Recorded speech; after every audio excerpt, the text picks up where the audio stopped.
mini bonding moment.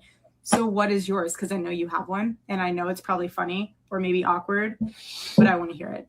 Now, allow me to explain real quick. She asked the question about the mass drama. Here's all her followers answering the question. Wow, that's funny how that works, huh? Well, let's go on over here. Here it is. If you could call yourself 5 years ago, 30-second call, what would you say? Exact same profile picture, exact same situation. Here's a bunch of people who are answering the question. Don't try cocaine. There it is. This isn't Erica Kirk getting asked a question. These are all of her followers answering the question. Just like in the previous video, this is what Erica Kirk did at the time. Probably still does. I don't know if she still does this or not, but I can easily give an example every single time. So focus on school, not boys. Create friendships that last. These are a bunch of different people answering the question. Candace Owens, I just have to ask, why do you always get caught in a lie? Why do you always do this? And why are your viewers not catching this better? I expect better from you. You're going to get taken down. I promise we will call out every single lie you do. Tell me what y'all think about this down in the comment section below. Thank y'all so much for watching. Please like, subscribe, and share. That's all I ask for. And I'll see you all here in tonight's live stream and, well, today's video later on as well. Later. Well, there you go. Another lie debunked. And by the way, folks, if you haven't done so, down in the description below, or everybody here's all their links to all their socials. Make sure you guys go follow them, support them. They're freaking awesome dudes, people that I consider my genuine friends as well. And we got another one, Jason Whitaker in the house, Jay Witt Podcast. In the building. I know that y'all needed. I know you needed to hit your diversity quota, so I needed to make sure I popped up in here. You got too many beards. It's too many beards, too much hair. So I said I'd come up in here because y'all don't have a black guy. So here I am, ladies and gentlemen, with no further ado. I'm here. Green Hearts in the chat, if you agree. Let's go. I'm just glad you contacted me. You're like, Gary, you need some diversity up in there. And just to solidify any stereotypes, I'm going to be running on CP time. So I'll see you in a little bit. There you go. I had to make sure, man. I can't let the people down, man. I cannot let the people down. Hey, real quick though, Artie, you're gonna have to get that overlay that says debunked. I really need you when you debunk Candace. I need you to slap that thing on there. Debunked. It's got to happen because it happens so frequently. It's almost like she's doing it for you. She's doing it for you, man. She's giving you layups, alley oops all day long. It's like the Mythbusters, right? There you go. I like, was it Myth Busted? I think that's what they used to put busted. Yeah. There you go. Oh. There you go. You need to slap that on there every time, because good gracious alive. But I do want to say something here, and I did mention this. I think I commented on your post already. I think it was on X. Candace is the queen of projection. That's it. Hands down, you're not going to beat those charges. So I encourage people, whenever she makes a statement about Erica, just remove Erica from it and look and see, does it match with her own life? I'm pretty sure she gets down with the snow. I guarantee you, man, she'd be riding a white pony. I guarantee you. And her just trying to call out Erica about it is only just her wanting to let people know that she gets down like that, that she gets down with it. And I mean, every time she says something, whether she's saying that Erica's an attention seeker or wanting power, all this kind of stuff like that, ma'am, that's you in 4K. So I just want to bring it up, man. I'm here to pick fights tonight. Let's go. All right, so let's go. Hold on. Did Erica do cocaine or not? I'm confused. No, not from that tweet. Let's say it like that.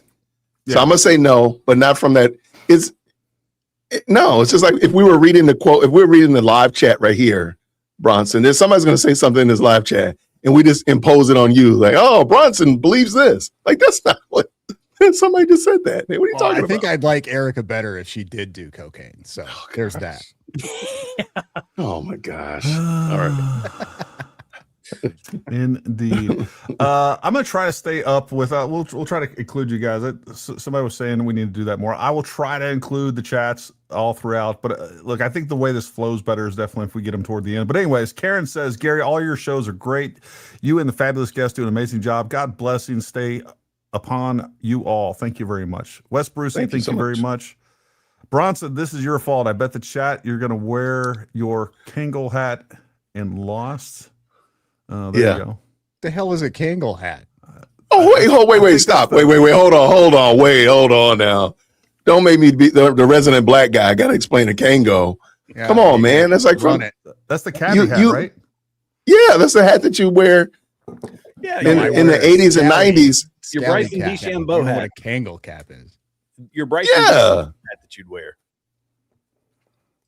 Yeah. Well, there you go. But it's a brand of it that's called Kango. Mm. And that's what he's referring to. What happened to the guy at the beginning of the show that was talking all kinds of smack? Is he coming on? I don't think he's coming on. Let's go back. Oh, what happened? Again, Y'all got some. Verum. Oh, what is this? Verum came in here hot. He said, "You guys are hilarious. You can't compete on the actual argument, so block, block, block." And you wonder why you're getting destroyed with the public. Anyways, I'll sit and enjoy the rest of your show. So I offered him a link. He can come on here. We're going to treat you with respect, Verum. We're not even going to be mean to you. We'll be very nice to you. And we can just talk Y'all about put Verum in the chat. Y'all put flood Verum in the chat. I sent him a guest link. So Oh, the guest okay. link's there, Verum. Jump in here, tell us what we're doing wrong, tell us where we're wrong, tell us why you're right, and let's talk about facts and see where it all comes out. I actually popped into the show early, and I screenshot some of that because that's it's funny because he was trying to get to the number one commenter, and he was saying later on, ban me Gary, ban me Gary, and I think it was like a bragging rights sort of deal. You're not banned. You're not banned. You got a guest link, bro. Your VIP status up in here. Absolutely, Just man. Me says, I don't know if you've talked about the military guy that shot bin Laden, Rob O'Neill. Cool. Saying he thinks it was an exploding mic and believing Candace. I don't know anything about him. Your thoughts? Why would he spread lies? Well, Can real quick, you guys can jump in here because this is an interesting topic that I think is worth covering. I have sent both myself and Matt Tardio. Matt Tardio is another former Green Beret, also a sniper, also an explosives expert. He's 18 Charlie. I respectfully sent Rob O'Neill just a post saying, "Hey, look, respect your military service and everything you've done. Would love to talk with you. We can have a friendly chat and we can go over the facts that you're working with, and I'll show you the facts that I'm working with, and we'll see where we come out." The other thing I'll add to this before I let you guys jump in on this, and I don't even care about the controversy or whether or not he actually shot bin Laden. There's obviously guys from his own team that says he's full of shit. Take that for what it is. What I will say, I kind of realized, I don't know, just kind of had this epiphany. I think where a lot of the nonsense of all these conspiracies comes from is the fact that we have almost nothing but slow motion footage now that we have gone through this. I just happened to watch one of the few videos that I have that's not in slow motion, and there's nothing weird. There's nothing that looks weird about it. And so one of the first things I would ask Rob O'Neill is like, how many times have you seen someone shot and then analyzed it in slow motion over and over and over again? You just don't do that in normal situations. But when you take that slow motion off, it looks very, like most of the stuff that we're seeing happens so quick, you don't even notice it. And it looks very normal. The problem is we've slowed it down and we're over analyzing some of the stuff instead of just playing it in real time. And it looks a lot less weird. You guys take it from there. I'll jump in. Yeah, go ahead, Jay Witt. I'll jump in. One, am I too loud? Somebody said I was loud earlier, but also want to, nobody's saying I'm loud. Okay, cool. All right. One, just because you took out Osama bin Laden 12 years ago does not make you an expert on this matter right now. That doesn't, I'm sorry. So just to keep using your bona fides, it sounds like you're giving the uncle at the cookout that's talking about his high school career. And he's like 50, like, just stop. Like, okay, let it go. Fine. You're the world champion of football in high school, but sir, you're 50 now. Let it go. But and what you're saying right now doesn't really make sense. And all the evidence, everything that we've seen doesn't rhyme with what you're seeing and what you're saying. So I do appreciate that you ask them. So, hey, let's have a conversation about it. But I do think another problem is we are super, super skeptical of everything. Sure. Except that which we want to believe.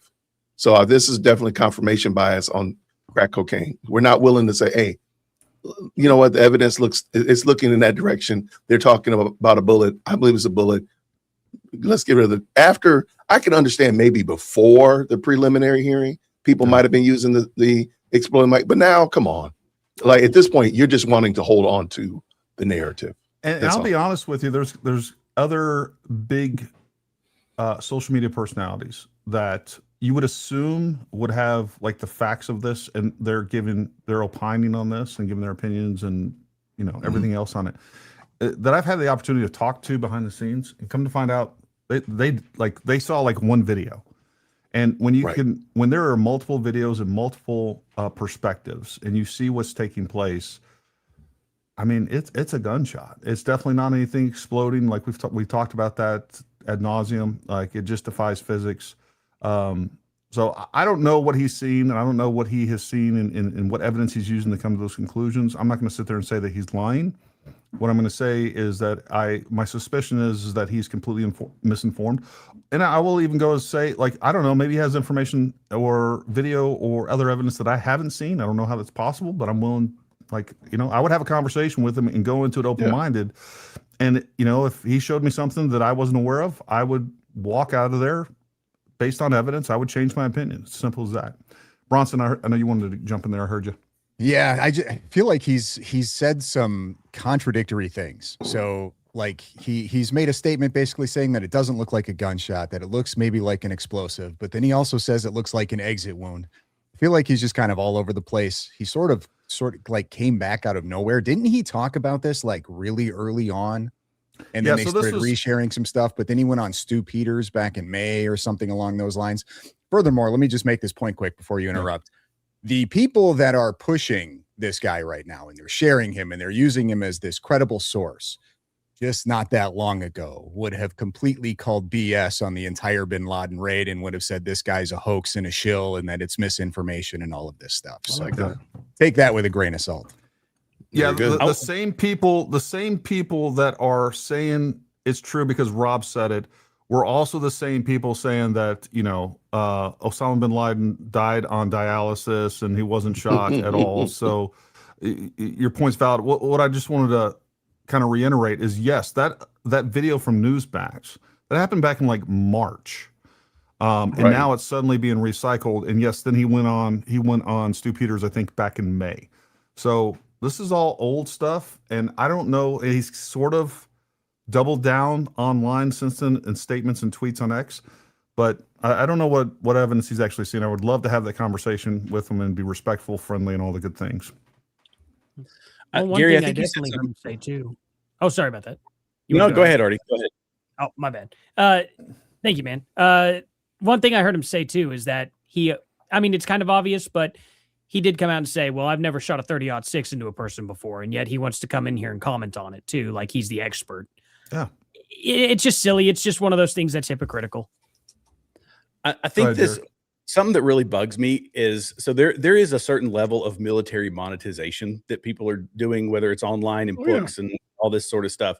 And that's just how, like, your experience in the military, whether you're the guy who took out bin Laden or you're, somebody like me who was shooting big bullets, or Gary, this, all the stuff that you did in your military experience, that's just how you're interpreting the information. What matters, regardless of your bona fides and as a military specialist of whatever, is what information are you bringing to the table? And that's what has separated, I mean, not to blow sunshine up your backside, Gary, but that's what has separated you from a lot of these other people, is that you're using your experience to look at actual data. You found actual examples where the scenario that took place with Charlie Kirk, similar scenarios have taken place in the past.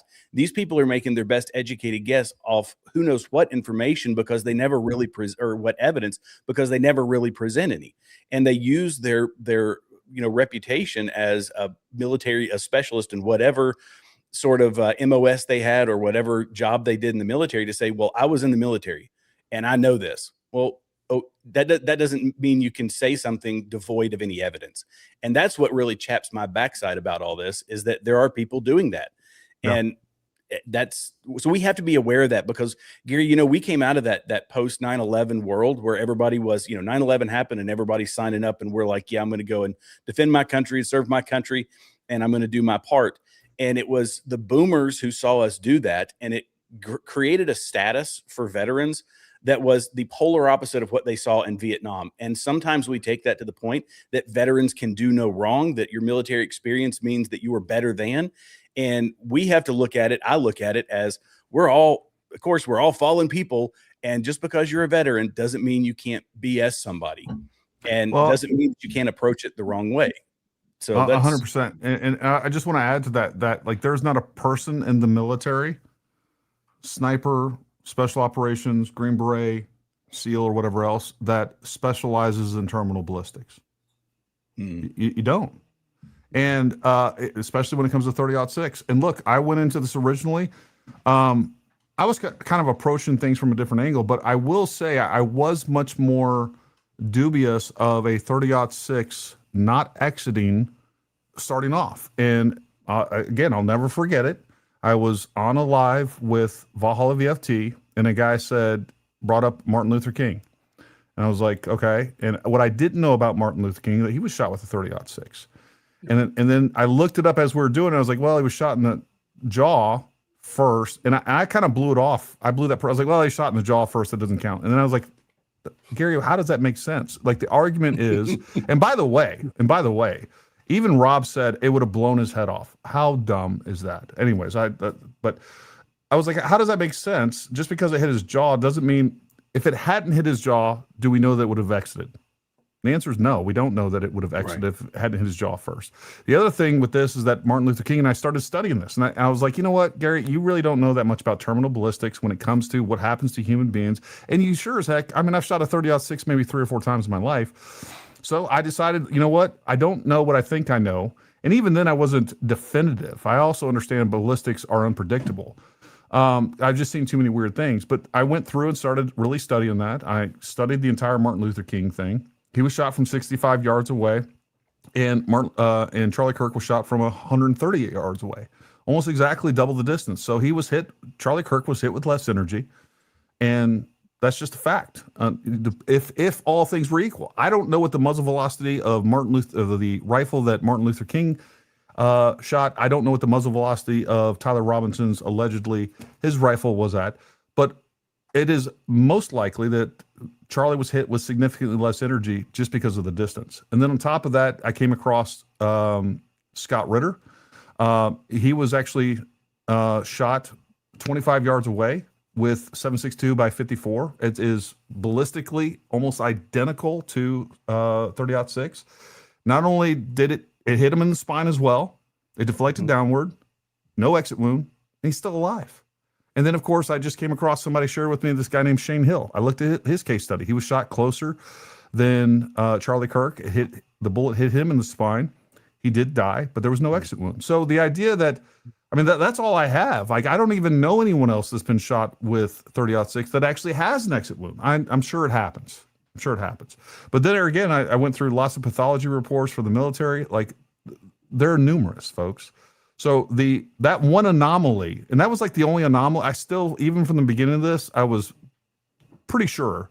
I was still waiting for more evidence and just kind of taking it as the evidence came out. I was pretty sure that Tyler Robinson was the killer. But, you know, the one anomaly that I had was the 30-06 not exiting, and it's much more common than I thought. And then after going to UVU, seeing how simple all this was, and with the preponderance of the evidence, it's the only thing that makes sense. It really is. You said something. You said something earlier on. I forget who said it, but it's I think it was in reference to Candace saying stuff about Erica Kirk. This is why I still believe that they're using the same tactics that the political left does, which is accuse your enemy of what you yourself are doing, what you yourself are responsible. So all this, it's the subversion, it's the this, it's the that. It's like now you're like your lead champion and the guy that you're talking to all the time was a narc. I mean, and yet you're talking about all this, accusing other people of that sort of stuff. It's really weird. Actually, my last video that I did, I was kind of talking about this, where it's just projection. It's projecting their own stuff. Like when it's what is it they say that a lie gets halfway around the world before the truth has a chance to put its pants on. And shoes on. Yeah. Shoes on. Okay, there you go. Whatever. Shoes, pants. Same thing. Yeah. Shoes, pants, whatever. And that's really what this is. It's the analogy I use. I'm using too many analogies in one statement here. But, it's get out the BS, and then everybody is going behind them trying to, snuff it all out. And the analogy I keep using is a crazy arsonist with a book of matches walking through the dry forest and just flicking matches and setting fires, and we're going behind it with a fire extinguisher trying to put it out. And it's so stinking frustrating, but they realize that puts them at an informational advantage of sorts, because people tend to hear the first thing, and it's true. It's like, oh, this must be it. We'll listen to Candace Owens. We'll listen to her lackeys. And yeah. No, I couldn't agree more. And speaking of which, I want to play this video real quick. I kind of cut this out from yesterday because I did play this. But if you haven't seen this, I think it's worth watching. And by the way, folks, again, it costs you nothing. Do me a favor and share our content right now. If you want to support this channel, you want to fight against the lies, all you got to do is share our content. Costs you nothing, takes a second, and make sure you like and subscribe. But here's a video from Baron Coleman that I want you to listen to what he's actually saying here, and I'd like to hear what your guys' thoughts on there. And what we have here is a very well-known source of the complete nonsense. Here's the problem. We have to stop elevating these people as heroes. We have to call them what they are, welfare queens. These are welfare queens. Every time these people get on a Gulfstream 5 and fly across the country and you're subsidizing it, you go to work, your business pays taxes, you pay income taxes on everything you make, so that people who donate to them don't have to pay taxes. And if they turn a profit, they don't have to pay taxes. Every time that happens, we need to name them and shame them. We need to stop giving them standing ovations when they go and speak. They're getting rich off of our tax money. We have to start calling them what they are. Welfare queens. Erica Kirk is a welfare queen. She is. I mean, this sounds a lot like Bernie Sanders. I just want to throw that out there right now. Is a welfare queen. So's Tyler Boyer. So's Andrew Colvette. So's Mikey McCoy. Welfare queens. So is Charlie Some Kirk. of them, queen is probably a very apt description. Is he on the left? People as heroes. Exactly. It sounds exactly like Hassan Piker. 100%. Baron Coleman now resorts to communist talking points to attack Charlie and Erica Kirk. And make no mistake, this is an attack on Charlie Kirk.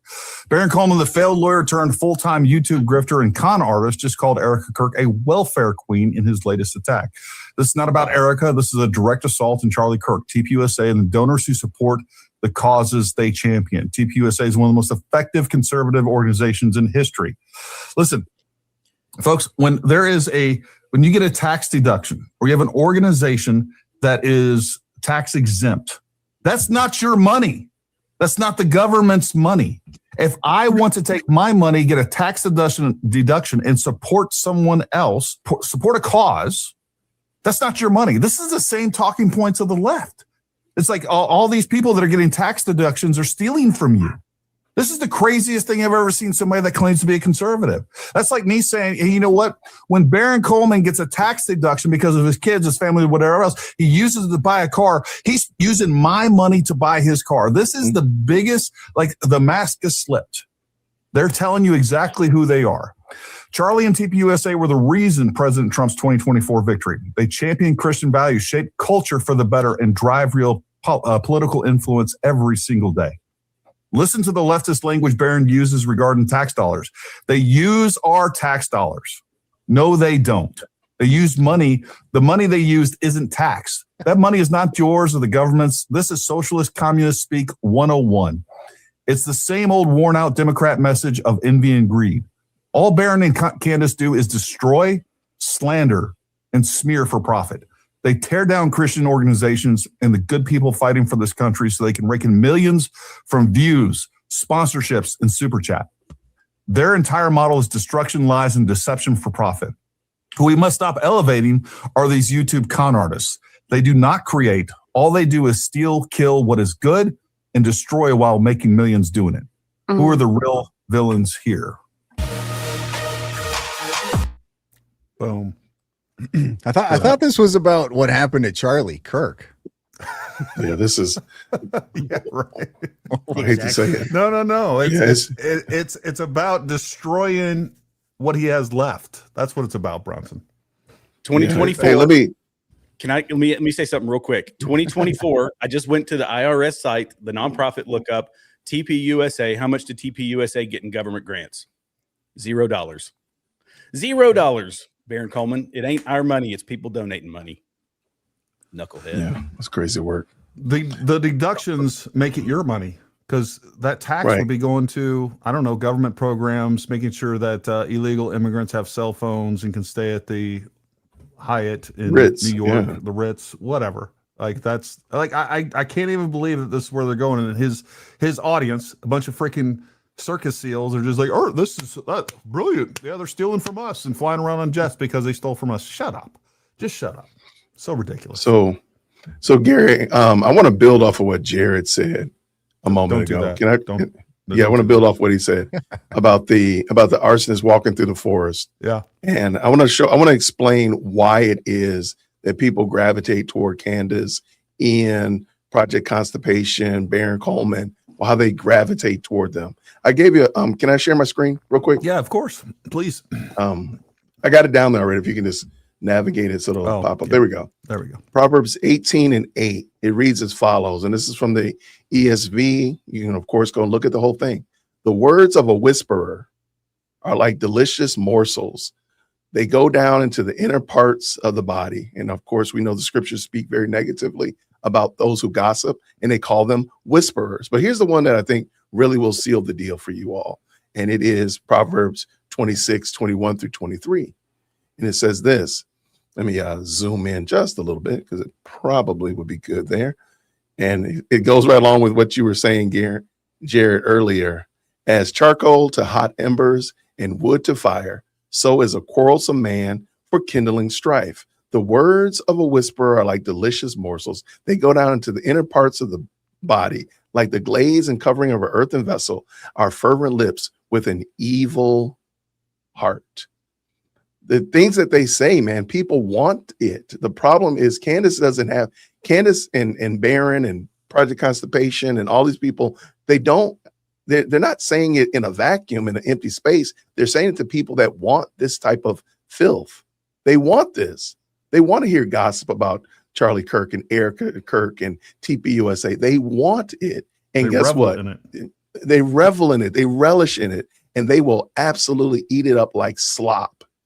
Because isn't it funny what they say about fed slop?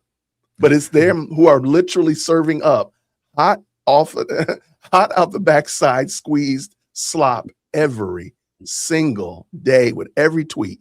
They just keep doing it, and their audience just keeps gobbling it up, asking for more. So Proverbs 26:21 through 23 and 18:8 kind of make the case for why they like doing this, because the audience wants it and they're going to just keep serving it up. All right. Yeah, no, I couldn't agree more. And I think, ironically, let me find this real quick. It's funny that you brought that up specifically, because I have another thing, and you guys have probably seen this before, and I've shared it before, but I think it's worth mentioning because it definitely ties into all of this. If this thing will cooperate with me and let me find the file. Absolutely. Yeah, to add to that whole like why people gravitate towards like Project Constipation and stuff, I think the simple answer there is a definition called orbit. Yes, sir. Was that a fat joke? That may have been a slight fat joke. Got to bring them dad jokes every now and then. Every now and then. So for people that don't know, this is a sworn affidavit that came from a court case that Baron Coleman was part of several years ago. Oh, yeah. And it says, I used the information from Matt Hart. This is his testimony. I used the information from Matt Hart to create a whisper campaign. We targeted the individuals in the community that were well known and knowing they would repeat what we told them in an effort to prejudice those individuals against Mike Hubbard, including the identities of people testifying in front of the grand jury. So his whole thing was he was trying to prejudice a jury, as he was a government informant on this case, as a lawyer. Like, he's a lawyer. Now, he's also acting as a government an informant. He was not part of the case and acting in the capacity of, a officer of the court. All right. He was not acting as a lawyer. He was acting as a government informant. But as a lawyer, he started a whisper campaign to prejudice a jury. Sure sounds a lot like what he's doing now. He's trying to prejudice a jury against or for Tyler Robinson. And I don't know why these people are so hell-bent in getting this guy off. The evidence is overwhelming, whether you realize it or not. And I haven't looked at the chat. I don't even know what's going on over there. If you are someone that disagrees with us, not only will we not block you, if you keep things civil, I will send you a guest link right now, and you are welcome to come on here and talk. And we will have civil discourse. We will talk about what you believe, and we'll go from there. So, you know, it's wild to watch all this stuff. And it's wild to watch the hypocrisy, the double standards, the irony that they exude every single day. Bronson, what have you been working on lately, buddy? Nothing. I've been taking some days off and just trying to avoid as much as possible for my mental health. Yeah, I got a vacation coming up, and I'm looking forward to it. I need some vacation time. Well, speaking of welfare queens, Jared, what have you been working on, bud? So thanks, Gary. Wow. What an That's messed introduction. Hi, guys. I'm Gary. And you agree to it. Apparently, I'm a welfare Yeah, queen. he needs a big screen. He needs a big screen for that. Welfare diva. Subscribe to my channel, I guess. I don't know. That's what they look like, folks. That's what they There we look go. like. Here you go. Snap it. Snap it. I better keep my hands down. People might do some crazy things. I don't know. No, I've been a lot of it around this, but I've been looking at things. I always come back to like this whole worldview stuff. And my last video, and I'm gonna do some continuations of this, but I just see all this stuff as degeneracy. It's different forms of degeneracy. And I know in the title, you know, for this video, we're talking about the Tate brothers, and there's obviously a connection between them and Candace. And it's whether it is somebody like a Candace Owens or a Baron Coleman or, you know, Degenerate Denizen or Project Constipation or whatever it is, these people are monetizing a form of degeneracy. And then you take, again, Candace to the Tate brothers, that close tie to some guys who are self-professed degenerates. I mean, if you look at, they complain, just to kind of dovetail off of what Baron Coleman was saying, these welfare queens, they're taking your money. These guys are selling, courses on how to objectify women for $50 a month, or you can become a member of their war room, whatever the heck that means, for $5,000 to $8,000, whatever the cost was. And people they're craving something, whether it's craving the excitement, whether they're craving, masculinity in their lives, like a lot of young men are. And it's just like Jay Witt was saying, it's this very tasty thing that is satisfying their baser instincts. And it's frustrating the fire out of me, because where we have a masculinity crisis in this country, the legit masculinity crisis. Feminism has done this to men. They have told men that they are trash. And now guys are looking for something. Some of them are going the right place. They're finding what it means to be a biblical man and a good husband and how to have a family and to do all that. But because of the vast expanse of the internet, it is easy to monetize degeneracy. And that is absolutely what's going on. Candace is doing it. Baron Coleman's doing it. The Tate brothers are doing it. I would say, there's other people out there that are doing it, lots of other people. And that's kind of a lot of what I've been focusing on recently. But, it's just this framing everything. We have to look at everything from a moral perspective. And when we talk about the right versus wrong, right, this is good versus evil, the kind of this fight that we're in, because they came out first, they are seen as these people that are sucking up all that data that just trash. What is it? Jay Witt, you can help me. I think it's Matthew 7, where it's that by their fruits you will know them.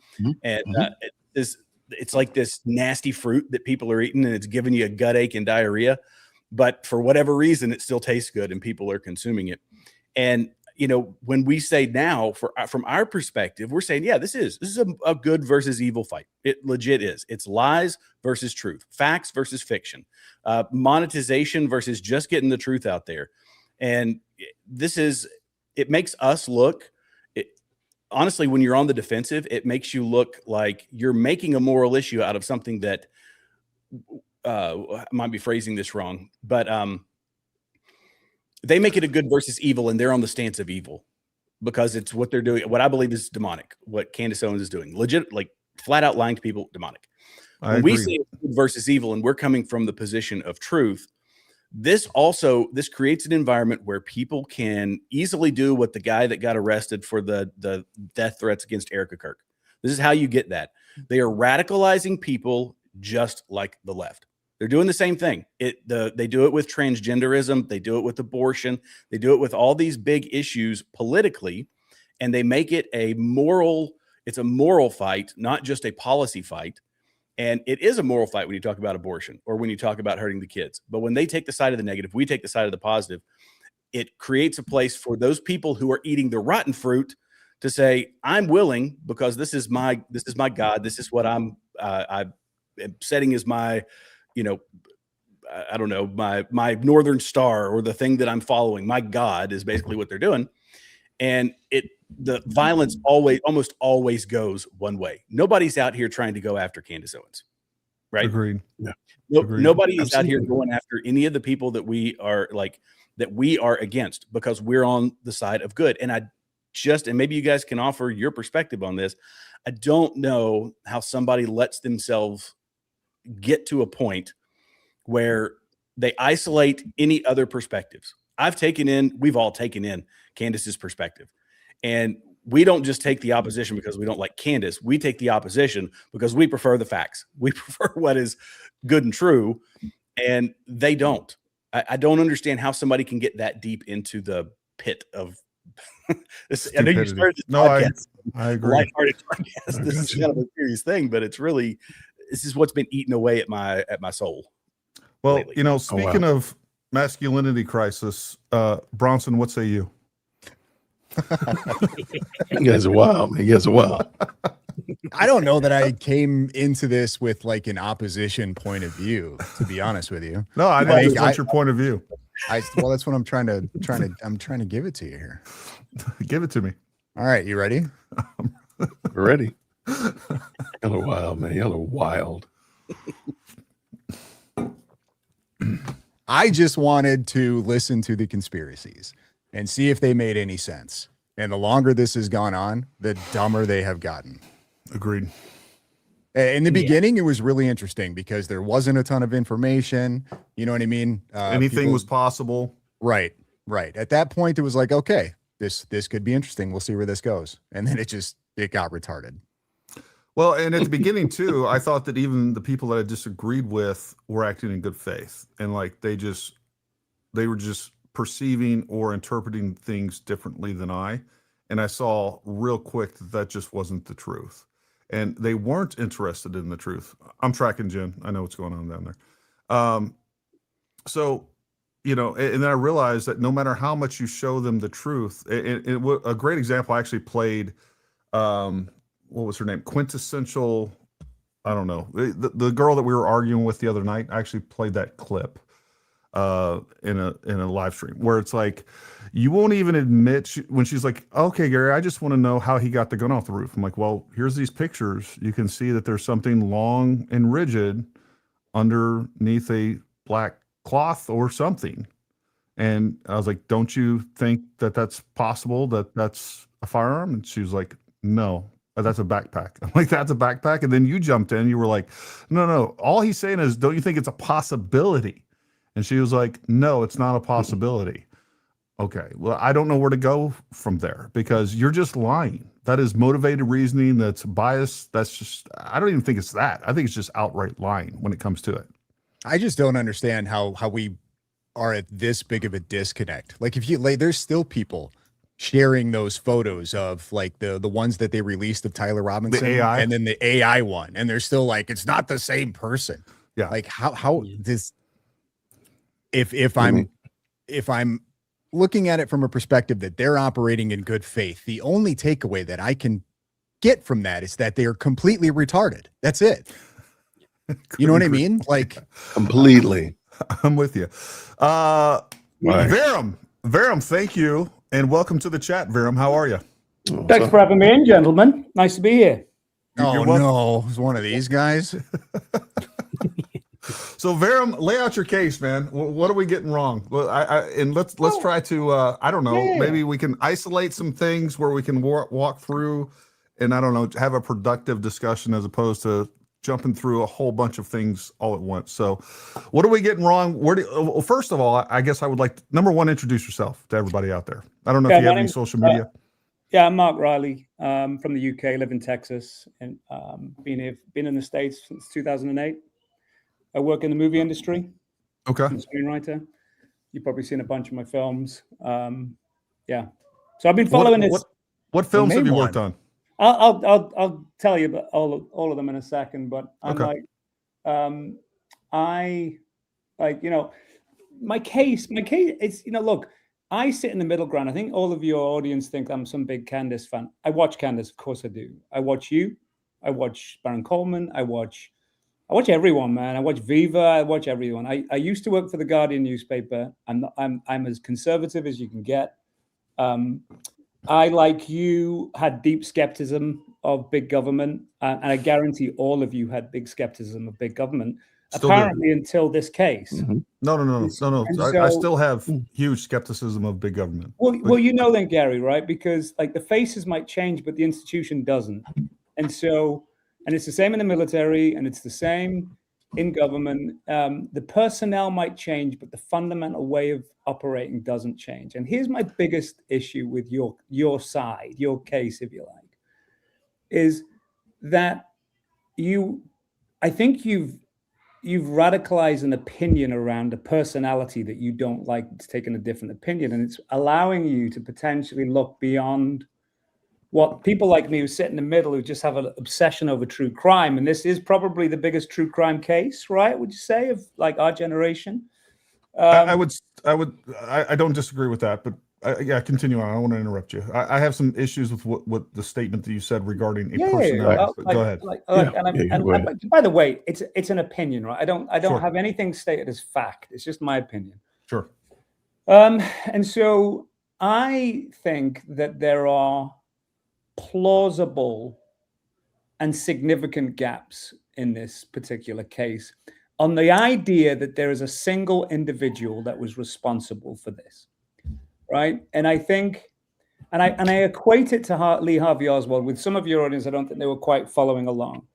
The same principle applies to Harvey Oswald as it does here, and I'll give you a specific what I mean by that. Is you have the Warren Commission, you have 3 court cases, Jim Garrison's cases against Clay Shaw Bertrand, right? Well, I want to keep things pithy here. I don't want to relitigate the JFK. No, I'm getting to a point. Honestly, I'm getting to a point. I'm not trying to get down the Lee Harvey Oswald case. Okay. I'm simply saying that I would think, and I would assume that you all have serious questions over Lee Harvey Oswald. Whereas the case for Lee Harvey Oswald is about as strong as the case for Tyler Robinson. In the case that there's been court presentations, there's been commissions, there's been state findings that were conclusive. And the same gaps in the Lee Harvey Oswald case. I've studied at Dealey Plaza. The same problems with that I have with Tyler Robinson is the idea that this guy that wasn't radicalized, according to his lover, right, partner, whatever you want to call, Lance Twiggs, wasn't radicalized, family didn't see any radicalization, then picked up a gun and carried out something that is very rare, which is the notion of a lone gunman. And then I think that you're dying on a hill, which is, I'm surprised you're dying on this hill, Gary and team here. I think you have, the strongest argument you have is you have a confession over text. Right? Oh, no. So let me just let's hold on. Let's put let him finish. Let me just wrap this thought up, and then I'll please. stop talking. I promise. I think you have a really compelling argument to make, which is there's a confession. I think the idea that a 30-06, I hunt, right? I've shot Springfields with 30-06s, and I've killed lots of animals. You have a statistical challenge there that a 30-06 basically does that is a statistical anomaly. And it's certainly the idea that there is a spine of steel, and it's a frangible bullet. That's just the straw man. That's so silly to say. That's where you start becoming disingenuous. I'm going to stop talking as soon as I said that, and I'll let you disprove all of this. Right? Go ahead. is the idea that you have a bullet that does not perform statistically how they typically perform. Is the equivalency of the Warren Commission's argument about the magic bullet theory. You do have this, that's an odd hill to die on. Whereas if you make the case, which is, we have a confession from this guy to his lover, I did it, that's the hill I would expect you to die on, not the argument. Because if the argument about the exploding mic, et cetera, not that I buy into it, I really don't. But it's you're fighting to me, you're fighting this weird argument, which is it's not that it's not that weird. That you have, and that's it. Let me. First of all, I think any comparison to the JFK case to the Tyler Robinson case is insane. Like there is no comparison because of the amount of evidence that we have that we did not have when it came to Dealey Plaza. We didn't have DNA evidence. We didn't have video evidence. We had knife trace tests that showed a gun had been shot. We did not have cell phone evidence. We did not have confessions. We did not have. We have so much more evidence. We didn't have all those things. Security camera. Like it's a huge difference, and it didn't take place in front of 3,000 people with 3,000 recording devices. So that's completely different. And to make the comparison because like one or two elements of this are similar, I think is kind of insane. I don't know what happened with JFK. I'm less convinced that JFK was killed by this. If you'd asked me a year ago, I would have said 100%. I believe the CIA killed JFK.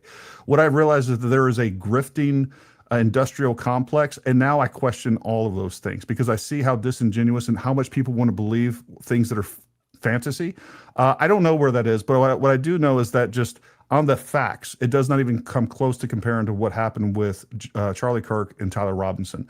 The other part of it with the 30-06, the argument is that this is what's going to happen every single time. It's going to go through, it's going to have an exit wound, and it's going to blow his head off. I didn't say that, by the way. I said statistically. Fair enough. I would say statistically, you don't have a body of evidence to even come up with the statistics because I felt very similar to what you did.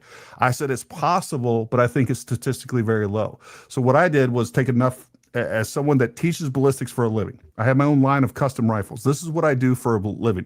What I'm not, and there's nobody out there that really is a terminal ballistics expert, especially when it comes to specifically 30-06 or when it comes to human beings. So what I did was I looked at the MLK example. Like it's very similar to what took place. MLK was shot at 65 yards. Charlie Kirk was shot at 138 yards. He was shot with less energy. It hit Martin Luther King in the jaw and then hit his spine, deflected downward. And then I came across Chuck Ritter. Chuck Ritter was shot with 7.62 by 54, ballistically almost exact when it comes to energy and everything else by 30-06. He was shot from 25 yards away, hit him in the spine, deflected downward, no exit wound, and Chuck is still alive. And then we have Shane Hill, who was shot from, I think it was like 60 yards. It hit him in his spine. I know the Shane Hill. So again, no exit wound. So there's only 4 people that I know that were allegedly shot with 30-06 that's it. That's the 4 people that I know. And all of them had no exit wound. So the idea that it's impossible, I don't even know how you come up with a statistic it's impossible, of that. Gary. What I'm saying is, how do you use absolute terms like that ever? And neither should you, because you don't. I'm quoting what most of the people are saying. Like you can go through the comments, and a lot of people are saying it's impossible, or that would have blown his head off, or whatever else. I'm not. Are you talking to me now? I'm not.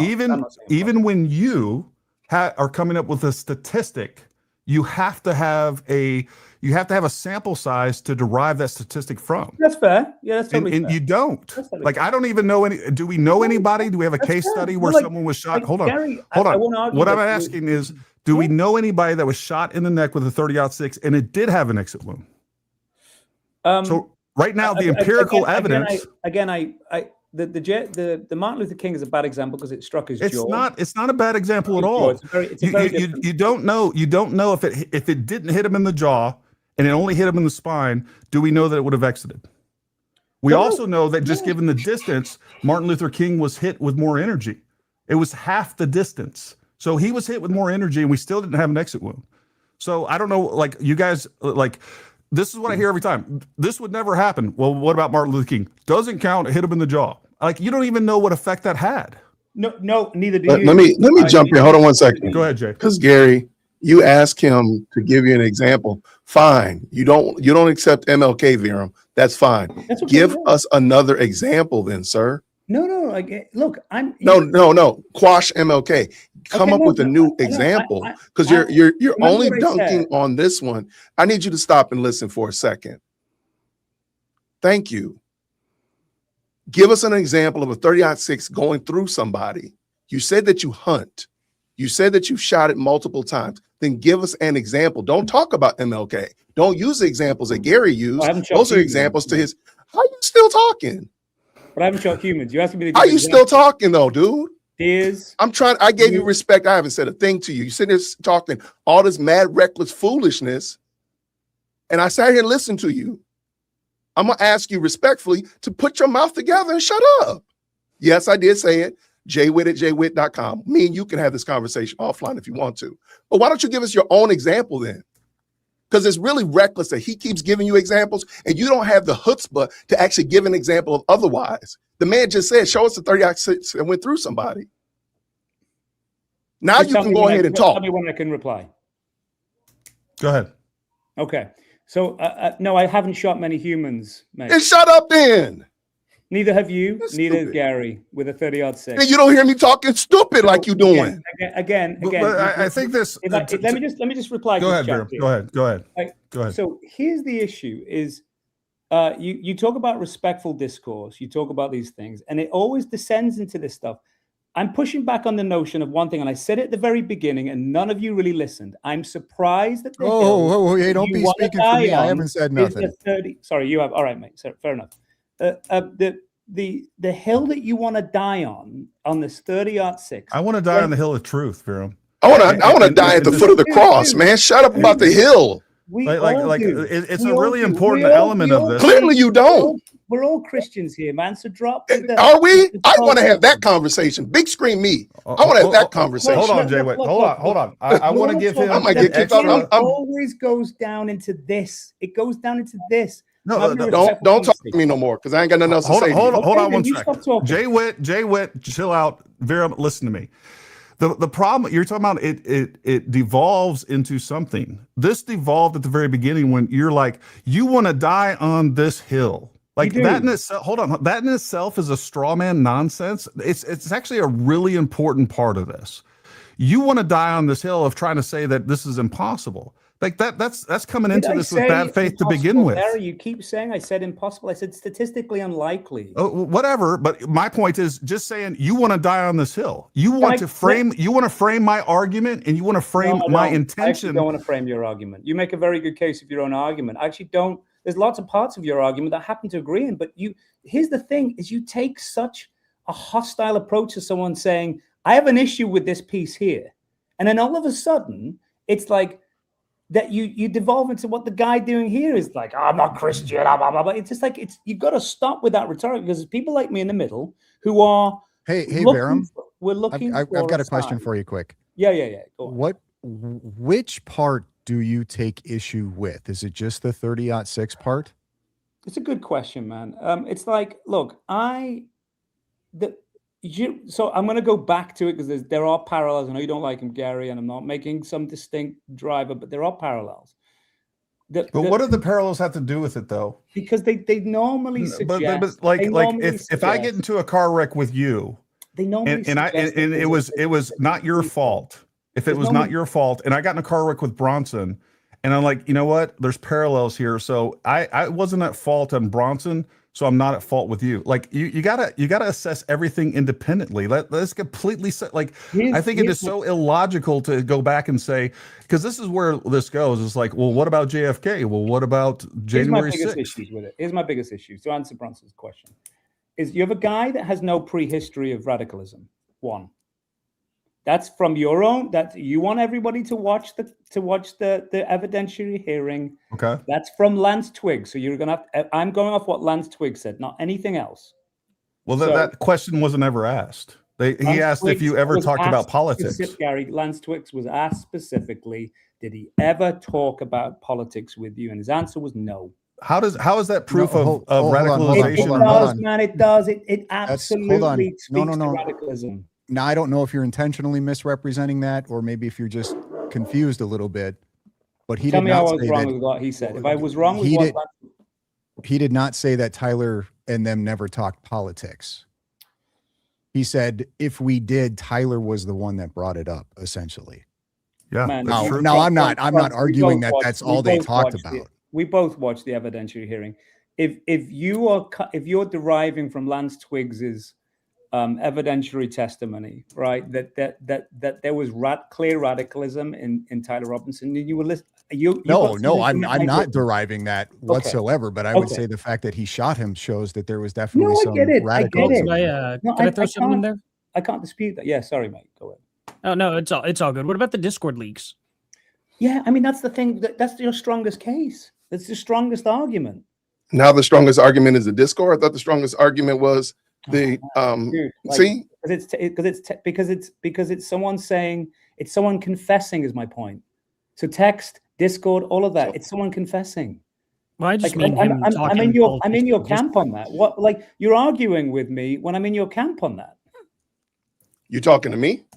Yes, man. You like no, bro. Don't even put my name in your mouth, man. Go ahead and talk to everybody. I didn't say your name. Actually, I didn't say your name. Don't even talk to me. You're not talking to me. Talk to everybody else. You're not talking to me. So then stop popping back. All right, look. Here's what I want to do. Let's de-escalate. Hey, everybody, chill out. Everybody, chill out. No, you good? You good, my guy? Go on and talk to everybody else. Go and talk to everybody else. And you're arguing with something. I'm on your camp. In your camp on that. I don't even know. My camp does not have fools in it like that. No, my camp don't have you in it. We good. Okay. Then stop talking and let me finish. No, you can stop talking. You were a guest, my guy. I'm talking about rational people on here. Did you ever meet Charlie Kirk? Did you ever meet him? I love it. Did you ever meet him? Did you ever meet? Who do you want to meet? Yes, I did, mate. My sister worked for him. Okay, so why don't you what does that have to do with it? on me? Okay? What does that matter? Because you have no idea what you're doing on here, mate. You just I have no idea what I'm doing on here. Anonymous. Then so sorry, mate. I apologize. Going back to the rational question. I'm a what? The Discord channel. You're an idiot, mate. I'm an idiot.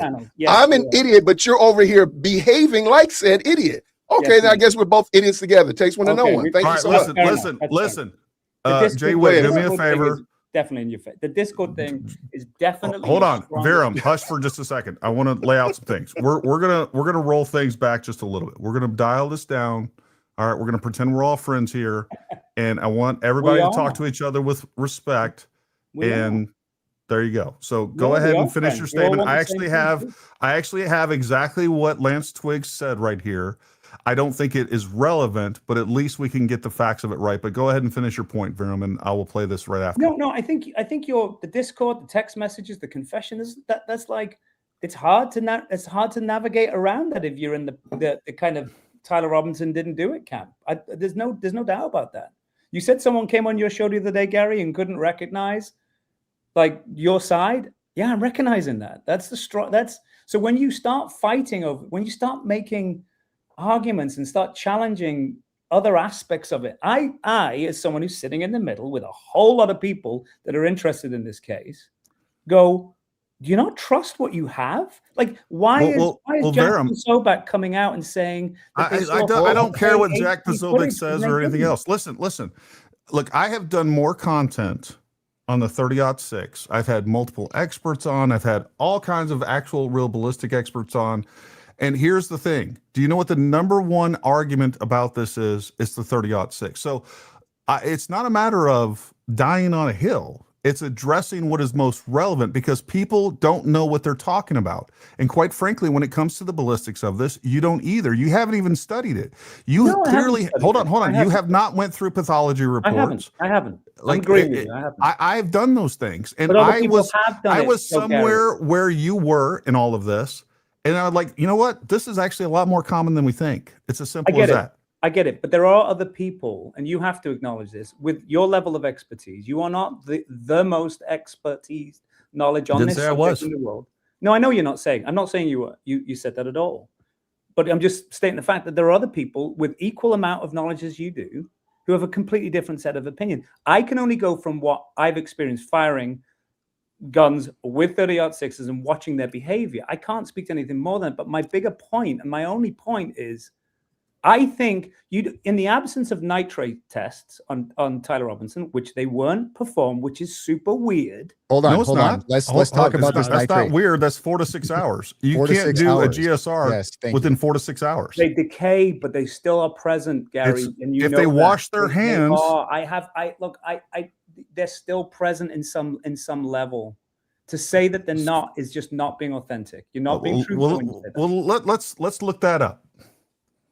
While you guys are looking that up, I have a question. I have a question for him. Do you think that we all think that it's a lone gunman?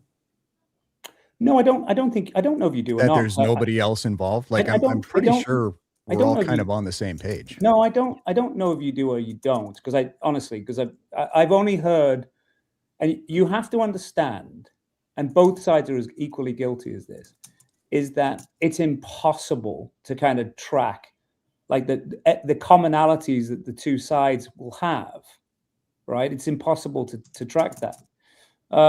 Because there's so, like, you all, like, and your pal here did it today, just started, the other four of you haven't, but you were descending into, and even Gary, you were starting to get there by saying I'm idiotic and all of these things. I have an opinion. I never said you were idiotic. Didn't say that at all. You said something, and I might be using the wrong adjective, but it's your like, argument was. What's that? Just that your argument was, not you. But it's like you can't separate the two, mate. And it's like, the thing is that neither side is recognizing commonality, and that's the thing which makes people like me go, well, then you're all being influenced by an objective that's not the truth. Both sides, Candace and you, right? Well, the difference is you're never going to be able to go back through my content and catch me on lies. You just won't. And any time that I've changed my position on something, I've come out and I've talked about Gary, it at length. I've watched you both in equal measure, and she does the same. No, she doesn't. She does, mate. No, she doesn't. I could go through and show you lie after lie after lie, and I have. She does. Well, what does she come out and retracted? Has she said, you know what? It wasn't the French. It wasn't someone underneath the table.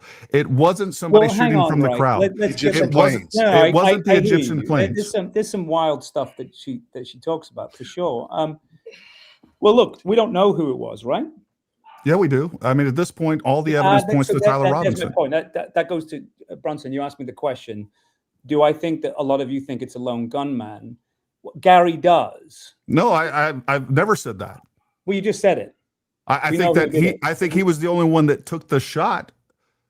You have to give me some evidence to say that was there another gunman somewhere else? Where were they? No, but forget gunman. Do you think commissioning a crime is as bad as committing the crime?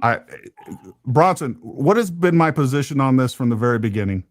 That I more than likely some other people involved in either planning or in some way, shape, or form. And so that is indoctrinated and weaponized. I literally went to Chase Hughes and did a full interview with him, who specializes in this thing, and he's like, "Yeah, that's absolutely possible." And by the way, the day it happened, I said, "You know what? This is a lot like Thomas Crooks." You know what my position is on Thomas Crooks? That he was identified, radicalized, and weaponized online. I still think that's true, and I think that's a very big possibility. I don't have any evidence of that. I don't have any evidence of that. Don't you want to find it? But you do recognize and you do agree then that the commissioning of a crime is as equally bad as the crime. It's great, just as bad. I'm surprised that I don't hear the desire to try and know who else was involved. And you have someone. There is someone who can help there, and his name's Tyler Robinson. But there doesn't seem to be any desar to actually wait a second. Candace Owens and everybody else says that Tyler Robinson wasn't even on. Hold on. No, you brought Candace Owens up earlier. I didn't. So she says that he wasn't on campus. Do you believe that? No, I think he was on campus. Well, she has stated that multiple times that he wasn't on campus. That's a lie, or she's retarded. How do we get to Tyler Robinson to press him? Sorry, Mike, what was that? How do we get to Tyler Robinson to press him to try to give us more information? Do you have any ideas? Yeah, I think the court of public opinion is a huge influencer on these things.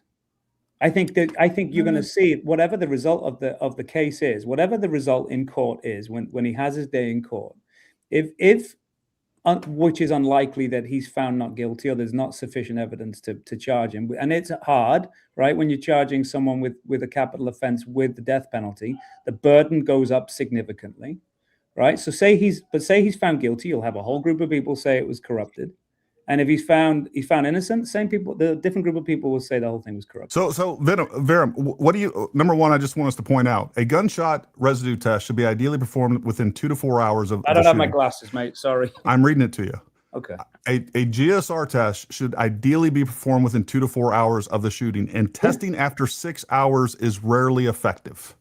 No, I completely agree with that. I didn't dispute that. Then why would they test him with? We're talking about well over 24 hours and after he likely took a shower.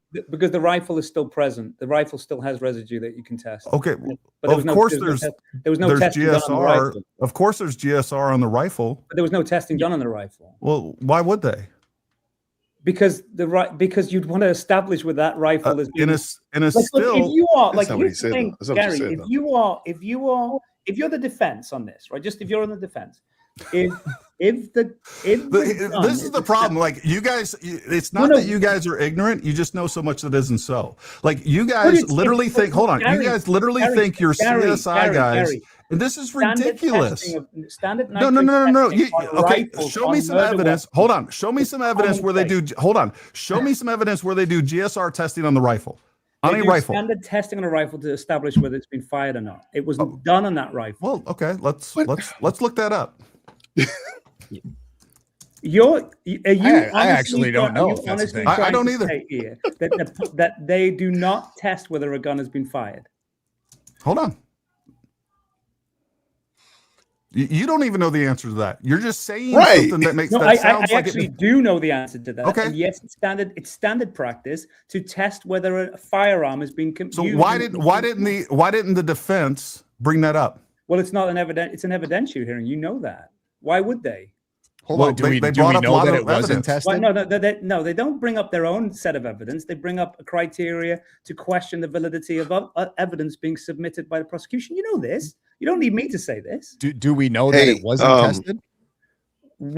Gary. Well, the prosecution would. I found the information. I can drop it in the private chat. I'm pulling it up. That's okay. fine.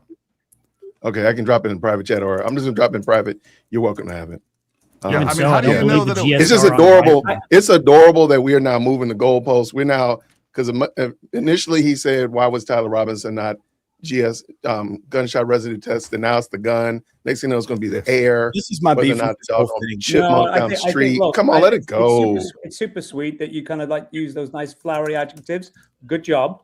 Hey, no problem, man. I got a whole bunch more. When you email me and you come on my show, I'll have a lot more for you. Hold on, Verum. I doubt you have a huge. Verum, according to Google AI, according to Google AI. I love it. Fair enough. According to Google AI, and I don't think it's a definitive source. We can look up other ones. No, it is generally not standard to perform gunshot residue testing on the actual rifle used in crime because a fired gun naturally accumulates residue, making a positive result trivial and uninformative. Instead, forensic labs prioritize DNA, fingerprints, and operational ballistics testing.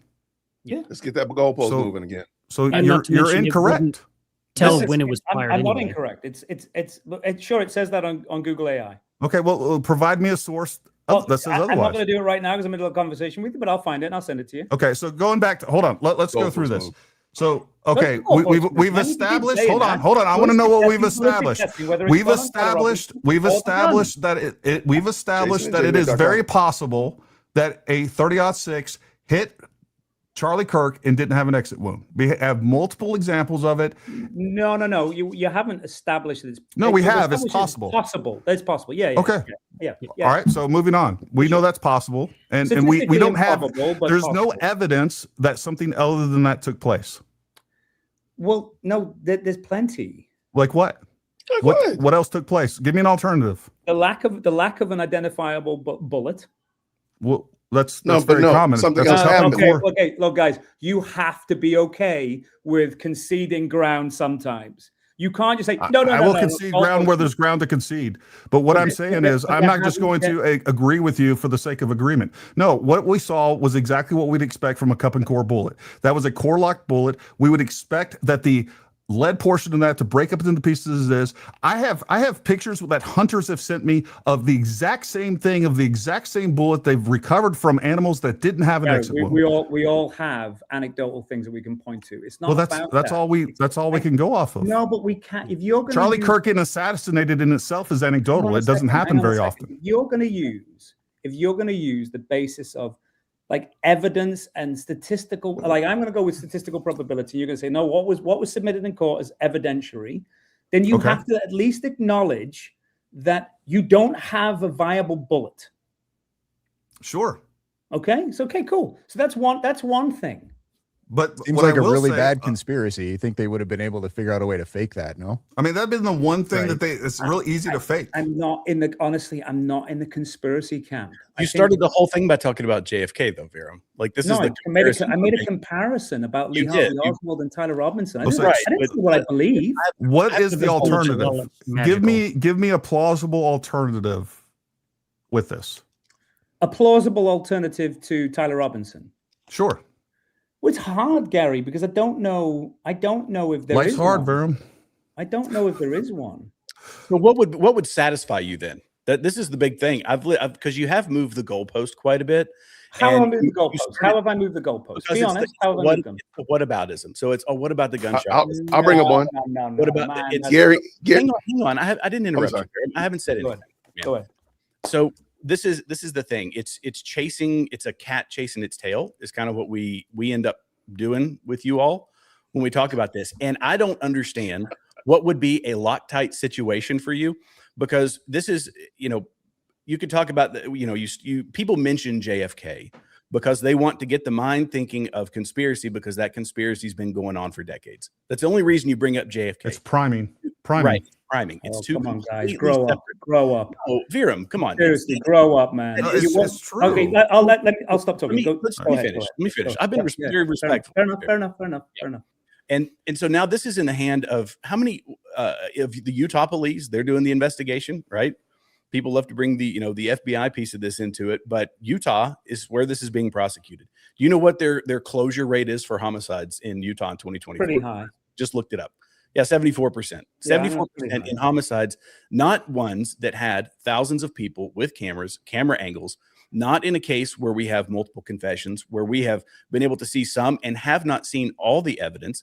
And the people on your side of this argument expect for Utah and everybody to turn over anything and everything to you to satisfy your own whatever it is. I don't know if I know you say that you're not a conspiracy sort of person, but as I've sat here and just listened, I don't know that there's necessarily, from my perspective, and maybe you can clarify this for me, a scenario where you are ever going to be satisfied, even though Utah, 74% of their cases has solved shootings. This is a very, very public shooting.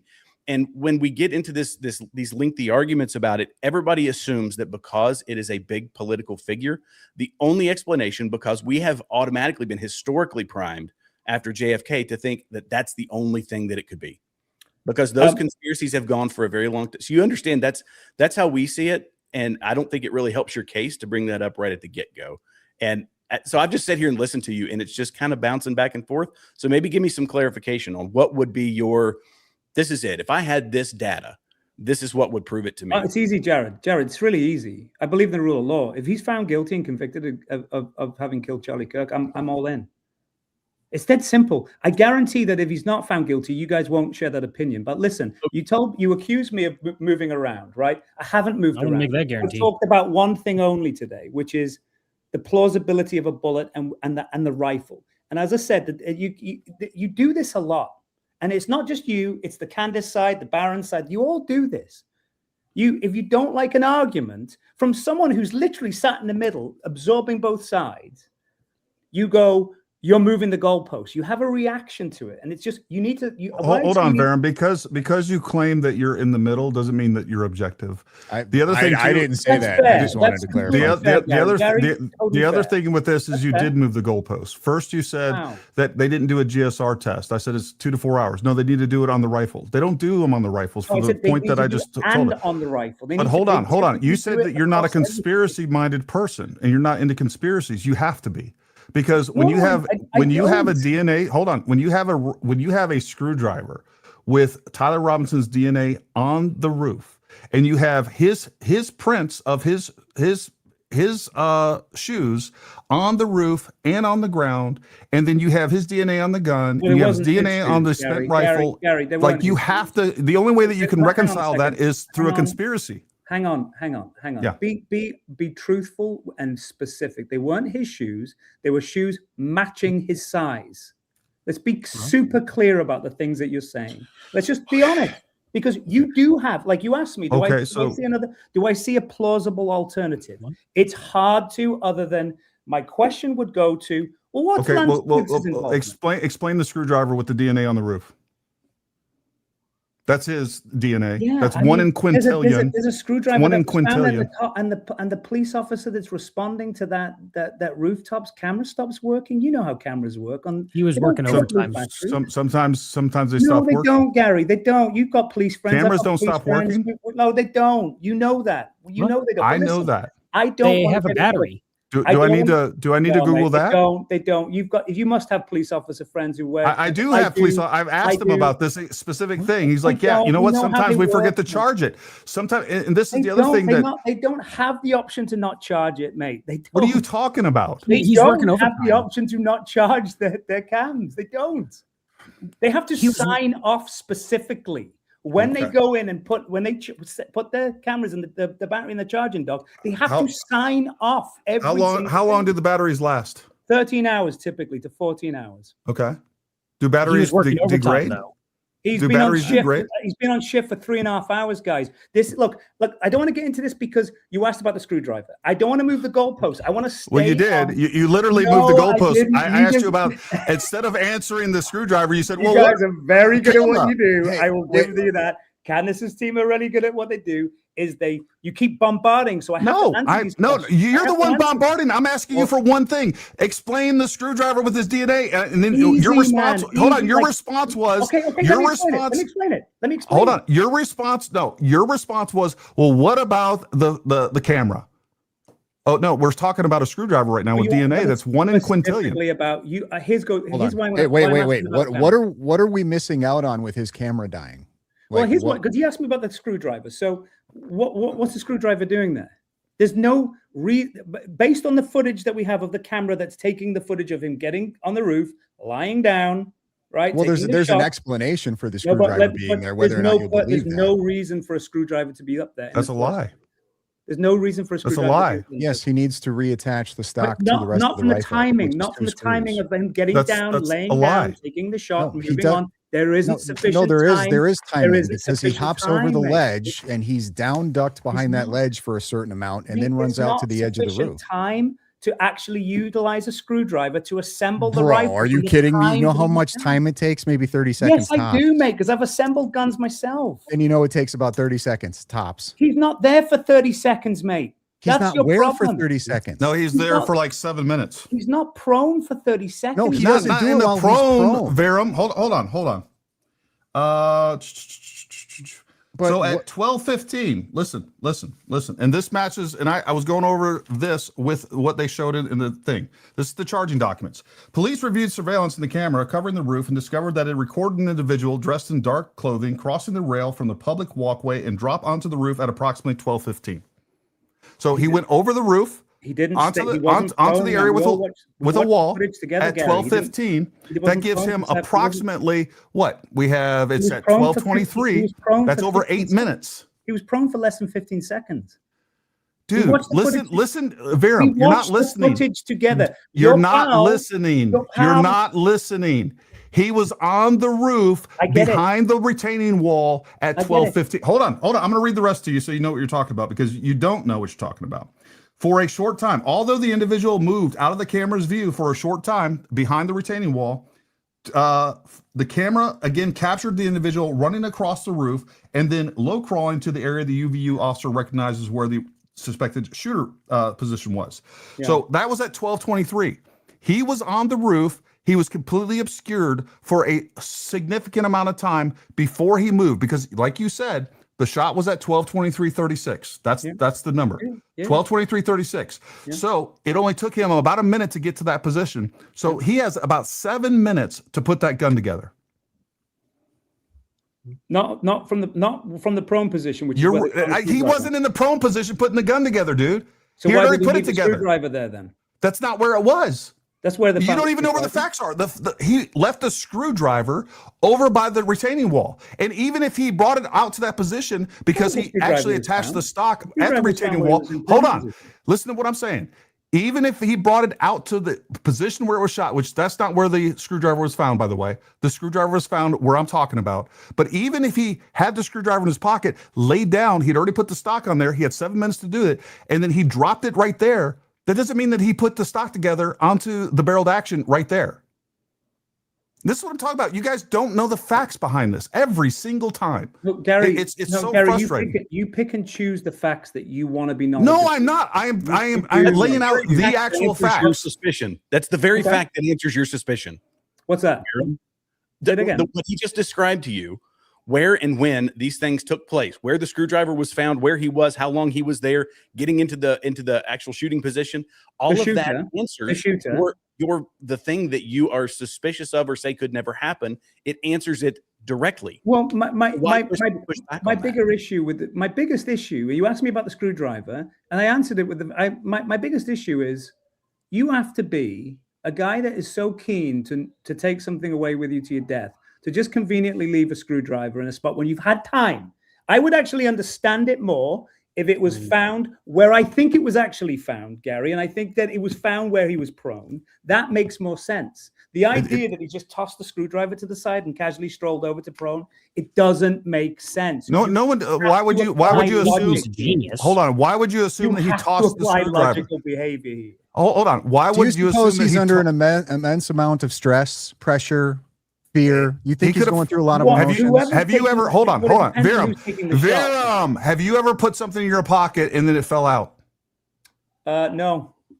You've never put something in your pocket and it fell out? Phone? Mate, You've never dropped your phone? No. I've lost a phone, but it's not by putting it in a pocket and it dropping out. Okay. Like, I don't know where to go with that because I've experienced that. I just tend to know what's in my pocket, mate. Okay. No. Like I think sometimes accidents happen. Look, I get it. I get your case. Your argument would make more sense if. And by the way, Viram, I'll concede. I'll concede that he dropped the screwdriver out by where he was shooting I don't really care. It's irrelevant. Because that's where it was found, Gary. It wasn't found where you're saying it was. It doesn't matter. He didn't put the gun together there. You just told me. I don't know what I'm talking about, and I know this more than you do. No, you don't. You said he didn't have time. And he was I'm talking about where the screwdriver was found, God, Gary. I'm telling you where the screwdriver was found. It's not where you just said it was. Hold on. Do you think they get a conviction without the screwdriver? Hang on. You just ridiculed me for not knowing details. I've told you what I'm telling you. What I am 90. Listen to me, Viram. Here's what I'm trying to do. I'm trying to be truthful because I'm 95% sure that that's where the screwdriver was found. I'm not 100% sure. So I don't want to say something incorrect, but where the screwdriver, and I'm going to look it up right now. We're going to find out exactly where they stated that the screwdriver was found. So I'm going to look that up, but I'm going to concede that the screwdriver was found by where the shooting was taking place. He could have brought that over there with him with the rifle. Hold on. He could have brought that over there with the rifle, took the shot. I think at that point we have an adrenaline dump for sure. Totally. So, leaving it, accidentally forgetting a screwdriver is that's what the case. The fact is that there's a screwdriver on the roof with his DNA. Explain that. Don't sit there and move the goal. You're moving the goalpost again. And I'm agreeing with you, Gary. You can't even listen when I'm actually agreeing with you. Fucking hell, mate. I'm actually agreeing with you. The original point was talking about the body cam, right? What are we missing when that body cam goes off? It's more probable, right? It makes more sense to me that someone in anxiety had the adrenaline's going. They've just shot and knowing that look from that distance, we can all make a clear shot, and the shot's very, very evidently killed him, and the person knows it. I can absolutely concede, and it makes total sense that someone might forget their rationale at that moment and leave a couple of things cared for. The idea that he just dropped it at the point where you think he dropped it makes no sense. But here's my bigger point. You asked me about the screwdriver. you're making the assumption, and we're all talking about Tyler Robinson is the guy that shot him. That has not been established. You asked me, Jared, what would it take for me to believe your side is a conviction. So you started by saying that there wasn't time. Gary showed you, walked you through the timeline. There was And when time. he was prone. When he was prone. You said no. That's not how you started. No, I said prone, and if people listening will hear that I said prone. I said there prone. wasn't enough time for him to put the rifle together to get into the shooting position. When he was prone. Jared, can you ask him about the body cam? Maybe he'll answer you. That was his point. That was him moving the goal. Yeah, we can get to that in a second. No, you can't consider moving the goalpost. You can't. Well, it was moving the goalpost when I asked you about the screwdriver. Hold on. So let me ask you this: we see him in the footage walking with a stiff leg, correct? Yeah, totally. So we see him run. You can tell that he's not walking with a stiff leg from the footage that we saw from where he crossed over the guardrail and he moves into the shooting position. We can see him running at a pretty decent, it's very fluid. At that point, if he had the stock removed from the barreled action, the only logical conclusion is that before he moved into that prone position, he had already put the stock onto the firearm. Yes, possible. And he had 7 minutes to do that.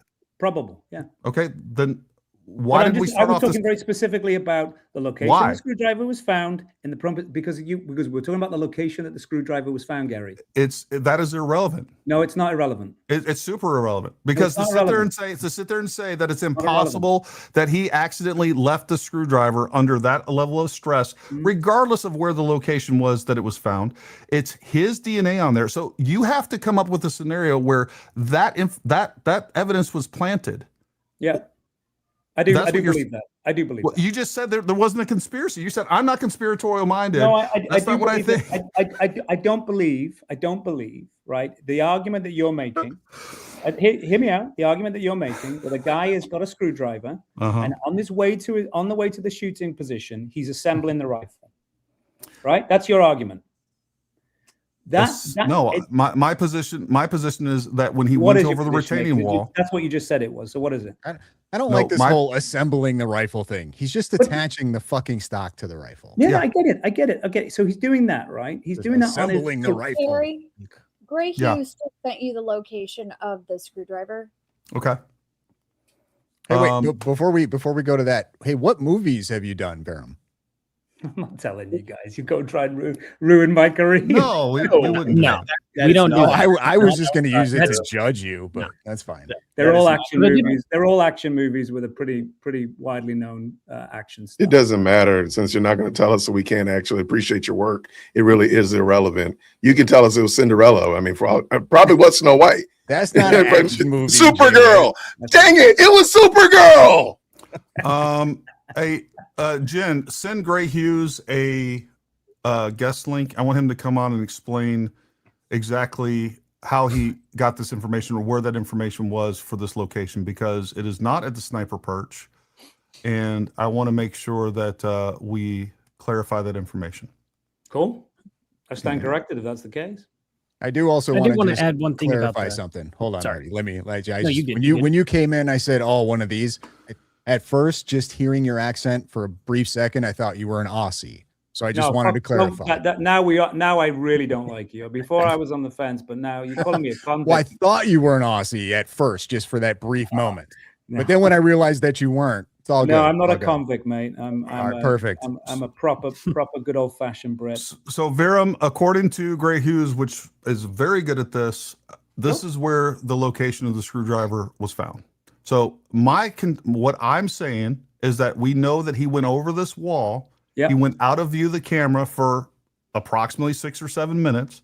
I believe that he actually assembled the rifle or attached the stock, 2 screws, takes less than a minute, and then moved into the shooting position. Yep. And all the evidence says that is basically what happened. That is a logical conclusion based on what happened. Okay. I mean, I've read very different things, but I'll take your word on it. There's no reason. Wait, can you go over that again? I missed it. Me? Yep. Okay, so we know that he went over this wall. Yep. And was out of sight. Oh, Gray. This happens every time. Fix your thing to where I don't hear the echo. And I'll bring it back on. There we go. Oops. Boom. All right. Hey, how's it going? Hey, what's up, Gray? So where did you find this location? Is that documented somewhere?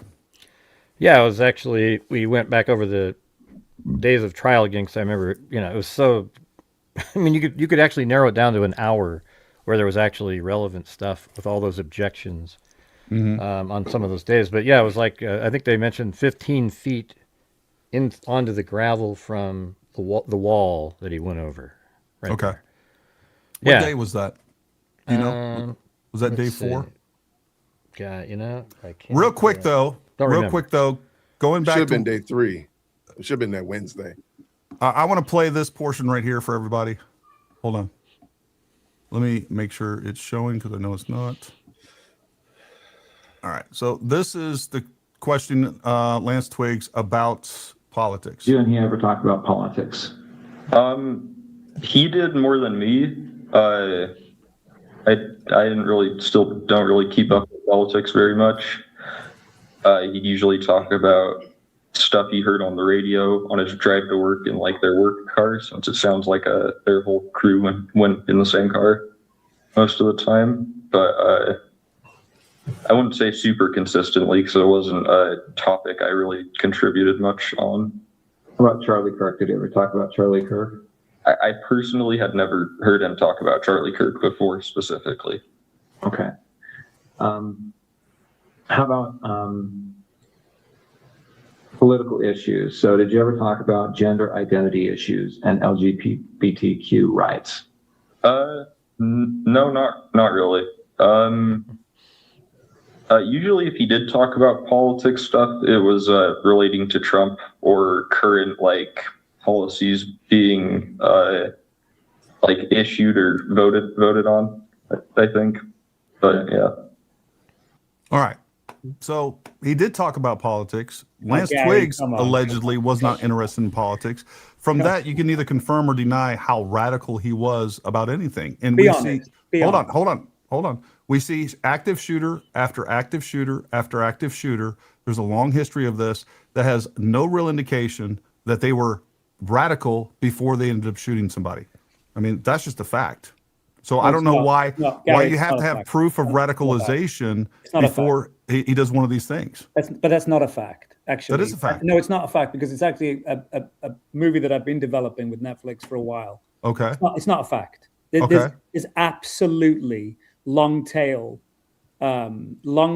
examples where you can demonstrate radicalization, and it is A to B to C, and it's just not that like. Wait, are you saying that you believe Lance Twiggs? You at some point can you at least say from that testimony, it does not indicate that Tyler Robinson was particularly radicalized. Do you believe Lance Twiggs? Can I ask you a question here? Yeah, sorry. Did Audrey Hale have a history of radicalization? You'd have to ask the people close to her. Well, in the public eye, No, but the public eye. But Lance Twiggs is not the public eye. Lance Twiggs is the person close to her. Like Audrey Hale's there's a very specific. Like again, the people who can and do are able to verify whether someone has been radicalized or people close to them. And there's now the argument is whether Lance Twiggs is particularly close to the guy or not. But from that, I'm only talking about that testimony. From that testimony, which is all we have. What about his testimony where he asked him specifically, "Did you do it?" He said, "Yes, I did it. I regret it," and he cried. Which it goes back to again, Gary. I'll say this again because I want to make sure none of you are accusing me of moving the goalposts. I think that's that's moving. I'm sorry. You got Vera, guys, Vera, what'd you say? Be reasonable. All right, I think we're being reasonable. What'd you say? You're less than reasonable, my dude. Go ahead and go, man. I'm less than if Lance is taking Tyler's meat back door, they're pretty close. Go ahead and go. Fellow panelists agree with that statement. That I'm less. Just go. No, I think that's your strongest case. I think it's the strongest argument that you have. That's Tyler Robinson, and I said that at the beginning, right? What percentage of transgender people and people that are in that LGBTQ community, specifically in the transgender world, which is what a lot of people are saying that he was, dabbling in, what percentage of those people live secret lives online? where All they of are them. experimenting online. All right. I don't So know, man. according I don't to know. Look, you're asking a all guy. of them. according to Grok, approximately 75% of public mass shootings in the United States had no extreme ideological interest, according to peer-reviewed research. In other words, the large majority of these events show no indication of radicalization, ideological extremism as a factor. So, yeah, but again, that's a very broad description of it, Gary. That's not a description of That's not a description of politically motivated shootings. That's public shootings. That's a very different category. You're trying to compare two things that can't be comparable. Okay. All right. So like, no, here's the thing about Viram, give me the prompt. Viram, you give me the prompt. Well, no, and what I'm trying to say, no, I was asked two questions. I was asked about transgender. Now you're asking me about this. Which one do you want me to answer first? I want to know what research that we can find. They're all saying transgender. So let me answer that, and then I'll give you the prompt. Like, with transgender, you're asking the wrong person. I work in Hollywood. There's not a cloak. Oh, you should know most then. What are you talking about? But you know, right? Right, that's what I'm saying. I'm saying that there's not a cloaking of people living different lives. Oh, you probably can't really say what you really think if you're working in Hollywood, though. I get it. Yeah, we gotta keep you quiet. I got you. What I'm saying is answering your question is like, I don't. Your secret's safe with us. I don't know if there's this. What does it feel like to be controlled by the Jews controlling Hollywood? Right, because they run everything. Dude. Right, that might be what we need to talk about. Like, we have somebody who's controlled by him. I have a serious question. Everybody, people who question this, there's a very small percentage of people that have that opinion. The Jews? Well, no, the whole argument that the Jews are somehow involved. I don't know. People, honestly, my biggest advice. I think they are. The Jews definitely moved again. You all need to grow up about people having different opinions. You really do. It's like because you listen to our different opinions too, right? I do. I watch Gary all the time. Gary blocked me on Twitter because he thought I was a bot. And I feel like you haven't really given an opinion though. Really haven't. Well, do you want my hit? You've asked me a couple of times, and every time I go to say it, you hit me with something else. I think there's sufficient doubt that Tyler Robinson was that. I think there's an overwhelming doubt that Tyler Robinson was a lone gunman, if a gunman at all. Okay. What evidence? Hold on. So let's. What is the evidence? Hold on. I want to go through this and just. Yeah. So the first thing that we talked about was the 30-06. You said it was statistically implausible. You don't even have a body of work to come up with the statistic to know how plausible that is. We know that there are plenty of examples. No, there's 4 examples you gave, Gary. 4. Yes, there's 4 examples. They're the only examples. There's countless other examples where bullets have literally penetrated. And there's countless other examples in military and freaking civilian pathology reports. I've seen them where we saw the exact same thing. There's plenty of examples. So there's plenty of examples. This is not, but the point is you're saying it's statistically improbable. And you can't even come up with that. Like that's you're stating something that as fact that you can't even establish. Like what is the percentage? You gave 4. What is the percentage? What is the percentage? Very, very small in your camp. Right? What is the percentage? You've given like the number of in my particular scenarios where I've shot moose and deer, right? There has not been a single scenario where the bullet hasn't passed. And let me tell you, if you're using core lock bullets shooting moose, you're a retard. Okay, what you'd be using is something. What you'd be using is something specific that is going to ensure deeper penetration. So yes, look, we all know that there are variations. Here's what we've established: is that there are 4 empirical points of evidence, and 100% of those empirical evidence we have 0 exit wound. Number 2, you said GSR. GSR has to be done within 4 to 6 hours. GSR is not done on rifles. So that was another reason that you said you question the evidence. We've established that is horseshit. We've established that that's horseshit. You stated, hold on, you stated that he didn't have time. He didn't have time to put the rifle together. That is horseshit. He put the rifle together. He had 7 minutes to, and Matt Kester, I can show you the video, does it in less than a minute. So there's that. You said you weren't into a conspiracy. It requires a conspiracy to put a screwdriver on the roof with his DNA. That was horseshit. You lied. And you're controlled by the Jew. You're a liar and you're controlled by the Jews. And controlled, man. The pattern? It's a controlled opposition. All right, Baron, go ahead. Now I'm just screwing with you a little bit. No, I know you. So you Judaized bastard. But do you have a screwdriver though, Gary? Where's the screwdriver though? I'm doing GSR on it. Right. On nitrate testing. No, nitrate testing can be done way past 6 hours. Way past 6 hours, and can it's not typically used, right, in terms of absolute fact or empirical fact, but it's done to get some sense of a reading on whether someone has fired a gun in anything like less than 72 hours, right? No, that's not. That's No, I know for a No, fact. I know for a fact that is a lie. Is true. Verum, that is 100% a lie. They do not do GSR testings past 24 hours. That's a freaking lie for a fact. No, it's not. It's not. Yes, it is a lie. They do it. They just. It's not. Show us evidence, then, sir. Oh man, I'm having conversation with you. I don't have an assistant who can pull all this stuff up. Neither do we. I don't We're know. looking it up ourselves. Yeah, you do. My assistant is me. Oh wait. No, you can look it up, my dude. Show us the evidence. So on, like no nitrate testing performed on. Here's the evidence. There I am. There's no demonstrable radicalization pre. In America, we say that demonstrable. What did I say? Demonstrable. You're fine. I'm just. Well, we gave you the It's language. okay. So we'll go with mine. We improved it. I do prefer aluminium. You just I will say eliminated that. letters, mate. You didn't. Aluminium is kind of wild. I like that. And you made up I a prefer metal that doesn't aluminium. exist, aluminum. Yeah. And so there's no demonstration that Tyler Robinson was radicalized from the person closest to him. And 75% of all incidents never indicate any radicalization. No, that's not a politically motivated crimes. That's What? not true at all.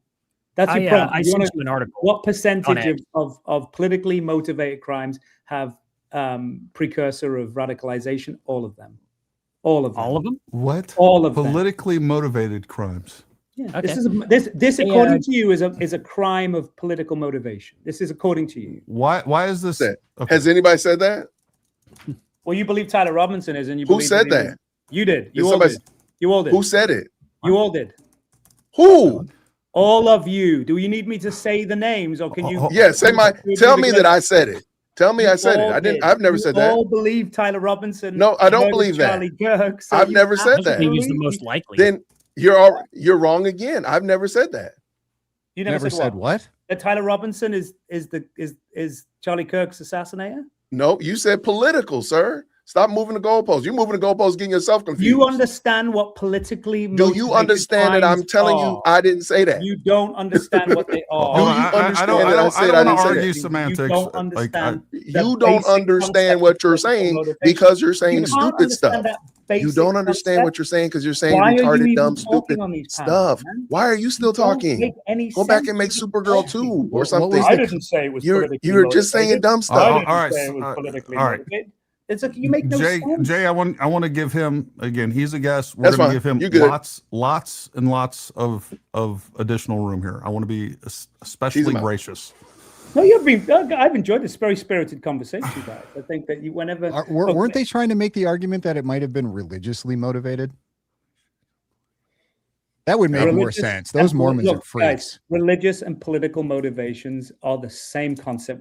We call them politically motivated crimes. It's the same thing. Whether you have an issue with someone because they're Muslim or Hindi or because of they're a Democrat, it's the same bucket that ultimately there is a long tail. Or Jewish. of radicalization. Not Jewish, yeah. They're the group that are killed. They're the group that are persecuted the most. I know. Verum, have you seen all of his chat logs? Say that again, mate. Have you seen all of his chat logs? I've seen some of them. Look, there's like I think again I'll go back to like you have a really strong case on all of those aspects where it's text. Well, Discord, isn't chat logs. that indications of? I mean, that is indication of radicalization. Yes, if it's him that's sending all those messages, yeah. All right, Okay, so so I here's just the thing. here's the prompt. How many And I think, shootings by of the way, politically motivated didn't show prior indication before? Jared, you asked me before, and I just want to I'm going to answer it as plainly as possible. If he is found guilty, right? I will trust that they've gone through the full process and being able to verify that he sent those text messages, he wrote that letter, he was in Discord himself. There are challenges. I know you and Baron have been back and forth on Gary in terms of when he was Mirandized. If all of that can be demonstrated that was him, it's open and shut as far as I'm concerned. No, I'm not. We haven't been back and forth on when he was Mirandized. He was definitely Mirandized when they attempted. Hold on. What time he was Mirandized? You have been. He was definitely Mirandized when they attempted to do a interrogation on him, and it is Utah police state policy that you're going to Mirandize upon the time of arrest and any time that you attempt an interrogation. That's policy. I can pull it up for you and I can show it to you. So to pretend that like you only Mirandize someone on the initial arrest and saying that which, by the way, there's every indication, all the evidence except for the nonsense that Barron just makes up out of thin air, that interrogation took place on the 11th and not the 12th. That is horseshit. Like, I've watched you both. I'll say this, Gary. There's lots of stuff that you've been right about. On that one, you're wrong, and he's right. He's not. No, he is. Wow. No, he's not. No, it's okay to be wrong, man. I'm not wrong. I have no problem being wrong. Oh, but that is the craziest. Why doesn't he tell you what you? Why doesn't he tell you when he said it? Why don't you tell Gary when he said it so you can say, "Here's an example where he's wrong." On this. I have a whole folder on this. We can go through this easy. And I'm sure he does too. Look, I think it boils down to, like, again, if in the case, when it's in court, if he's found guilty, they are going to have been able to demonstrate that he sent those text messages, that he wrote those Discord messages in those chat rooms, he wrote the letter. It's open and shut. There's no one on the side where we're questioning whether he's the actual lone gunman. We'll be able to have any leg room.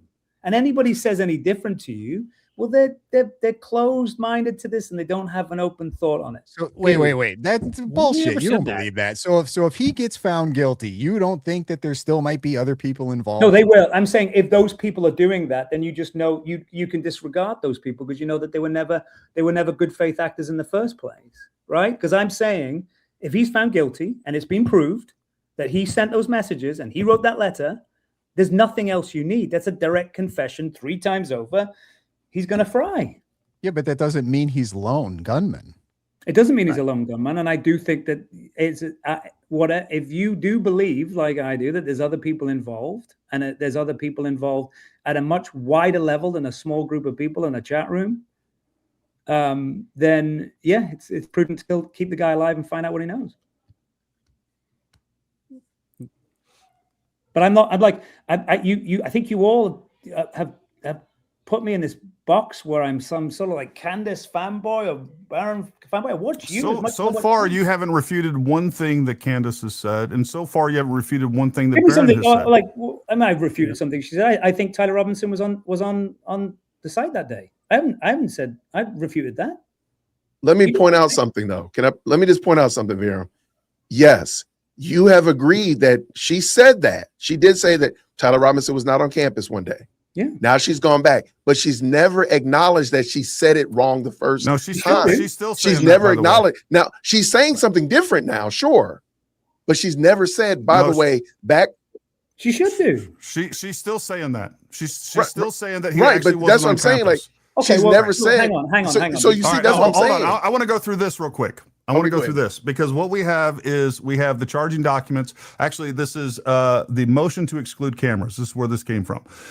Page 20 indicates that on the evening of his arrest, Tyler Robinson declined to be interviewed without having an attorney present. A video of the encounter Bates 03996 R2 at timestamp 033653. All right. The evening of his arrest, the official time of his arrest was 04 on 9/12. Here we go. If there's further clarification needed, what we have is the Deputy Attorney Courtney Sinagara phoned the prospect. She was addressing this specifically because this was being put out by Baron Coleman, was actually arrested September 12th, the day after early documentation had initially reported, because Sinagara said the alleged assassin was never actually arrested in Washington County, but nearly 4 hours north in Provo, by which point it was well past midnight. Here's another court document.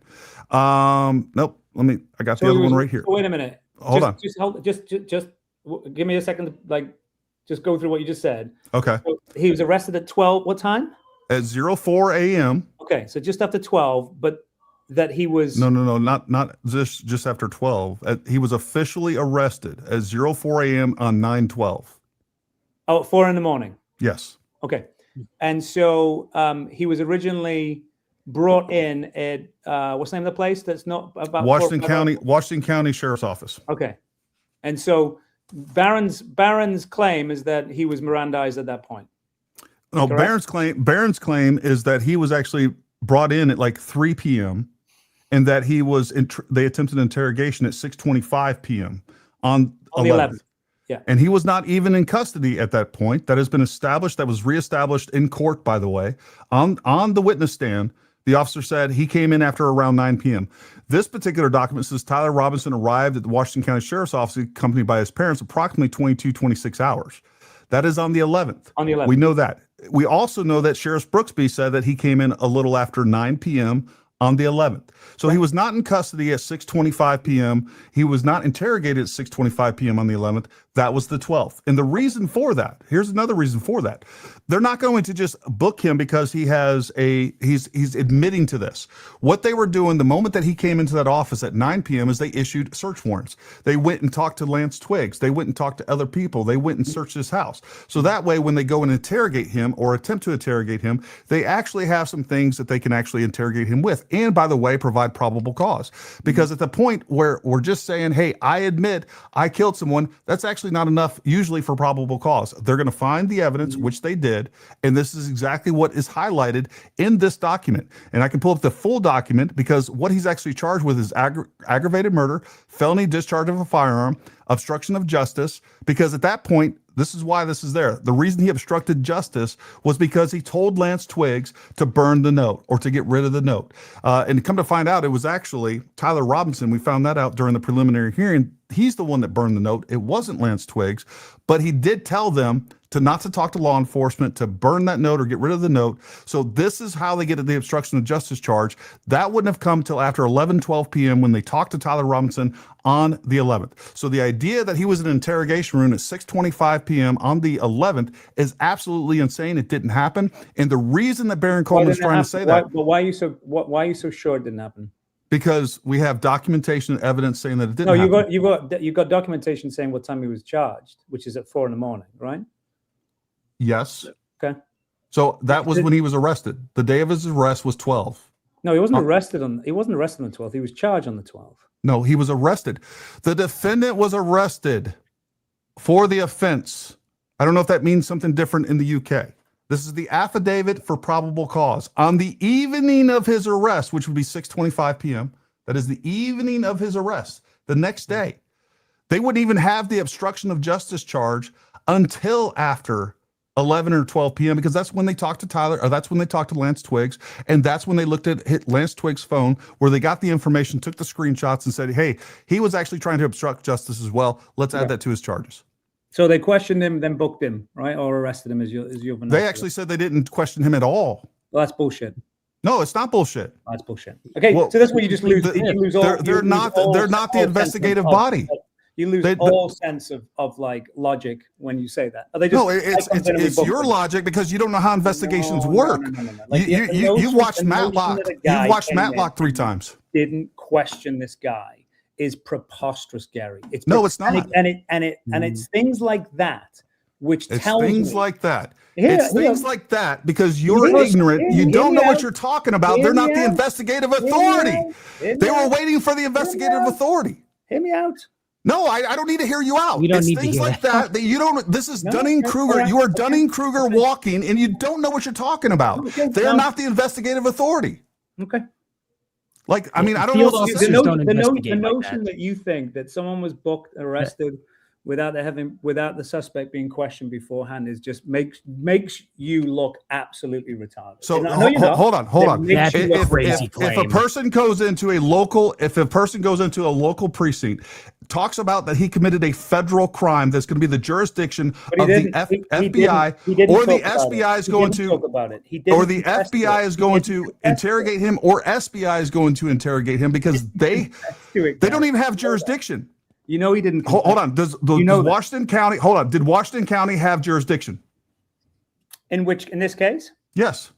No, I would not have thought so. Then why the hell would they question him? And that's exactly what they said. They said, we didn't have jurisdiction. All we were going to do is facilitate his surrender, and we were waiting for SBI to show up. Well, what they said was we were waiting for investigators to show up. What it turned out to be was the SBI. This has been corroborated by witness testimony on the stand. It's been corroborated by documents. It's been corroborated by all the facts. But yet Baron Coleman just makes something up and is like, nope, you know what? I think it was actually on the 11th. And the only reason he's doing that is so that he can undermine the validity of the Discord chats. And by the way, we even saw him in the courtroom. He was in the interrogation room, and guess what he still had? He still had his cell phone. He was in the interrogation room because Washington County had no authority, no jurisdiction, and they were just making him comfortable, and they let him keep his phone. And we saw a video of it with his phone. And by the way, that's the same footage that Baron Coleman told you didn't exist. He said there was absolutely no footage of Tyler Robinson in Washington County in those interrogation rooms. He lied to you. He doesn't know what he's talking about. What he's good at is telling stories. Myself, man. I don't need other people to I don't have to parrot what other people say. You're bringing up, you just said that Baron Coleman's right and I was wrong. And no, I think he's right. I do think he's right. I think your argument here is preposterous. You're making the case that an arrest was made without an investigation. They don't have jurisdiction. So he's still. Who do you think questions him? Just out of curiosity. Look at what you're saying. He was arrested the minute he rocked up here, guys. What? You are what you are suggesting. Even if that's true, I'm going to grant you that. What evidence do you have? Who was not confessing? He was not cooperating. He did not confess to this crime. He was not questioned by Washington County, and he was not in custody until after 9 p.m. And you have no evidence to say otherwise. And the only thing that Baron Coleman has is his imagination to say that. Why have you? How come you two don't thresh it out? I will not thrust anything out with Baron Coleman because he's a liar, and I've seen him lie multiple times about what he has said to me. He's went on a smear campaign. Hold on, he's went on a smear campaign against me since going back to October. He went back to. I didn't even know who this guy was, and he's saying that I'm sold out to the Jews because of some Google Trends thing. And I don't even know who this guy is. And then he goes on and he says for months and months and months that I said that Mitch Snow wasn't at Fort Huachuca. That was a lie. And he made a whole shtick about it. And he's making all this content saying that Gary said that Mitch Snow wasn't at. What's that? Did you not say that? No, I didn't say that. I never said that. And I got a video to prove it if you'd like. No, I mean, I believe you. Why wouldn't I?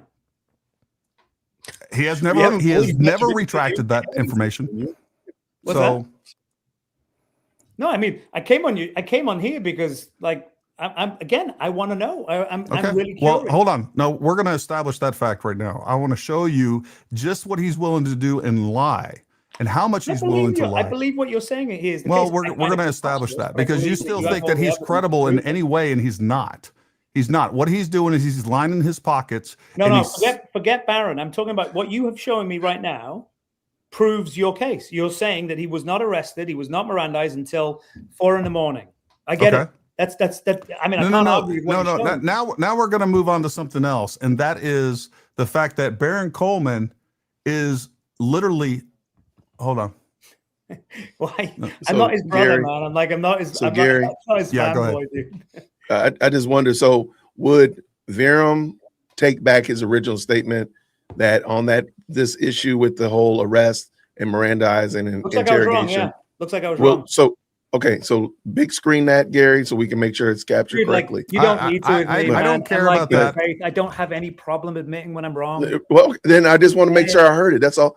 I was literally just speaking, and I didn't hear you say it. All I'm asking you to do is just speak. A huge amount of that. Go ahead and say it. Just say it. Just say it. I just want to hear it. All right, just say it. Jay, this is not the third time you've heard it. I don't want to be petty about this. The point of this is that these people are lying to people all the time. They know and by the way, I know 2 different lawyers that have contacted Baron Coleman. Gary, hang on. Okay. Let's just have it. They're not the only ones lying. Your guys, Jack Posobiec came out and said I don't know what Jack Posobiec says. I don't know what Benny. You're like all these guys came out of court and said we saw 4K of him literally taking the shot. That was bullshit, mate.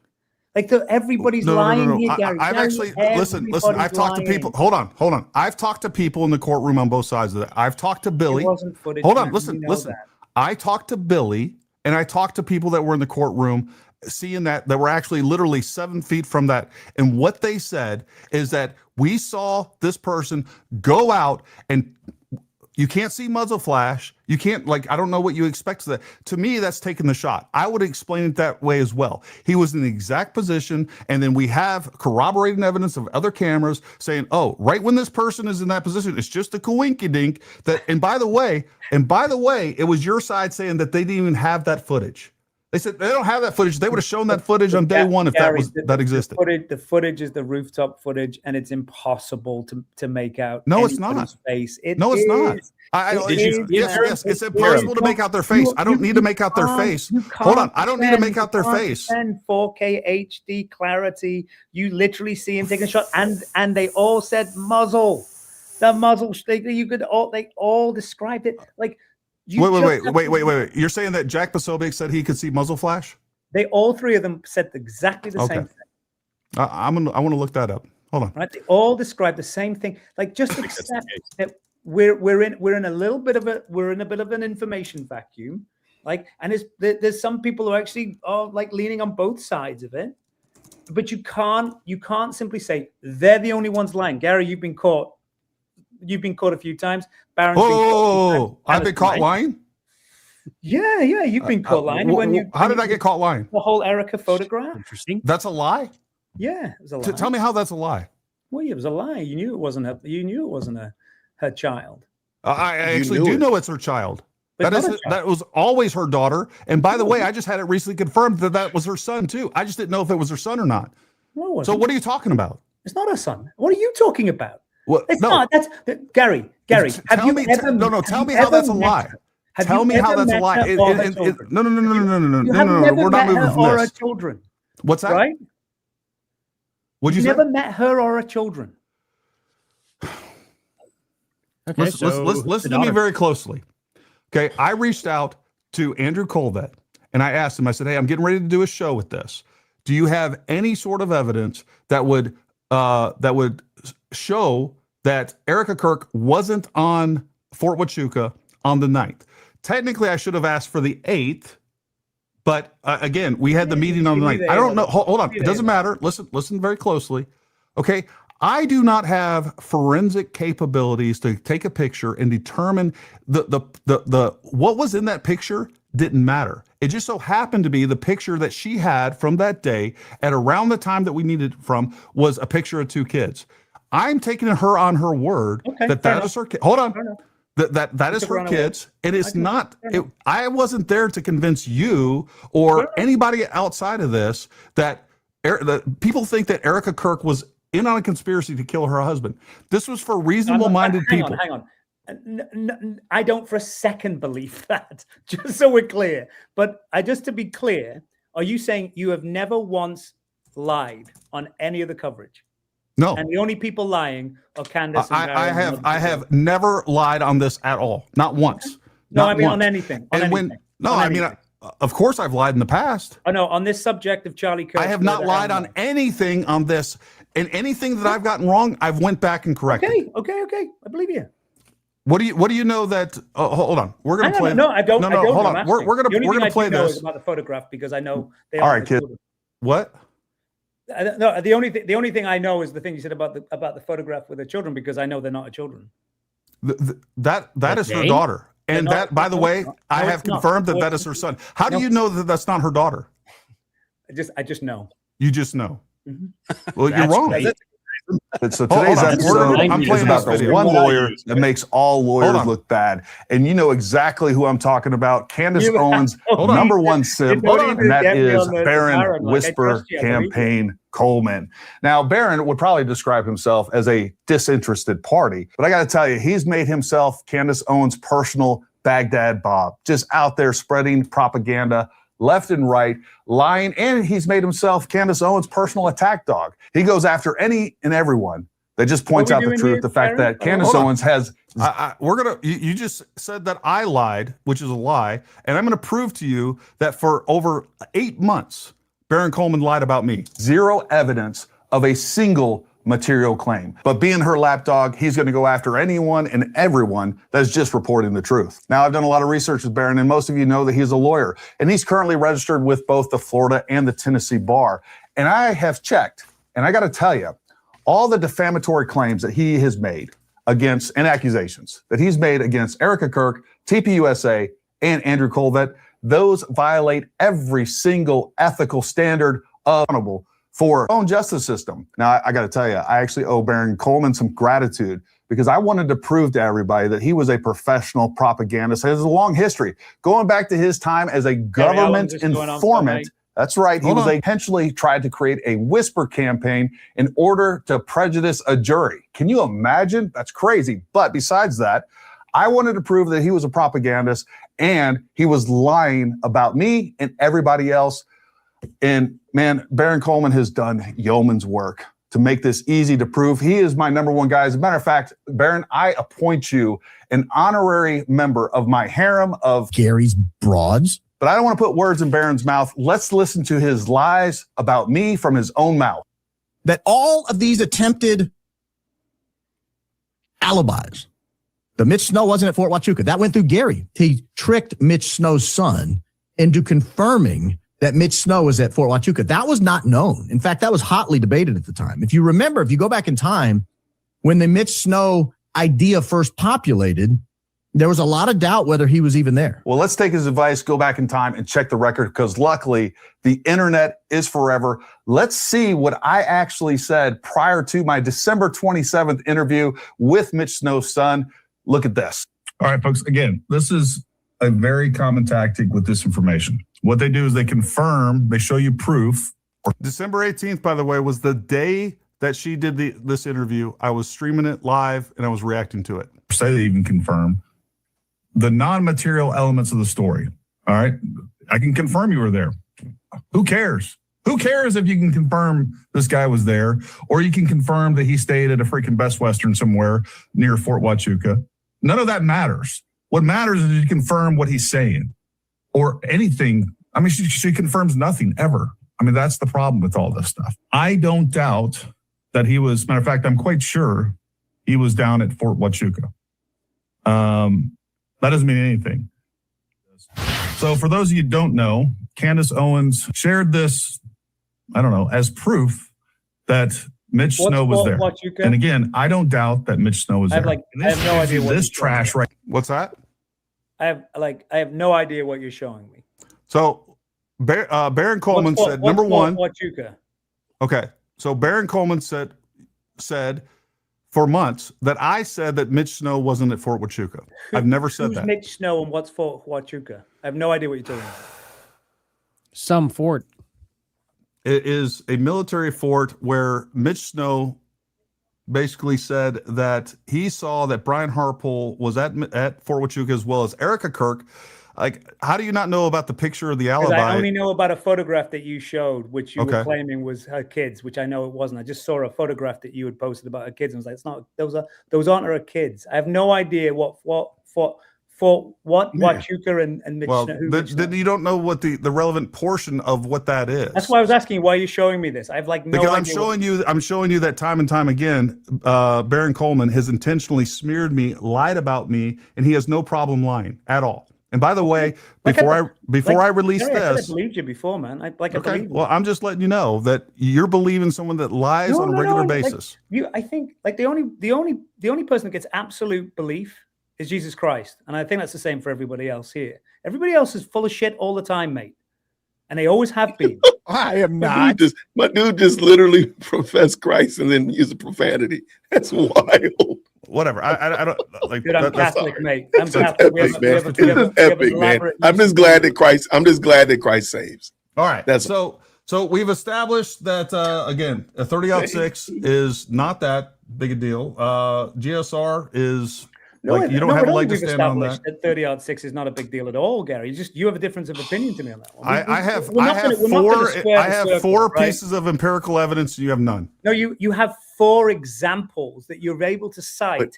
There are literally hundreds and thousands of cases about firearm deaths through firearms, many of which give us are one. 30-06. No, mate, I don't have the. I Okay, don't anyways. have a list of That's people an absolute who logical did not have fallacy. a bullet Like, pass but through. you say there's thousands. I mean, how hard would it be to just Google like 3 or 4? You do it, and it's like then you can say 3 or 4 yeah. people, Okay, and then you Viram, you shut us down. Do you honestly think? Do you honestly think that there are specific examples of Bob who was shot with You a? just Smith said it bullet, was, literally with though. a 30-06 didn't You that said pass it. through him. You just No, said. mate, that's not Look, how it works. You just said That's not it. how it works. Hang on, You hang on, gave hang on. I have to 4 say this. examples. I have to Go say ahead, this. Jared, go ahead. Empirical. Exactly, Viram. There are 4 examples. That 4. that right there, your whole thing. But there's thousands upon thousands where it did. There's 4 examples, well documented, where it didn't. And you're saying that, well, that's just 4. Couldn't have happened here because it's your bias, it's your criteria, No, whatever mate, whatever's in your mind. This is motivated reasoning. It's not. It's called motivated reasoning. The bias here. The bias here is that's like the argument of me saying, look, there's a single example. There's an example I can point to that a bullet zigzagged them and caused 7 different. Well, that's not wounds. physically possible. If somebody told me, just give us an example. But Gary, there's a evidentiary case law about that bullet doing those things. So when you say it's you dismiss it, that can't do that. No, of course, you just need your eyes and your ears to see some things aren't possible. Okay. Is my point. Well, we've established that it is possible. Okay, Can I say one more thing? So the Warren Commission Google it and show us the it. bullet could zigzag and cause 7 different injuries. Well, No, because that's silly. But show us one that went through somebody. Oh, for fuck's sake. Gary, can I say one thing real quick? Please go ahead. Evidence and possibility mean absolutely nothing to Viram. This is what we can, the mere possibility. If I told you, Viram, that somebody could sit here and flip a quarter enough times and it would land on its end and it would do it 4 times out of 1,000,000, you would say, nah, it's too statistically insignificant. Even though it was recorded on video, somebody flipping a quarter 1,000,000 times and it landed 4 times. Gary gave you out of the well-documented versions, 4 instances, one of them being a very high-profile person where this happened, and you're saying it's still too statistically insignificant for it to matter to me. Like, there's no way in your mind. That tells me, Viram, that you have a design in your head, or you have an idea in your head that absolutely cannot be released. It cannot be Tyler Robinson, despite the evidence, despite all the evidence. Despite the evidence, despite the evidence, despite the evidence, despite the evidence. Didn't say that. So, like, just to turn your example, Jared, on its head, right? Brother, I've sat here quietly, and I've listened. Hang on. I have not interrupted. Oh, sorry. I thought you finished up. No.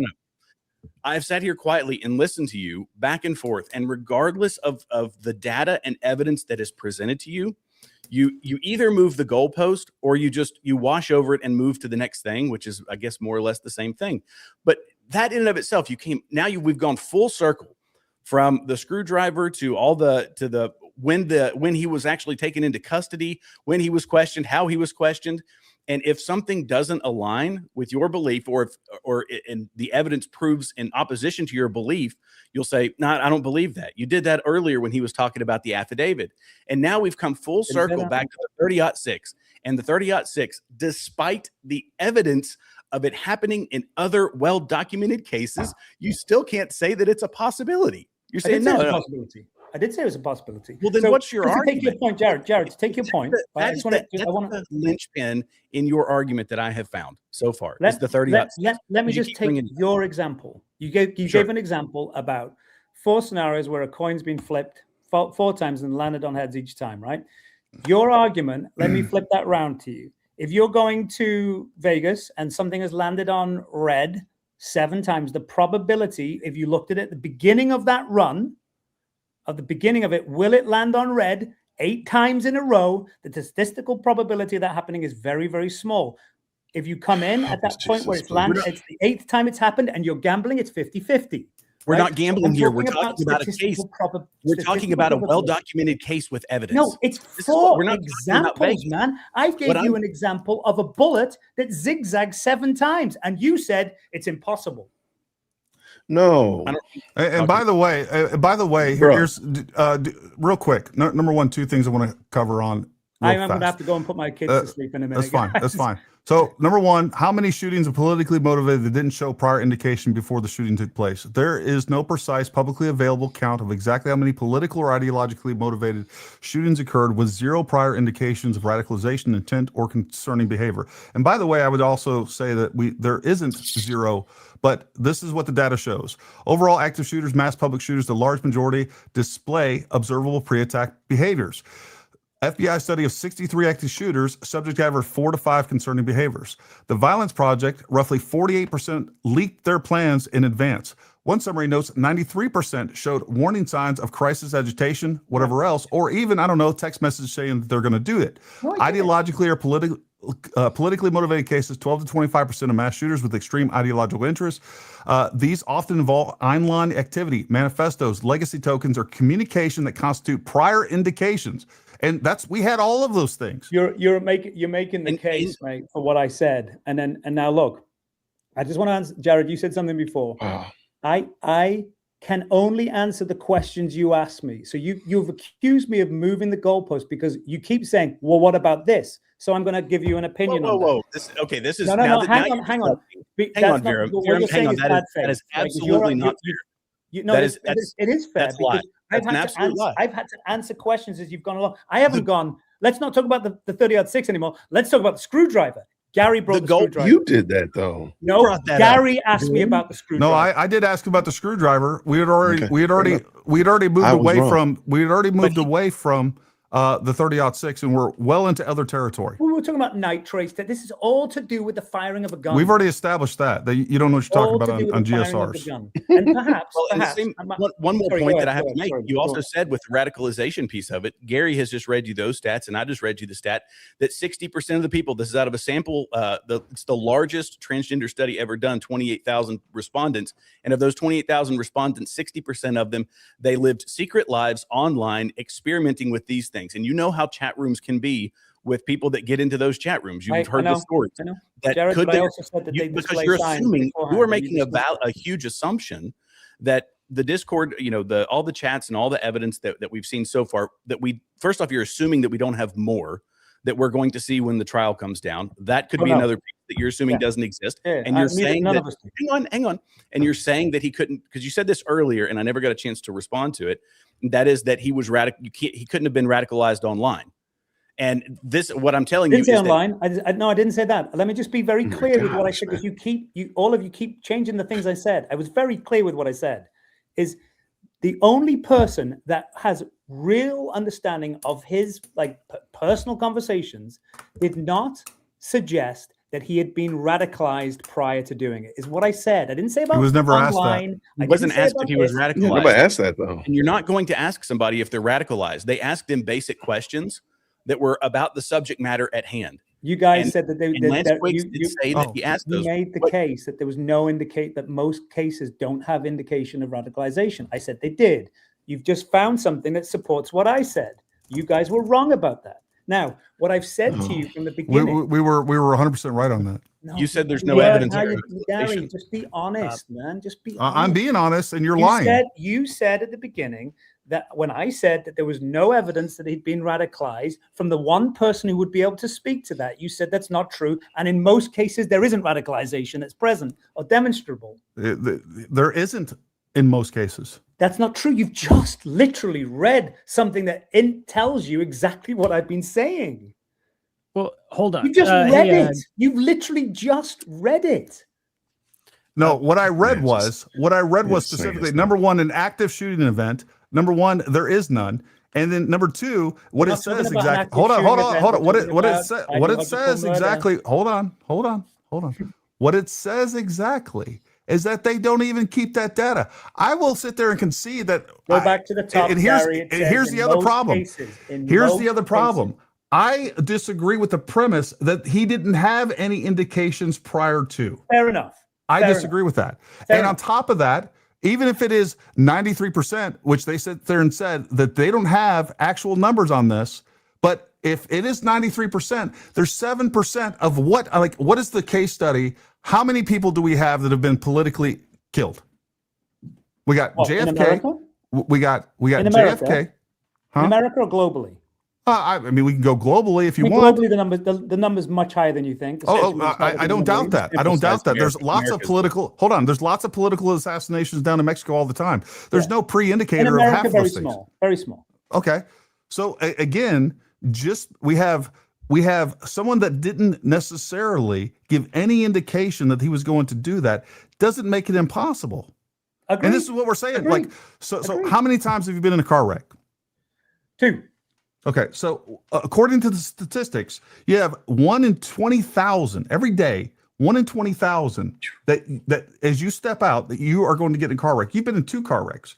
Yeah. Just because things with low probability happen all the time, Agreed. and they especially happen when you're talking about something that has a low probability to begin with, and that is the assassination of a political. Agreement, Gary, yeah. I am not going to dispute that. I said at the beginning that I think you are fighting a fight on a hill you don't even need to fight on, because I think all you have to be able to do to prove this is to prove that Tyler Robinson sent those text messages himself. That's not what that letter and was. You're describing a fight that I don't have. I don't have a fight. I don't have a fight of proving Tyler Robinson guilty or innocent. Come on, I think you guys. No. What I do on a day? No, listen to me. What I do on a daily basis is prove that Baron Coleman and Candace Owens and people of their ilk are lying to you. They are lying to you. That is what, and also, by the way, I believe that is much larger psychological operation at play that is politically based, that is being ran by our enemies, both foreign and domestic. That's what I believe, and that's my fight. I don't care if Tyler Robinson is guilty or innocent. If I have evidence tomorrow, if I have evidence tomorrow that comes out that indicates that Tyler Robinson is 100% innocent, I will be the first one to say that. And by the way, it doesn't change anything that I've been fighting. It doesn't matter if he's innocent or guilty. Candace Owens has been lying to you. Baron Coleman has been lying to you. Because I can sit there and tell you, he said this is the truth, and this is what we know to be the truth, and this was completely made up in a lie, and he did it for super chats. He did it for, same thing with Candace Owens. This is a grift. This is a con. What they are doing, they are frauds. That's what I'm pointing out. And this is being utilized to undermine the right and destroy this country by Russia, China, jihads, left and right. I think, so as a conservative guy, right? I think both sides put so much stock into this idea that this country is being destroyed from within, right? So if you want to talk about countries that have been slowly eroded from within, look at the UK, right? And there's I don't give a shit about the UK. This is not the point. The point is that you're describing. Hold on. The point is that you're describing a fight.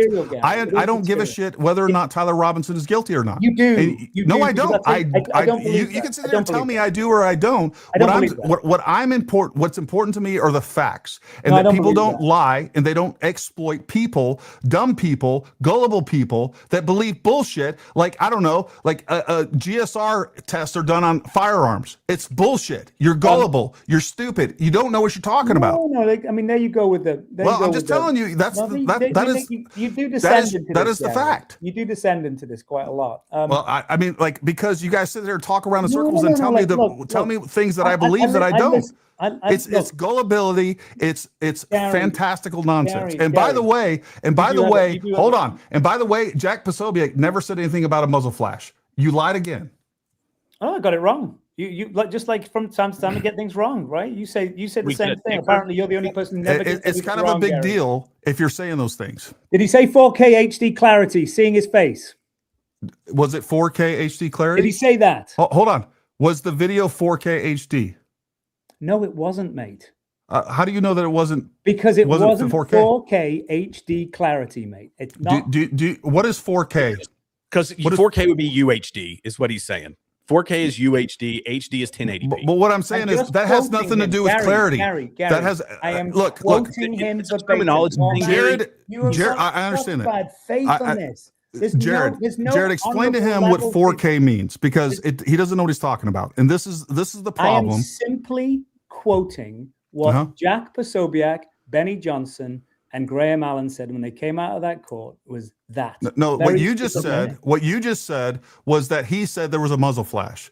That is not what was being said. Benny Johnson said muzzle flash.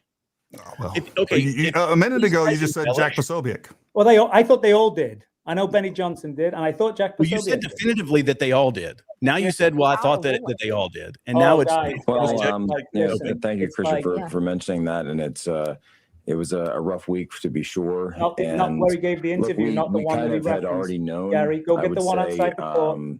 that Okay. was the way. There's that no it point shifted. showing Look, this. we- There's no point showing this because Okay. he walked it back when he was with Megyn Kelly. There's no point showing this. Well, here's what I can tell you right now is that, and I'm gonna look it up, and we're gonna look up Benny Johnson as well. Look On them the, all let me I go. do have to go in like literally 5 minutes though. Well, either way, we're going to flush this out. Let me ask him, Viram, real Yeah, quick. go ahead. Do people use 4K if they see it on a 4K not even a qualifier, but as an embellishment? We saw it in crystal clear 4K. What do you mean? Because you said that he said 4K. Let's assume if we can find the clip and It's they just said look, it's a display resolution, right? I know a little bit about. I know a little bit about. I know what 4K it's is. 2160. Got it. 2160 and the 1080 is HD. I got it. I don't believe for a second they actually understood what they were saying, mate. But they still said something that wasn't true. Well, so far we've proven that is not true. That you're the one lying, not Benny Johnson. Gary, here's what I'll concede to you today, right? This From is such all a the things nitpicky you said, thing. all the things you've said is the screwdriver was found where you said it was. I can't dispute that, and that Tyler Robinson was booked and charged for the murder at 4 a.m, right in Provo. I can't dispute that because you're showing me very. The rest of the time, you gave me 4 examples of guys that didn't have a bullet pass through them. Come on. You can't be this retarded when you start talking about statistical relevancy. So how does that? You can't be this are dumb. you saying that that's not relevant to Charlie Kirk? It's not relevant, Gary, because I told you about a bullet that moves 7 different ways, and you said there you it's go. not You're going possible. back to JFK. Those are separate Because incidents. it's the same argument. This is so dumb. So dumb. It's not. No, You it's gave not me because 4 a bullet examples. doesn't zigzag. I know it doesn't. And you don't mate. have I another know it example. doesn't zigzag. Here's what I will concede. know it If I doesn't had zigzag. 4 Just examples like I that a know bullet zigzagged, 30-06 I would be like, you know what? doesn't Maybe stick that's in what someone's happened. neck. But you don't. It You don't doesn't- have. just like the same way that a bullet doesn't zigzag, a 30-06 does not tend to stick in someone's body. It just doesn't. Can I bring up a Doesn't point? tend to stick in someone's Except body. when it does. Except when it does. Except when in the 4 examples that Gary when a gave. bullet zigzags 7 But- different ways. Yeah. Well, give us an example. Okay, Gary, give him the zigzagging 7 ways. Where are the other examples of a 30-aught going through somebody?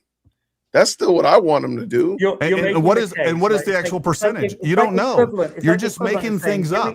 This is the point. Equivalent of showing me 10 times cornerbacks didn't catch Tom Brady throw. And here's the thing. Wow, now we're talking about football it's just stats, y'all. No, it's just. I mean, you're literally moving the goalposts. You're literally moving. man, you moved to football. You are Viram. literally so Viram. dumb. I've never known anyone. Your threat, your It's impossible. pejorative does not affect me at all. Trust me. Brandon and the other guys, Jared, you're smart. Gary, you're smart. But this guy, seriously, This guy. is the you haven't on a My name panel? is Jason. That's You know whatever fine. your name is, mate. That's You didn't want fine. me to- you didn't want me to You've use your shown name the before. breadth You and didn't- length you and didn't depth want me and to height use of your your name ignorance before. all night long. Trust You me. didn't want Your me to ignorance use has your been name on before. You're like, full don't say my display. name. Don't Go say tuck my your name. kids Keep in. my name Go out tuck of your your kids mouth. in, man. What Have a you good said to me night. before? Viram, I'm just thank you so honoring much your for ability. stopping Bring up by. a question. You've proven the point that we've all said is that you are completely and totally without any answers. Have a Sure. great night. Cool. Hey, I If- dropped my if information. If you want to that's come on the your- channel, if I that's your dropped my conclusion- information in the chat for you, by the way. I Cool, dropped my man. If contact that's your information. You're welcome. conclusion- If that's your conclusion, then you've not been listening. Could I ask a quick question here? Not the video. Gary, not the video. Outside the courtroom. Okay. Let me see if I Well- can find it, Gary, because I think I've got it in my Evernote. According to the query, Benny Johnson has never said anything about a muzzle flash. According to the query, Posobiec's never said anything about a muzzle flash. We'll find the video. Here, I've got But- it right here, Gary. But I'll again, give it to you on X. when you believe these little things that aren't true, like time and time again, they add up Play the to video. they Play the add video. up they add up to a Play Benny constructed Johnson's video. constructed suspicion that doesn't exist. Play his video. I'm looking for it. It's not hard to Would I be find. able to ask you a quick question here? Yeah, mate. Go ahead. So did you watch the Candace Owens episode where she interviewed Corby, the guy with the foldable AR? No. You didn't see that one? Okay. So this is months before the trial took place here. He told Candace Owens directly, well, Oh, if wait he a was second. hit Is that with the a guy with Corlock- the Vic Marks thing? Is that all that connection? Yes. Yeah. Okay. It's I kind of might in have that seen. I might have seen some clips of it, but I didn't see the episode. Okay. He brings up directly to Candace. I don't know. If it was a Corlocked, I have a buddy that's in the Marine Corps that says he has seen a Corlocked go right on in and not exit. And brings that up to Candace directly. Was it a Corlock? Months later, we find out Yeah. it's a Corlock. Was it a Does that not Corlock? change anything? Yes, the bullet was a Corlock. Yes, it was a No, you Corlock. don't know that, Gary, because the bullet was never verified, and you know that. No. His know rounds were that. shown. Hold on. Did he hold have on, one Hold on, special Viram. bullet Hold that he on, carried? Viram.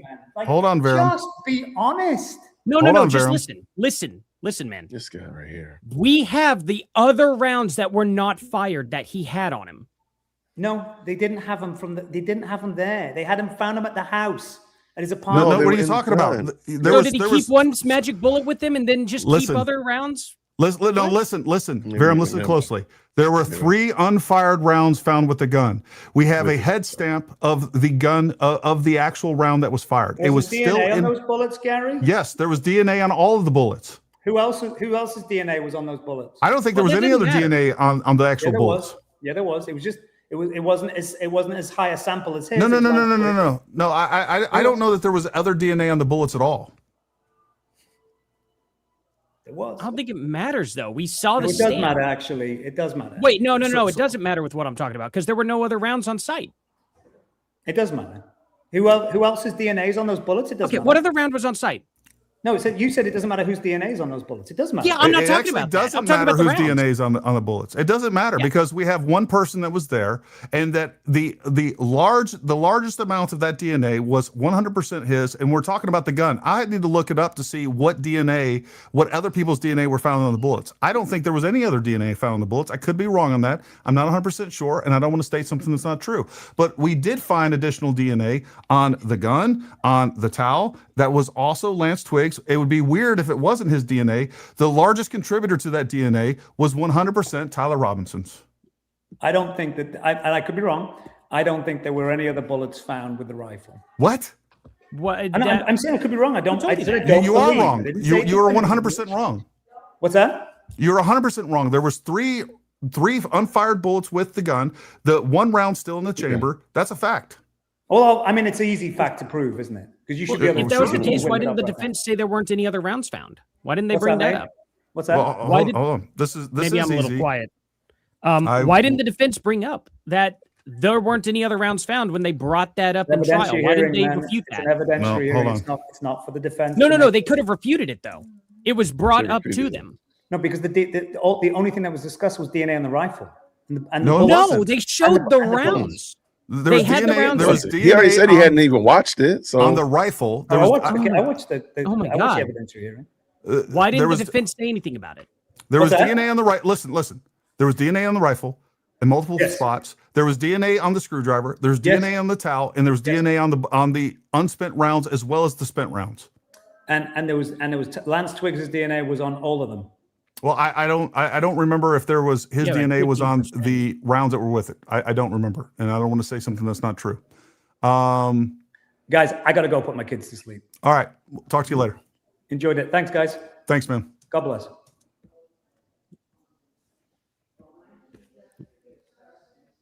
Have my a good night, dude man. is on the computer. My dude is on the computer, but he cannot. ammunition, But he as well cannot as go to some Google.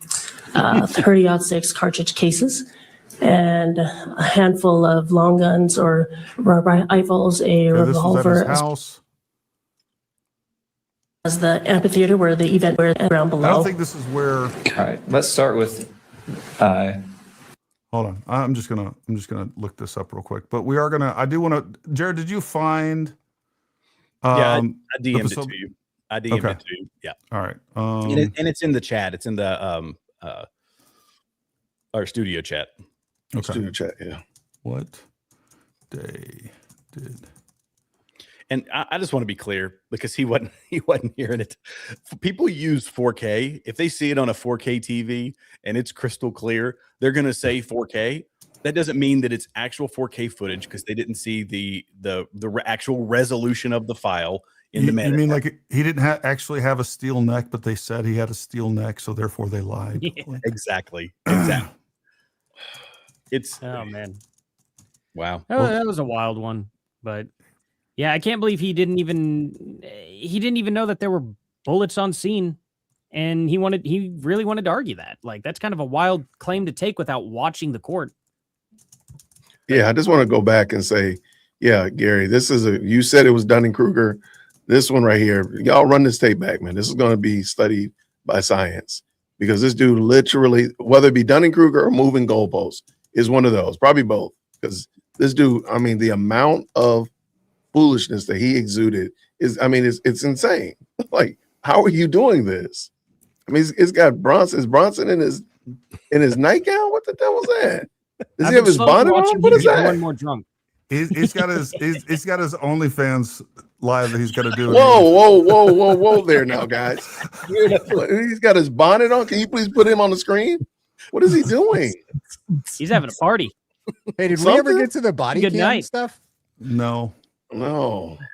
Damn it. I mean, there's nothing really to get to. I mean, the fact is look like you get in the body cam, Bronson. What the heck are you doing? I'm worried about this, man. I was putting my serious hat on for that guy. Oh, because that was serious. That was serious. Trying to see. There was support for inclusion of some of these individuals. Yeah. A swab from the rifle. Particular pointing against it, but because he's next page. You found again Matthew Robinson on swab number 1.6, or a profile that indicated he was a possible contributor. There was support for inclusion of Matthew Robinson. Okay. And next page, actually go 2 page to page 7. You found support for inclusion of Lance Twiggs on swabs of buttons. Cartridge is unfired. Cartridge case has been fired. Right. Let's jump back to page 7. And what was your conclusion with regard to, well, first of all, why do you group these two together, exhibits 1.13 and 2.1 in your conclusions here? They were both mixtures of two individuals, and they both yielded a likelihood ratio of the same magnitude, so they can be grouped together. Okay. It's not that they were tested together? Correct. It's just that the results were of the same magnitude, so they were reported together. Is that right? Correct. All right. What was your conclusion as it relates to both of these as to the likelihood ratio? The DNA profiles are at least 1 trillion times more likely if they originated from Tyler Robinson as the major contributor and an unknown unrelated individual than if they originated from 2 unknown unrelated individuals. And did you make a conclusion here as well about a probability statistic? Yes, so the probability of an unrelated individual in the population who has not contributed DNA to these samples yielding this level of support, so meaning yielding this likelihood ratio, is less than 1 in a trillion. But no, Gary, stop. Stop. No, it's not enough. No, Gary. Nothing else. It doesn't prove anything, Gary. The only thing that would have been better is if he would have had a stutter. The 1.3 sample I was worried when he pulled up that clip. Sorry, Gary. is described as swabs of trigger and trigger guard, right? Correct. You didn't do the swabs, but am I correct that you have no way of knowing which part was from the trigger and which part was from the trigger guard? Correct. So they were swabbed together, so I wouldn't be able to say where the DNA came from. And that's one of the samples that was degraded, correct? There were signs of degradation present in that sample, yes. And you said with regard to that sample that was a sample. I can't find where they're talking. Oh, here we go. You know what? They were referencing it as a cartridge. I was looking up ammunition. There's 9. The receiver and the swabs and cartridges. The swabs, 30.6 cartridge, and I'm going to get you or Artie to show me how to do that. I actually didn't know you could do that until I think The I saw swabs of 130. You just pull up. You just pull up it's Control F. Go to the transcript and then Control F. Yeah, correct. Boomer. I'm an idiot. 6 cartridge, and the swabs of 130-06 cartridge. I want to ask you about a couple of those conclusions. Yes, ask about those.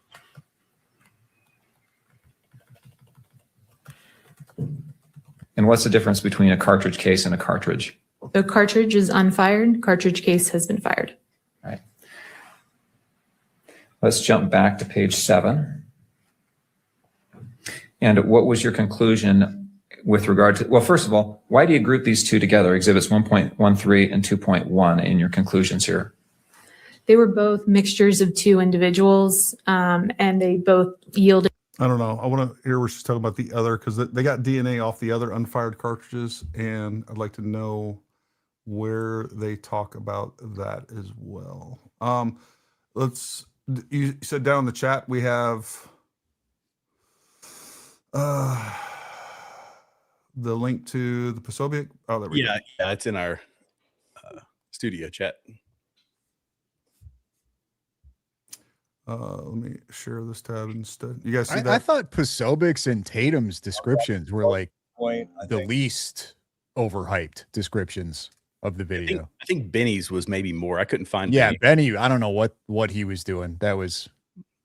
I mean, drama. not a big fan of all these guys. Yeah, I agree. The question for me is how do you even get reasonable doubt when there's so much evidence? But the thing that I do just have to say is that I know that you guys watching on live stream couldn't see the last video that was shown. Well, it wasn't edited. It was zoomed in. It was zoomed in from the surveillance video off campus, and specifically the part of the Losi Center, the roof, and you see everything. You see everything. He climbs over, he assembles the gun, he runs over to the edge, gets down in a prone position. Can you pause it, Gary? You see yeah. Time. That right there validates what the debate that was going on around that. That he goes over, you could see him, and he walks it out specifically. He goes over, he assembles the weapon, then he goes out to the firing position. We spent like 30 minutes on that. And here's what I would say to this is I wouldn't necessarily even take Jack's. I don't know what he means. Like, is he assuming? Do we actually? I don't think we actually can see him put the weapon together. So I'd actually be on the just for precision sake of what we're saying. I think the assumption here is, and maybe you can, I don't know, but the assumption I think most people would say is okay, he went over the wall, and we don't see him for a while. So the assumption is that he put together the weapon. I'm not 100% convinced that you can actually see him put together the weapon.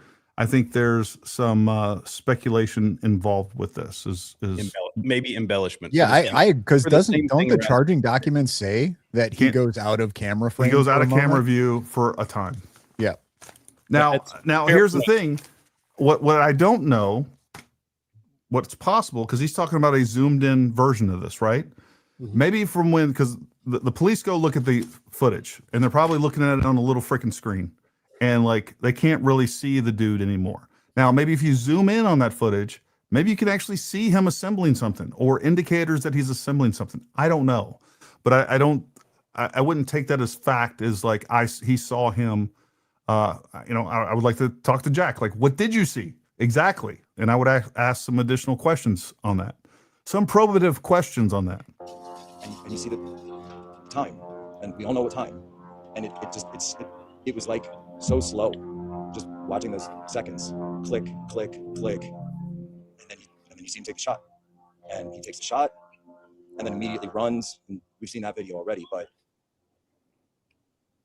I knew we were going to watch that, but I wasn't prepared to see this side of what happened, because we've never seen it before. We saw the other end of the shot, obviously, but this was. And there again, I don't know what he's saying here. I don't know if he's saying, hey, we know what time the shot was taken. We see that he's there right after the time that it's taken. He gets up. Can we see? He definitely doesn't say muzzle flash. Is there an indicator of recoil possibly zoomed in. I don't know. But I mean, it's ultimately irrelevant. I mean, I don't even know why this is an argument, but clearly what they're saying, their argument is, well, his argument specifically was there's muzzle flash. I don't know. I mean, I would like to know, like, what exactly did you see? And I wish you would have been more descriptive on that. Of just evil, and I got very upset watching it, and obviously the family was very hard for them to watch, and looked over and I saw Tyler wasn't even looking. He wasn't even looking. See what he did.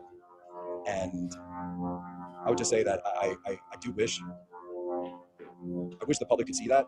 I hope that video was made public, not because I want it to happen. I didn't want any of this to happen. I hate all of this. I hate being here. But people need to see what happened. People need to see the other side of this, because this is a kid. All right.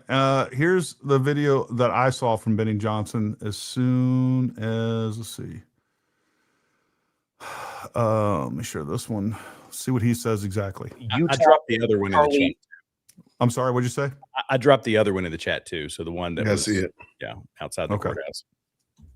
Well, let's look at that one because that's what he said first. Let me see what we got here. Benny Johnson. Just witnessed something. Eric Kirk, full enhance every movement of Tyler Robinson in the day, full quality HD, some footage in 4K, tracking all his movements. What the public couldn't see was the emotion in the courtroom. Let's see what he says.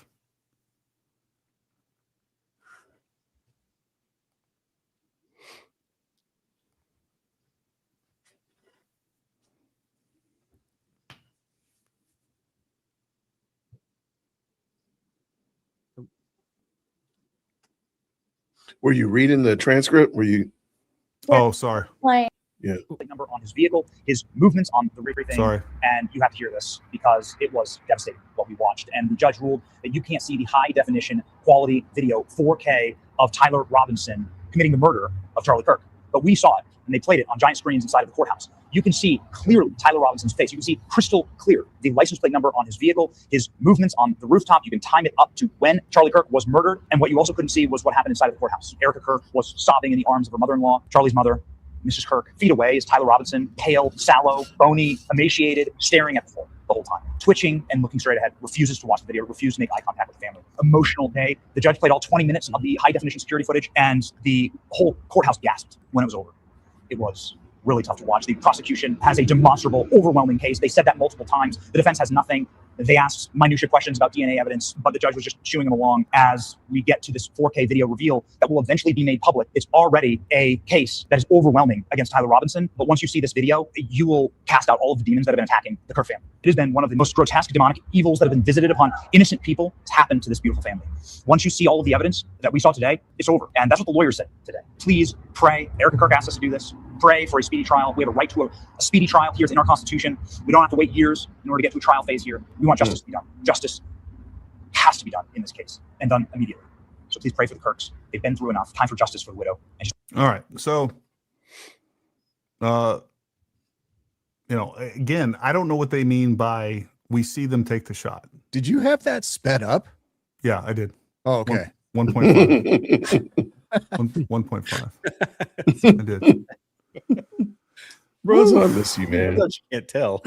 Oh, I did send an article to you on X, Gary. Don't know if you want to pull that up and kind of see through it, but it was just kind of the point that nobody knew that Audrey Hale was getting radicalized. Like people around him, just no, just one of those examples. Just be honest. Just be honest. They had to know. I can point to a statistic that I don't know what to point to. So just be honest, Artie. Yeah, exactly. Yeah, I mean, it's just funny. You want to give me one example? One example where this happened? Yeah. I have 0 examples, but you want to give me one? But I don't even know that reasoning. I'm dumbfounded. And this is what I'm talking about. All right. So, anyways, let's share this tab instead. Are you guys seeing this? You see this? Nope. See, I'm not showing it. How the Covenant school shooter planned the deadly attack for years while manipulating parents and therapists. For years. Yeah. I didn't know that. Just couldn't possibly happen, though.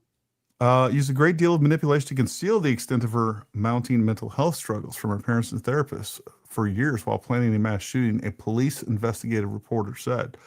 Bent on infamy and obsessed with mass killings and school shootings, Audrey Hale extensively chronicled her grievances. Wasn't she a he? Against her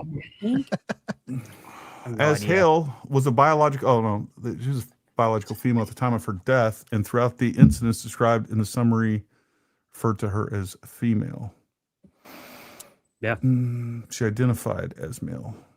After 2 years of interviews and examinations of Hale's digital devices, online accounts, videotapes, medical records, and artwork and writings across 1,299 pages of notebooks, investigators found no culpability on the part of family members, therapists, or the retailers who sold her guns in the years before the carnage of the private Christian school. She regularly manipulated others into giving her what she wanted, and she rallied against those who saw through her manipulation.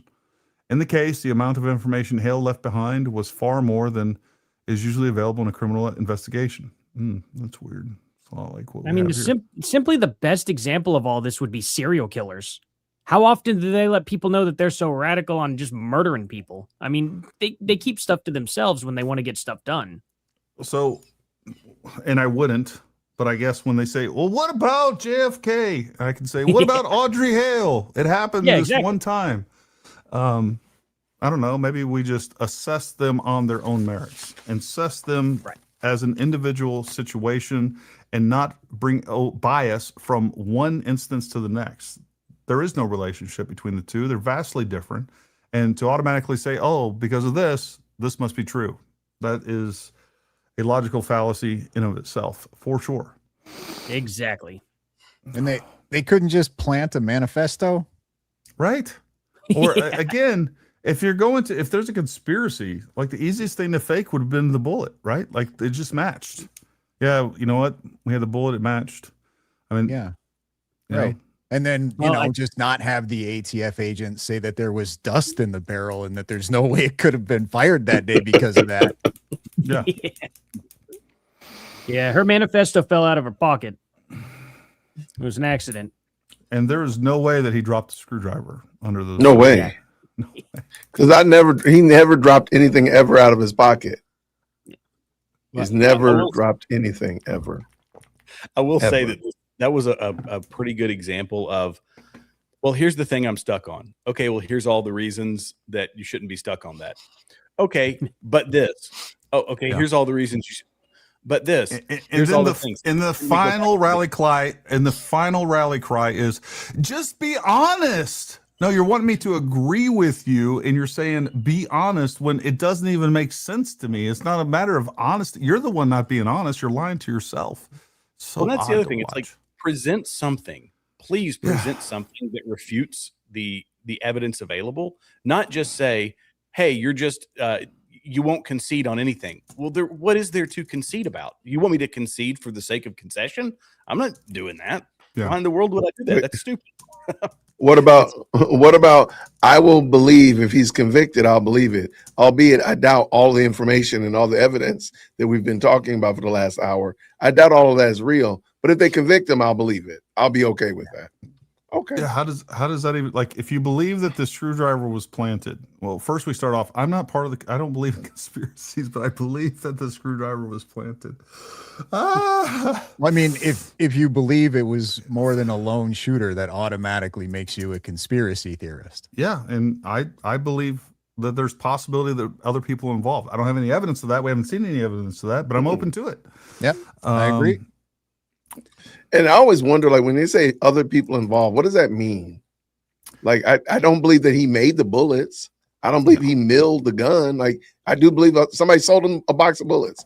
Sure, he tipped the guy at the Quick Trip when he got gas in his car. Like, I do believe that there are other people involved in that regard. What do they mean? Do they mean like somebody helped him get on the roof? Somebody helped him plant it? Then you have to show that. Otherwise, what are you talking about? I think you're talking too about all the Discord, the online chats that were saying something was going to happen at UVU. It seemed like there was foreknowledge of something. That's and fair. my understanding is if there's people in order to prosecute that, there has to be a crime that was proven to have been committed before you can add somebody as an accessory to it.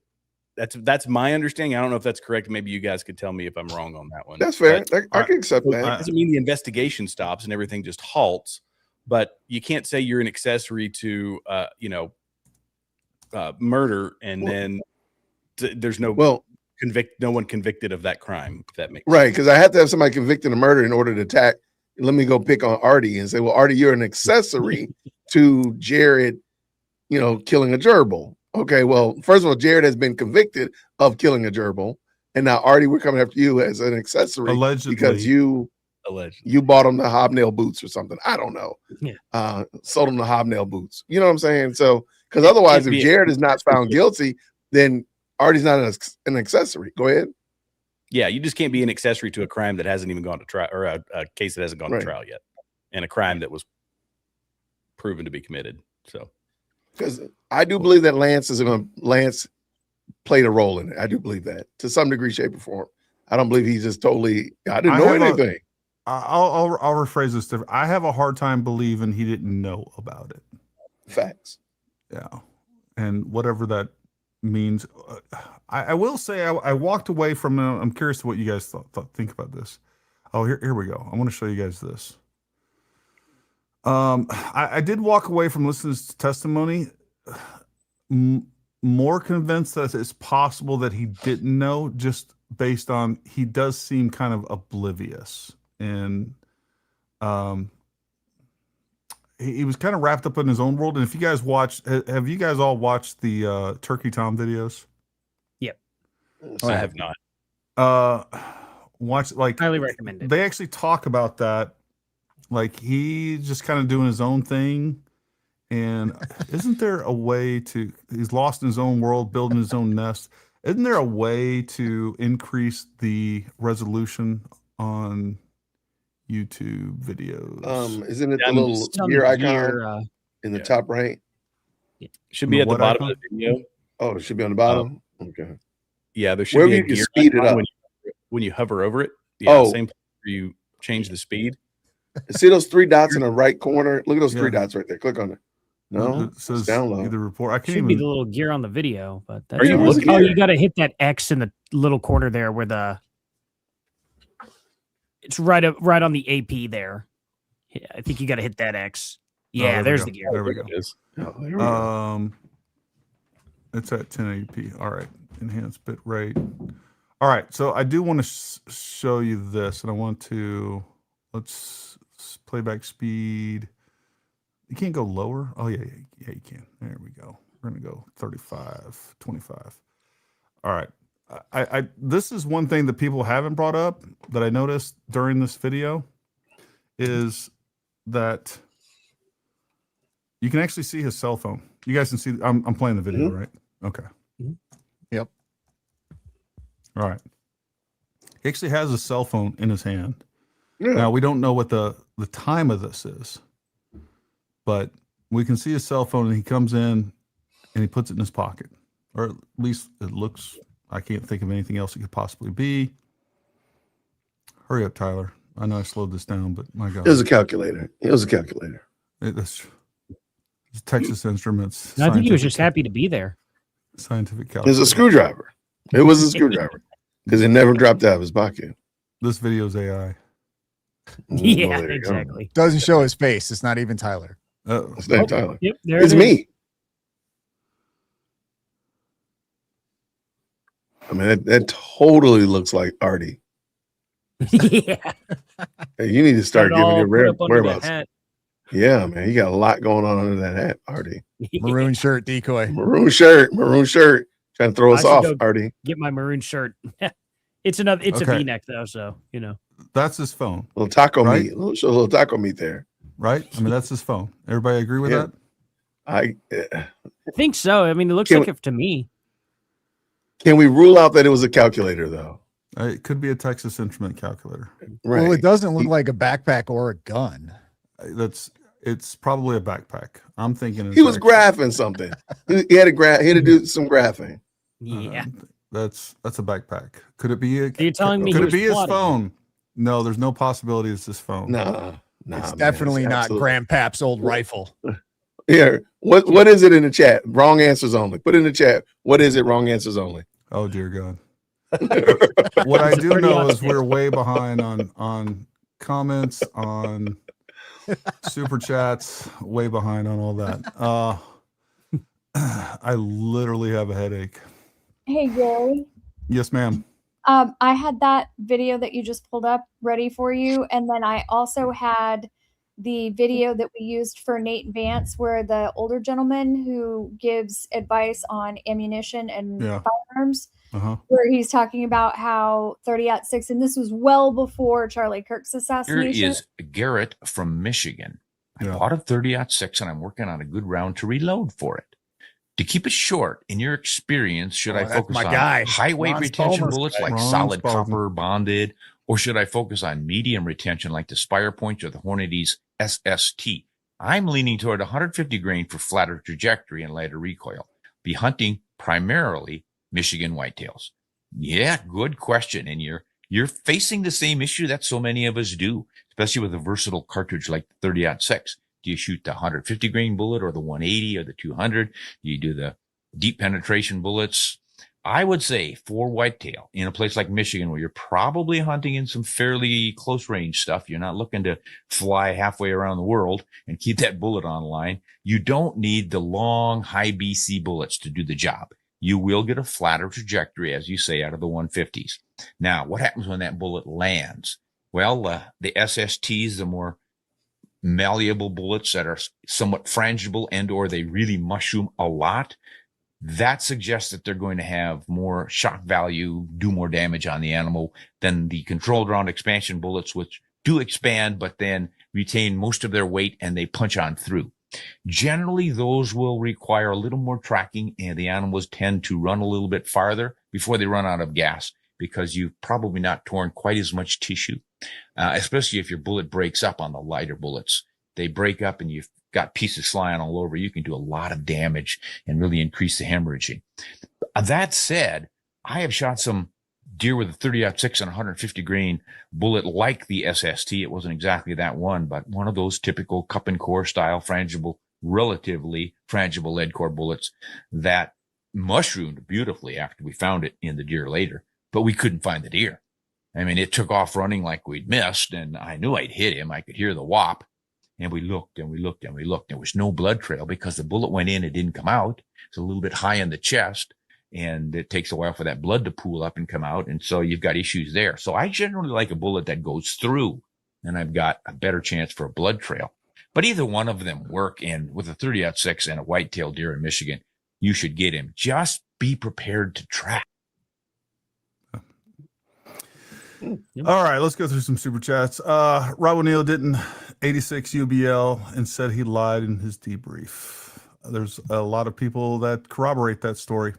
Gary, I've heard different stories about whether Rob took out bin Laden. Do you know any more information about this? According to many of his teammates, they said that he did not. I don't think there's a single one of his teammates that have went on the record and said he did. There's some that haven't been on the record and won't speak to it. But there have been several of his teammates said that the whole thing was made up. Take that for what it is. 2 gems, Silver Star. Thank you, Jesus. Thank you. The appeal to authority needs to stop unless you're a material matter expert that has experience that can be backed with evidence we know about. I agree, Colton.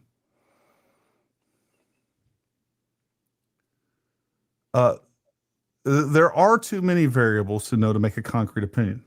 My opinion on this has been very consistent, is that it's not impossible. And given there's so many variables with the ballistics portion, you guys jump in here and say whatever you want on this. After we take that portion out and set it off to the side and just put it over there on hold for a minute, the preponderance of the rest of the evidence states that that did happen. The fact is you have one, and I don't know what the number is, to win the lottery. People win the lottery all the time. It does happen. Yeah. So it's like saying because it's 1 in 10 million to win the lottery, it's impossible that anyone wins the lottery. It happens all the time. If I had a stack of 1 million cards and all of them were different, I pulled one of those cards out, It was 1 in a million that I would pull that card out, but I did. And that's what, and like I said, things with low probability happen all the time. So I don't know if you guys have anything to add to that. Yeah, I think that it's like we've got a certain amount of evidence. Could something be introduced that completely changes our mind? Potentially. But does that mean that because we've been through this process, it's a admittedly rare thing, but we have evidence of it happening? And because somebody wants to sit in the middle, as the gentleman that was on tonight said he wanted to do, does that mean that now, okay, well, the opposition to our stance is saying it was Egyptian planes, or there's Egyptian planes and Erica Kirk's in on it, and there's conspiracies with Israel and the French Foreign Legion and all that nonsense, and that simply because they're in the opposition, we should be taking anything that they say seriously? You see, am I making my point? No, yeah. It's like I could a measured opposition would be fine, but this isn't measured opposition. The people leading the opposing narrative are Looney Tunes, and a lot of folks are trying to say, well, they do make some good points. It's like, no. They've proven that they will outright lie to their audience. Bold. And by the way, I would be, if somebody agreed with me and was coming up with talking points or saying things that were lying about that, I would call them out too. Like, I just don't want lies. And then also we see how incentivized the lies actually are. And, you know, I'm just thinking back to our conversation. Suddenly he didn't know what Fort Huachuca was. But when we started that conversation, I said, you know, Baron Coleman said forever that I said that Mitch Snow wasn't there. And he said at Fort Huachuca. And he said, oh, you didn't say that?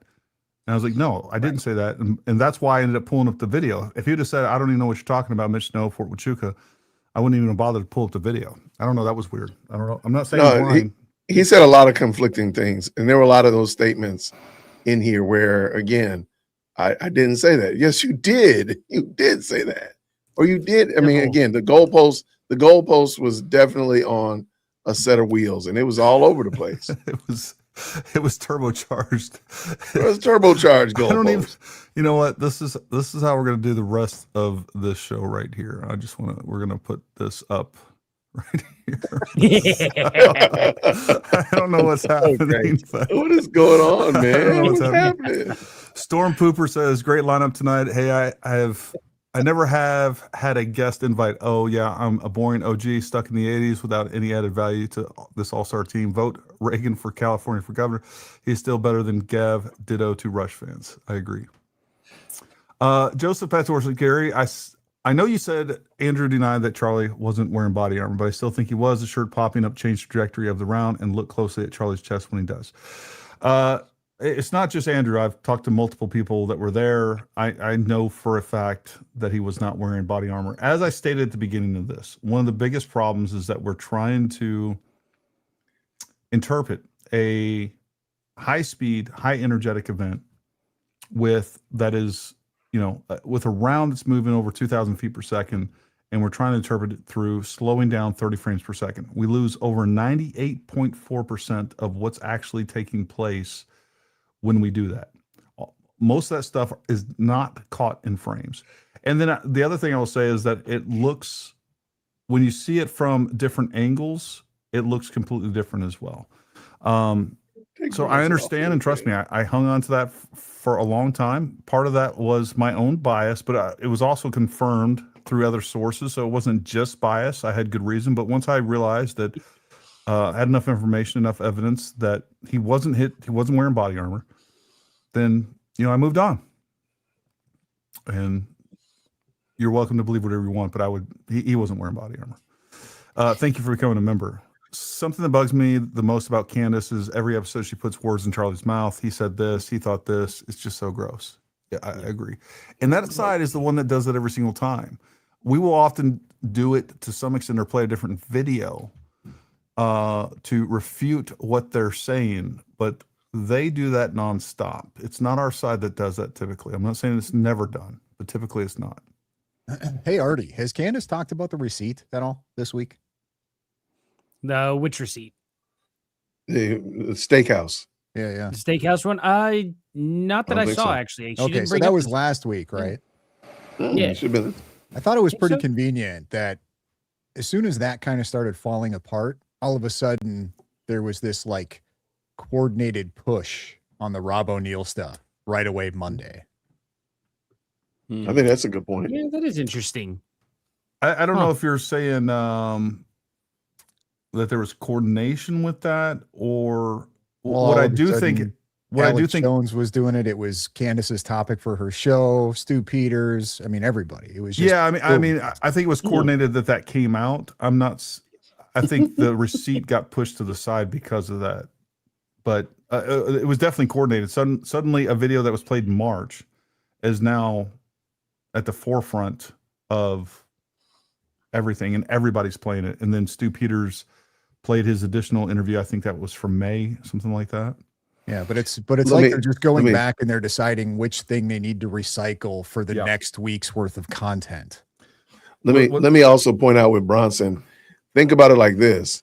If the receipt from the steakhouse had not been debunked, do you think we would be talking about this video from May, recycling it? She would have definitely been end zone dancing that this had been proven correct, but clearly it's not. So yeah, to Bronson's point, I do think that this is more like a distraction because she was found lacking again with the whole the receipt from the steakhouse. Yeah, I mean the receipt was a placeholder. Like it's not compelling one way or the other to begin with. And I think, recycling this was definitely much more compelling, especially now that it ties into the exploding mic, which she has now moved on to, which she wasn't advocating for back during that interview, which is why it wasn't played. I'm going to zip through a bunch of these. We're way behind on super chats. The other thing, I want to apologize to Gray. He came on here. I meant to have him talk, and it got Gray. I apologize, buddy. We need to do another joint stream soon. But you kind of got lost in the sauce, and I apologize. Hopefully you didn't see that as disrespectful. Hear me out. Perhaps we respond to their post with nothing but scripture for 24 hours straight. We need to honor Charlie. Tell me when. I'll do it. I think that's a great idea. Raw, thank you very much. Girly Engineer, cheers to Jared, the welfare queen, for being a good sport. Hopefully this helps. Love this relaxed, humorous forum. Proverbs 9:13, a foolish man is clamorous. She is simple and knows nothing. Yeah, I guess we're talking about Candace. It just shows you how far back we are. The latest episode of the Secret Skinwalker Ranch, the guys were at UVU. I wonder how long it will be to take Cannon to involve them in her conspiracy. The owner is a Mormon after all. Brandon Fugel has been brought up multiple times. And of course, the Brandon Fugel building. Yeah. I mean, she just went on a tirade against Mormons again, right? She just brought them up again the other day. That's a question. Who did? Candace? Yeah, I think so. Based. I heard that. Yeah. I heard that.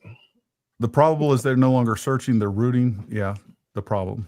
That's true. Oswald did not admit guilt 5 times. Totally different. Perfect. Great point. Great point. He said, I'm a patsy. 440 gems, UNC alert. Verum, there is a fallacy in your logic. Just because the government has lied and engaged in conspiracy doesn't mean that everything is a lie and a conspiracy. Is case by case. This is Gary, this guy was a waste of every person's time in the chat. He made no sense at all. He babbled the entire time. I don't disagree. I think most of you guys can attest to this. He was actually more mild than most of these people. As unreasonable as he was more reasonable than most of these people that we come across in these spaces on X. Would you agree with that, Bronson? Yeah, he was nice. I actually kind of liked him. I think it's probably I UK like him thing. too. I think it was interesting. But the point of doing that, number one, is to prove that we don't block people and we let people talk. But I also, the more we do that, the more people can see from the outside looking in what's going on. And it's not that we're going to convince him. That's not the purpose of these discussions or debates, or whatever you want to, arguments, whatever you want to call them. Yeah. So take that for what it is. The fact that he was dating a furry dude who was trying to be a girl is proof in itself that TR was radicalized. I don't think you're wrong with that. The JFK shooting used a completely different gun with a completely different caliber with a completely different design of bullet. No comparison. I agree. And there's also additional evidence that there was additional shooters in the JFK. There was alleged, and again, I don't know about you guys, but now like these conspiracies I used to have fun with and buy into, like I question all like my beliefs on those. Like I need to go back because I see some of these things, these narratives that get shoved into this discussion that even we start to accept for facts and other people start to accept for facts, and they're not based on anything. Whether it's the dogs missing the gun, that was Candace Owens that put that out there. There's nothing else that confirms that. The whole idea that he was interrogated on September 11th at 6:25 p.m.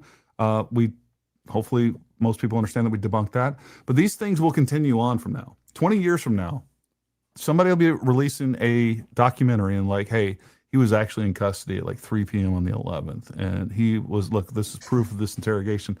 Like some of these things where I've heard that there was rounds that hit the overpass. I don't know if that's true or not anymore. I do know, but this can be more, there's more plausible and can be explained potentially that somebody that was near a curb, a round ricocheted and hit the curb, and some spalling from that injured a person, a bystander. I don't know what the trajectory of that is, but a lot of these things that I used to rely upon to believe in the JFK conspiracy, I question completely, and I just see how this all takes place now. Yeah, I'm confused because the magic bullet theory with the JFK thing was based on the fact that the bullet pretty much went through like everything. Yeah. But now a magic bullet stops. It doesn't go through. So Yeah. now I'm wondering maybe JFK is no conspiracy, and that's actually how bullets are supposed to behave. They're supposed to just go through everything. Right? Well, so now I'm just confused and I don't know. Well, I do know I've seen both sides of that. I've seen people like talk about and put people in different positions where it makes sense that the bullet hit what it hit without doing all sorts of kinds of ricochets and things like that. I don't know. Not 7 times. Yeah, I don't know. But I can tell you that it is a straw man argument to say, oh, you know, just because we have one example where it ricochets 47 times and changes direction. No, like I would believe that if we had 4 other examples of that, I don't think that's possible. Well, here's 4 other examples documented that exact thing happened. It wouldn't, obviously, it defies physics, a lot like the exploding mic theory.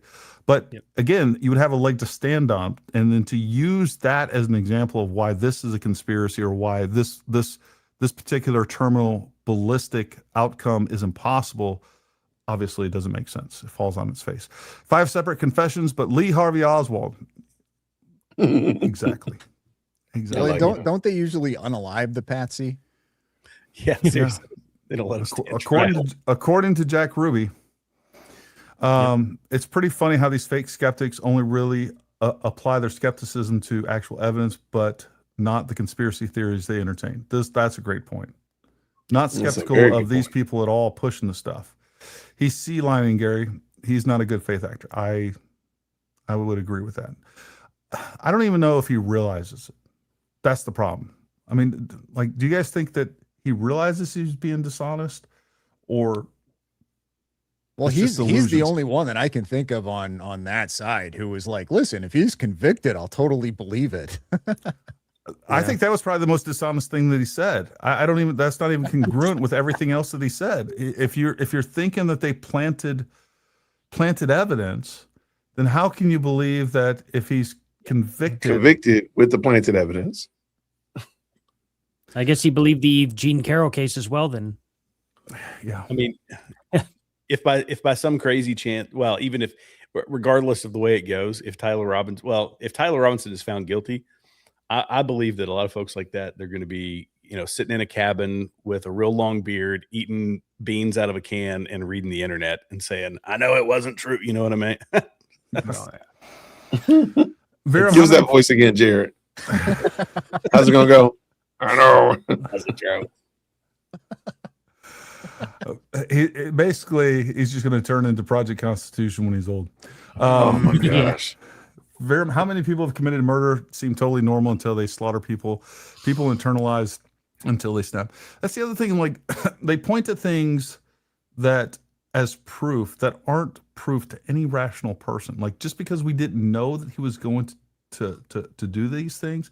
And again, I would argue that there wasn't indicators, but that there was indicators rather. Barron was going to say what movies he worked on, titles, what genre. We never got there. I think he was worried that we were going to dox him or something. I was going to ask if you got to work side. with Bruce Willis. That's what I wanted to know. Did he get to work with Bruce Willis? Great point. Dirtbike Viram, are you a flat earther or sovereign citizen? Just curious. Yes. Dirtbike is convinced they're all flat earthers. I don't disagree. Digital hugs, everyone. Thank you, CJ. You are the man. Thank you. Edie Marie. Hey. That's on one of your guys. That's on Jared's. Or maybe it's Jay Witt. I can't tell. It's a J up there. Mass killers with no history of radicalism. Stephen Paddock. Great point. Aaron Alexis. Sung Hu Cho. George Hennard. Louis Shooting. And there was a bunch more I actually had. But the problem is what they tried to do is that, again, they're moving the goalpost to political killings. The problem is we have very few political killings to begin with here in the United States. Wait, Stephen Paddock. Yeah. I'm a little skeptical of that Las Vegas deal. I am too. We're not just throwing Stephen Paddock's name out like he's for sure the guy, right? Well, I mean, we know that Tyler was framed because Las Vegas. In Afghanistan, I watched 60 millimeter land on top of a truck, and the guy get out of the truck and ran off. It completely blew my mind.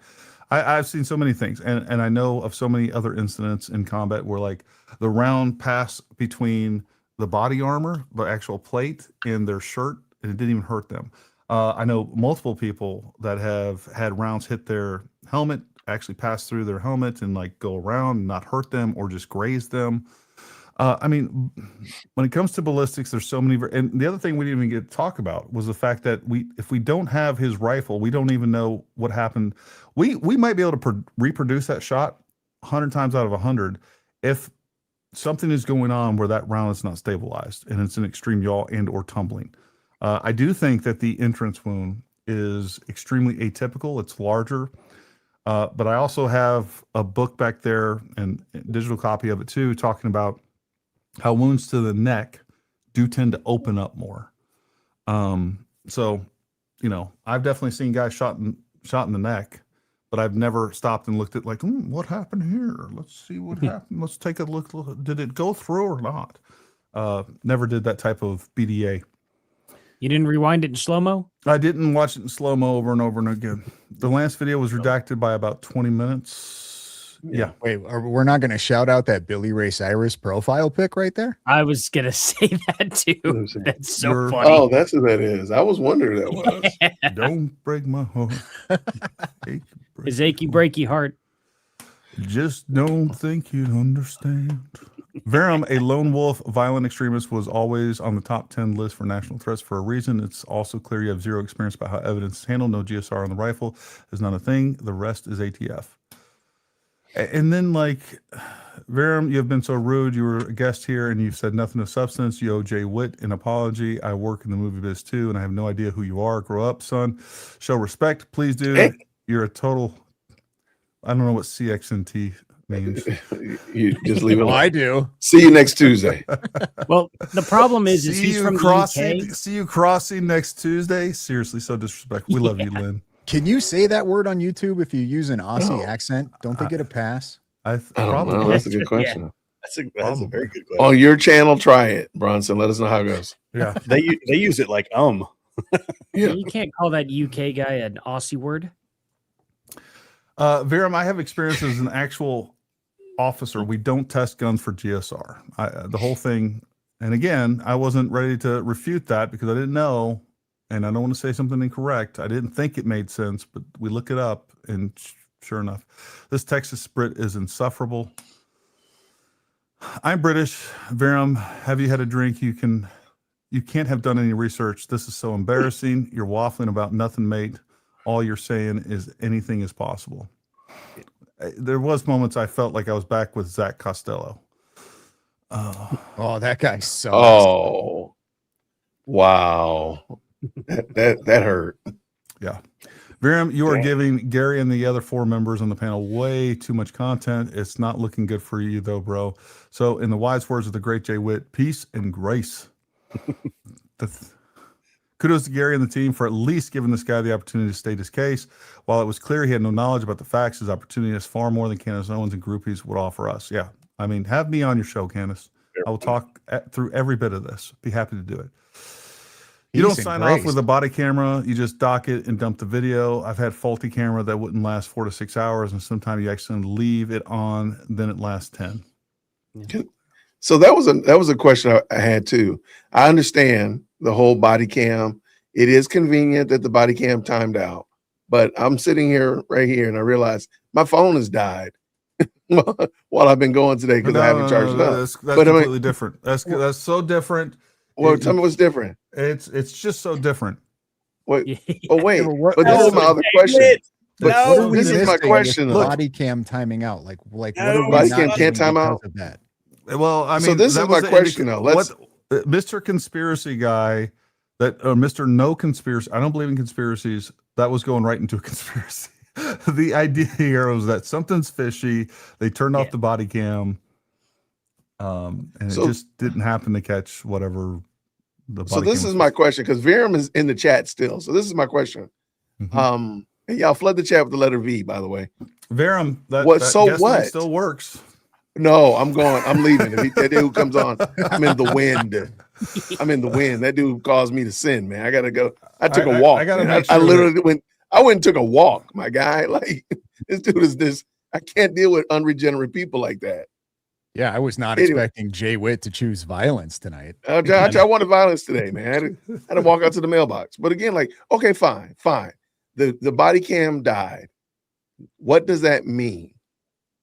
What do you want me to? What am I supposed to ascertain from that? Okay, fine. The body cam died, and what? Well, that's what I mean. Tell me what that means. What are we missing? He was insinuating that there was planted evidence and that the body cam did not actually die. They turned it off so he could plant evidence. Got it. Because that makes more sense that a decorated police officer would sacrifice his career for this to plant evidence, or that makes sense. Wouldn't they just an officer would sacrifice his career, or Tyler Robinson killed him? Jay, you've never heard of the Epstein files? No, nope. I never heard of Fort Hakatua or Epstein files. So fill me in on all of it. But I know that. But I know that the pictures are not true. You don't think people? Wait, I'm a black male. What are you saying about me? Wait, man. What? Hey, how's the show gotten this far? Yeah. Gary, I thought we were friends. How did we get here? I didn't realize that is a racist term. Wait, how did we deteriorate to this point? Calm down. I need reparations, man. I need reparations for this. I can't be white male.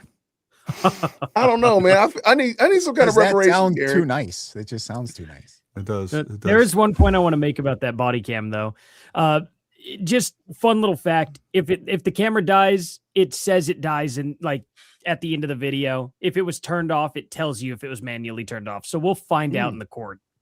Well, no matter what. Yeah, and here's the problem with all of this. Every time they come into a fork in the road where something like this happens, there's 100 possibilities, plausible possibilities.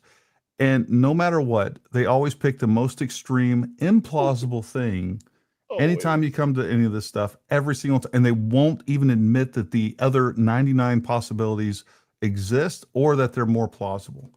And that's the problem with this. And when you have something this big involving this many people, you're going to come to a lot of those forks in the road, and they just won't even admit it.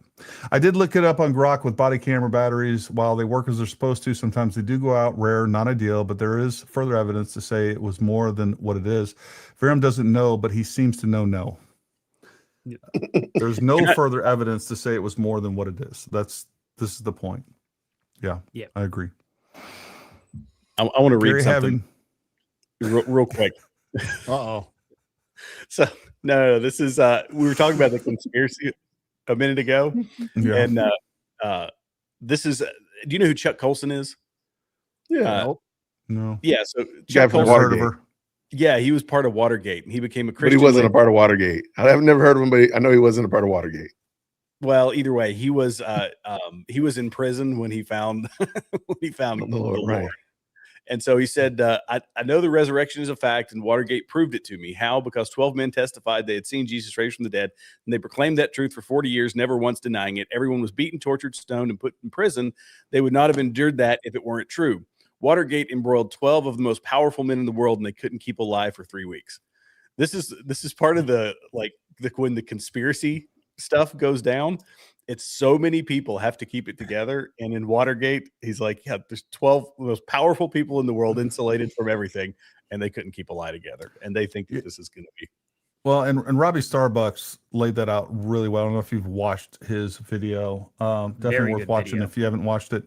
The other thing I meant to bring up was the fact that Julian Dory had that forensic pathologist on, and Julian Dory is, I mean, head first into the conspiracy portion of this, but even that forensic pathologist, he said, look, the 30-06, all I see is physics, nothing weird, it happens. So I don't know, like when you have actual people that do know what they're talking about and have researched this, the conclusion's always the same. It's possible, there's nothing crazy here. It happens more often than people want to admit. And that's just true. But Grace said, Gary having a battle of wits with an unarmed man. Candace says the force is strong in this one. I agree. This guy's parents met at Oh my gosh. Let's do it. This dude has Candace Owens on speed dial. He's a whack job. See, you can't concede to idiots like Viram. I agree. And I like, again, I was really taken aback by, you can't concede anything. There's nothing to concede here. I've never used that argument. Has any of you used that argument in a discussion or debate about something like this? Like, just give me something. Like, just give me one win. I may have asked my wife like that during an argument. Like, can I just be right one time? One time. I've seen Dr. Evil make that argument once. Just throw me a friggin' bone. I would be more than willing to concede if they would like make a good point every once in a while. Yeah. I'm happy to concede.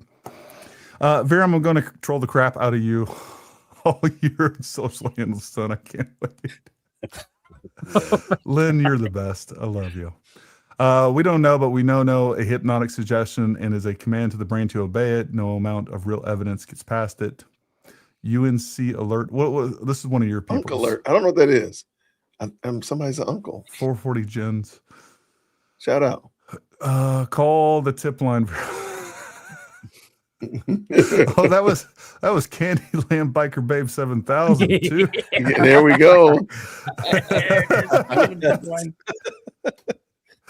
Candyland Biker Babe 7000. The tip line wants to hear from you, Viram. Dude, that is so good. That whole skit. A movie is not real life, you idiot. This is an awesome debate. Civil discourse, possible Paramount Tactical Live footage. I'd really like to send Gary along with the questions about it. Where can I find your email address? Thanks for all you do. Beautiful. Beautiful. I don't often get called beautiful. I'm not going to lie. I kind of appreciate it. I wish more people would call me beautiful. Babe. Y'all type beautiful in the chat. Just type beautiful in the chat. Beautiful. Hey, beautiful. There we go. And we know that you're talking about Gary. Jen, make sure you throw an email down there if you haven't done it already. I bet she has. And also make sure you throw beautiful. This guy has the same opinion as Candace. They think they need to show them all the evidence before the case is even tried. Yeah, but then they won't even, that's fine, but they won't even concede that what they think is evidence isn't evidence. And they won't concede that they're wrong, like at every pivotal portion of this. Like the whole reason that Viram thinks this is because he thinks that they should have done a GSR test.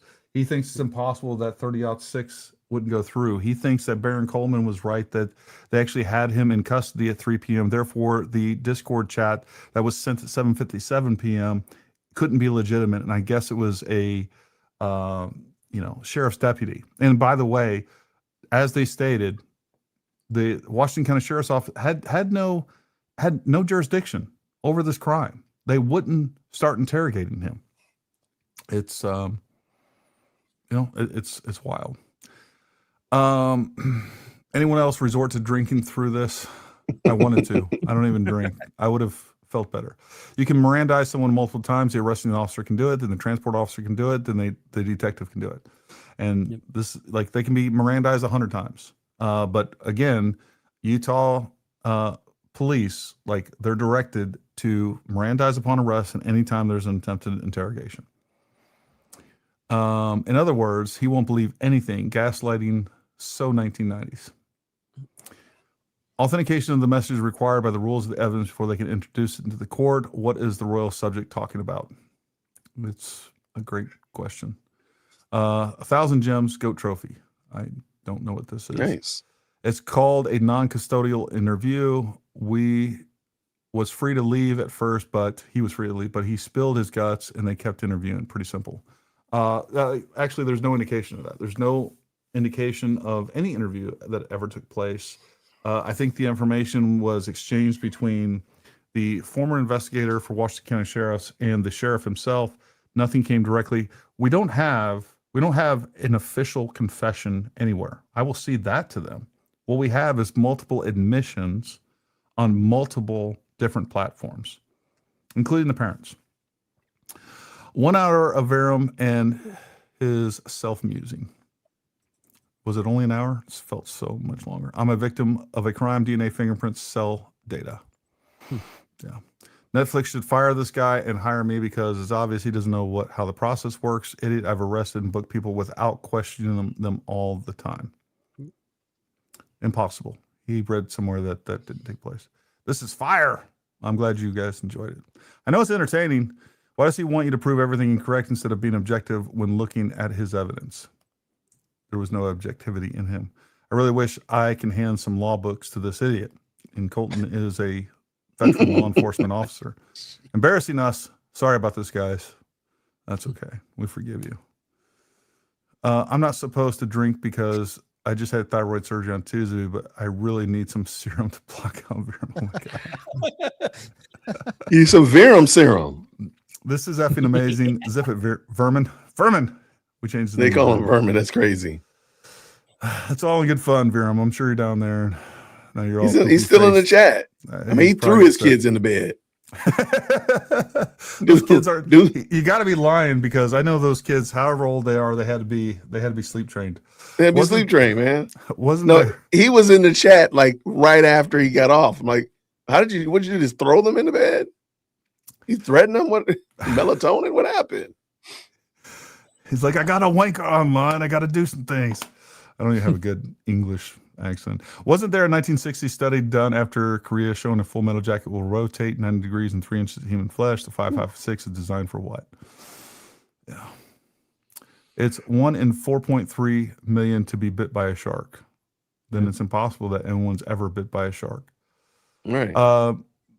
Paramount Tactical, the bullet fragments that were removed prove it couldn't have exited. That is the proof. The fact that the jacket is in one piece shows it had jacket and core separation. I don't disagree. Yeah, has anybody ever answered that? Like, okay, fine, but we know that the bullets are in the fragments were inside of Charlie, and they weren't anywhere else. Behind. They planted the fragments in there when he was in the SUV. Don't you? Have you been paying attention? Yeah. No, I'm not. Exactly, I'm not. It's exactly what Baron Coleman has stated. That's how Did he they had to plant finally. They put him in there. Yeah, that he thinks Brian Harpole, but it could be anybody. Had a pre-fired round in his pocket and put it into that wound. Where did the wound come from, though? It came from the exploding mic. Oh, so Baron is the exploding mic as well, but there's no. He's more than that. He's more than that. And I got the video. I don't even want to play it again. It really please don't do it. Please don't do it. Please don't do it. But no, so wait. Play it again. What he says was they were they electrocuted him with a hand mic, and then they had something goes off, explodes, and they were trying to do something to him 6 ways to Sunday, and then when they got him in, we have the dispatch audio. And he thinks, send me that video. He thinks what they're describing is that Charlie was fighting for his life and they manually broke his neck. And then they took this projectile pre-fired and they all planned this out and they stuck it into his wound. Let me make sure I got it right. Can I make sure I got it right? Yeah. They electrocuted him. Yes. They exploded a microphone. Yes.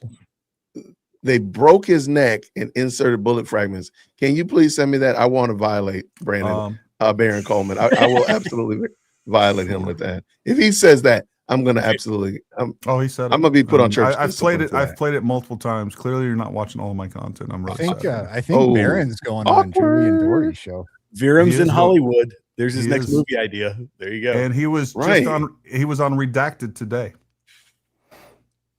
which not surprised. Baron was? Yeah, he was on Redacted today.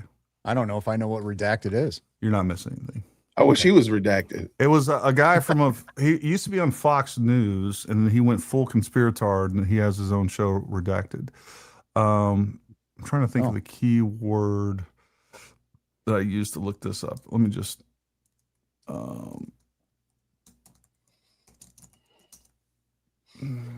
I found it. How long was it? It's an hour long. Wait, is this today? Yeah, 6 hours ago.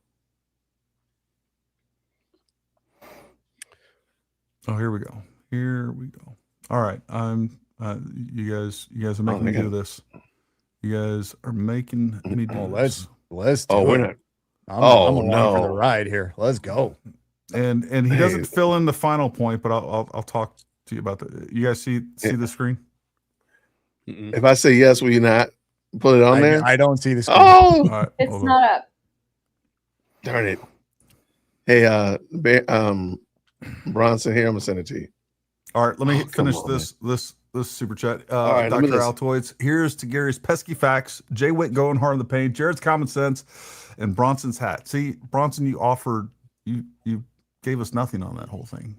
What are you doing? I gave you everything. You gave us a hat. I gave you It was a hat, my dude. You're a hat hack. You're gonna have to go watch it back. Listen to this amazing, I don't know, fictitious insanity by this man that would not like just layers upon layers of elements here. Zero evidence for any single piece of this. Zero. But look at his But face. I though. don't He looks serious. understand if he supposedly died at the scene, like Frank Turek describes in his different discussions, as Brian Harpole described. If he supposedly died at the scene, just fold him up and close the door. Why are you risking someone falling out of the car at highway speeds? What, Zach? That doesn't make any sense whatsoever. You just bend his legs. It's not like he's got rigor mortis yet. That takes a while to set in. So you just bend his legs and you close the door. Why would they're going 65, 70 miles an hour for 12 minutes? And you got three police reports of someone hanging out of the car, and they think it's a victim. What in the hell else could that mean? I can't. know. Go ahead. Well, I want to say that I believe that when Brian Harpole went on the Sean Ryan show, they may have been anticipating this because they would have known these broadcasts existed if they'd have done any kind of research. And I think they anticipated that people would hear about this. And so Brian Harpole goes on the Sean Ryan show and Frank Turek goes on the Megyn Kelly show, and they describe that, on the way there, they were holding each other. You know, Charlie's such a tall man, they couldn't close the door behind him. So they're holding on to each other, and people are, trusting each other that they don't let each other fall out of the car. I'm looking back at that and saying, no, that sounds to me like you guys were setting up a story that you knew we would eventually trip over these calls, and you guys wanted to preempt any reasonable conclusion and go ahead and try to plant your own version of events. Can you expand on your working hypothesis? Yeah, I can. There are so many things that went wrong, starting with the T-shirt moving in the way it moved, that is totally and wholly inconsistent with a gunshot to the neck. You know, the whole T-shirt comes up, a medallion on his necklace flies into his neck. His hands, the way they grip the microphone, looks to me like he got electrocuted. His ring disconnected from his ring finger and then sticks to his pinky finger for about a full second. It's not affected by gravity, almost as if there's some sort of an electromagnetic pull. What a freak! The body doesn't create electromagnetism. You suddenly can't attract ferrous material because you've been electrocuted. Hold on. We put me on big screen. Let's pull a big screen. Come on. All right, I figured it out. Here we go. I got to find you. Big screen. Boom. Baron Coleman is trying his very best to be the next director for the MCU. And he's talking about Magneto. He's very much trying his very best to talk about Magneto. That's what he is. This is his application. This is what he's going to submit to. Oh, it gets better. Marvel. That's it. I figured it out. Well, you're. This is definitely an exercise in creative writing. There's no doubt about that. I mean, the only problem is his creative lawyering. This is why this dude is no longer a lawyer. Well, really, what it is, I mean, it's just disgusting. It's just disgusting on that ring, and then you have this medical report of a broken series of vertebrae from the C1 or 2 all the way down to the C7 or T1. It's and then you had the couple of wounds on his arm that almost looked like a taser or some sort of puncture wound. Better. I just think that they brought Charlie into that what looks like a death arena and said, we're going to go after death arena. When did they bring out the taser? I don't remember the taser. The taser's crazy. There's a picture, and I have it somewhere, where you see it's blood. Yeah. He has 2 spots of blood on his arm. It's clearly blood, but to these guys, like the next thing you're going to say, like they actually had a giant cobra in his pants and bit him. After him 4 or 5 different ways. But I mean, I just wonder how many people have like walked out in to see the atrium, that whole area right there, and been like, you know what? This is a death arena. This is clearly a death arena. We're going to break his neck in the car, and he's not walking out of this alive. There's a 0% chance he leaves Orem, Utah alive. And that is my working hypothesis that yes, something exploded under his shirt. Yes, something went wrong with the microphone and caused an electrification. Yes, something punctured his neck. I don't know if it was a bullet or what it was. Yes, his neck bones were broken. Something happened there. Yes, something wounded his arm. There's just too much going on. It's like they didn't want to risk him being Rasputin and live through a 1 or 2 attempts. They wanted to make sure he was finished off no matter what. And I think what they're describing in the police, at least a way to interpret it, what the police are describing on the way to the hospital is a guy fighting back, a guy struggling is what it sounds like to me. But I don't. I want you to understand, like, as stupid as that is, it's actually pretty sophisticated, because what he's doing is he's given an explanation for multiple things. Number one, what we have is decorticate posturing. The decorticate posturing because we have a round that actually hits the vertebrae, the spine, and then most likely on top of that, we have such a significant hydrostatic shock that it damages his brainstem completely. That's what the causes the decorticate posturing. So Baron Coleman, being the sophisticated liar that he is, like, how do I explain that? He was electrocuted. And then he goes on, okay, if he wasn't shot, how do I explain that he has crushed vertebrae? They manually broke his neck and then he was still alive, which again adds to the sensationalism. And then what you don't hear in here is an explanation for the bullet. In a follow-on episode, what he says is, oh, look, he's showing pictures of the SUV inside there. And you can see like this sort of silverish looking stuff in the corners of the seat. And what he says is, hey, you know what? They actually had a bullet they pre-fired. And once you fire a bullet, the lead will actually flake off. And that's what that is. And they actually shoved that round into his neck. I mean, absolutely disgusting. Accusing every single person, incriminating every single person that was in that vehicle trying to save Charlie's life, and goes through layer upon layer upon layer of conspiracy idiocy with zero evidence of a single portion of it. And then again, his retards in his audience, his gullible morons are like, oh, this is amazing. You want to be entertained and you want to revel in evil. That's what you are playing with right there. And you got no evidence for it. And you are just like, it's wow. I don't know how any person with a conscience could come up with that nonsense and say it out loud.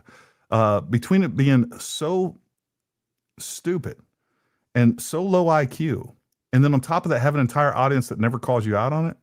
It's wild. I don't know how you watch that video of Charlie Kirk and then think that he's somehow in the SUV struggling, fighting for his life, right? They don't, and that's the thing is like Baron Coleman, Candace Owens, and many of these they don't believe anything that they're saying. Unfortunately, there's a lot of people that are gullible enough to believe it, and they're duped. But It's not them. They know what they're doing. They're vividly aware. And Artie's calm demeanor. Don't forget about Artie. You guys are trying to show truth to someone whose whole career is fiction. It's evident that he's only seen clips by the liars. How does he not know about Fort Huachuca? Yeah, I don't know that he doesn't know about that. Gary asked Viram if he's aware of Major General Julian S. Hatcher's notebook. It extensively charts the penetration of 30-06 rounds in various media.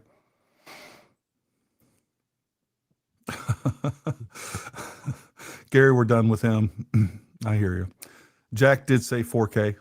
I understand he said 4K, and I don't even know that it wasn't 4K. Folks, the thing you got to remember is that these are security footage. They potentially are in 4K, and they may have even been streaming something in 4K onto that TV.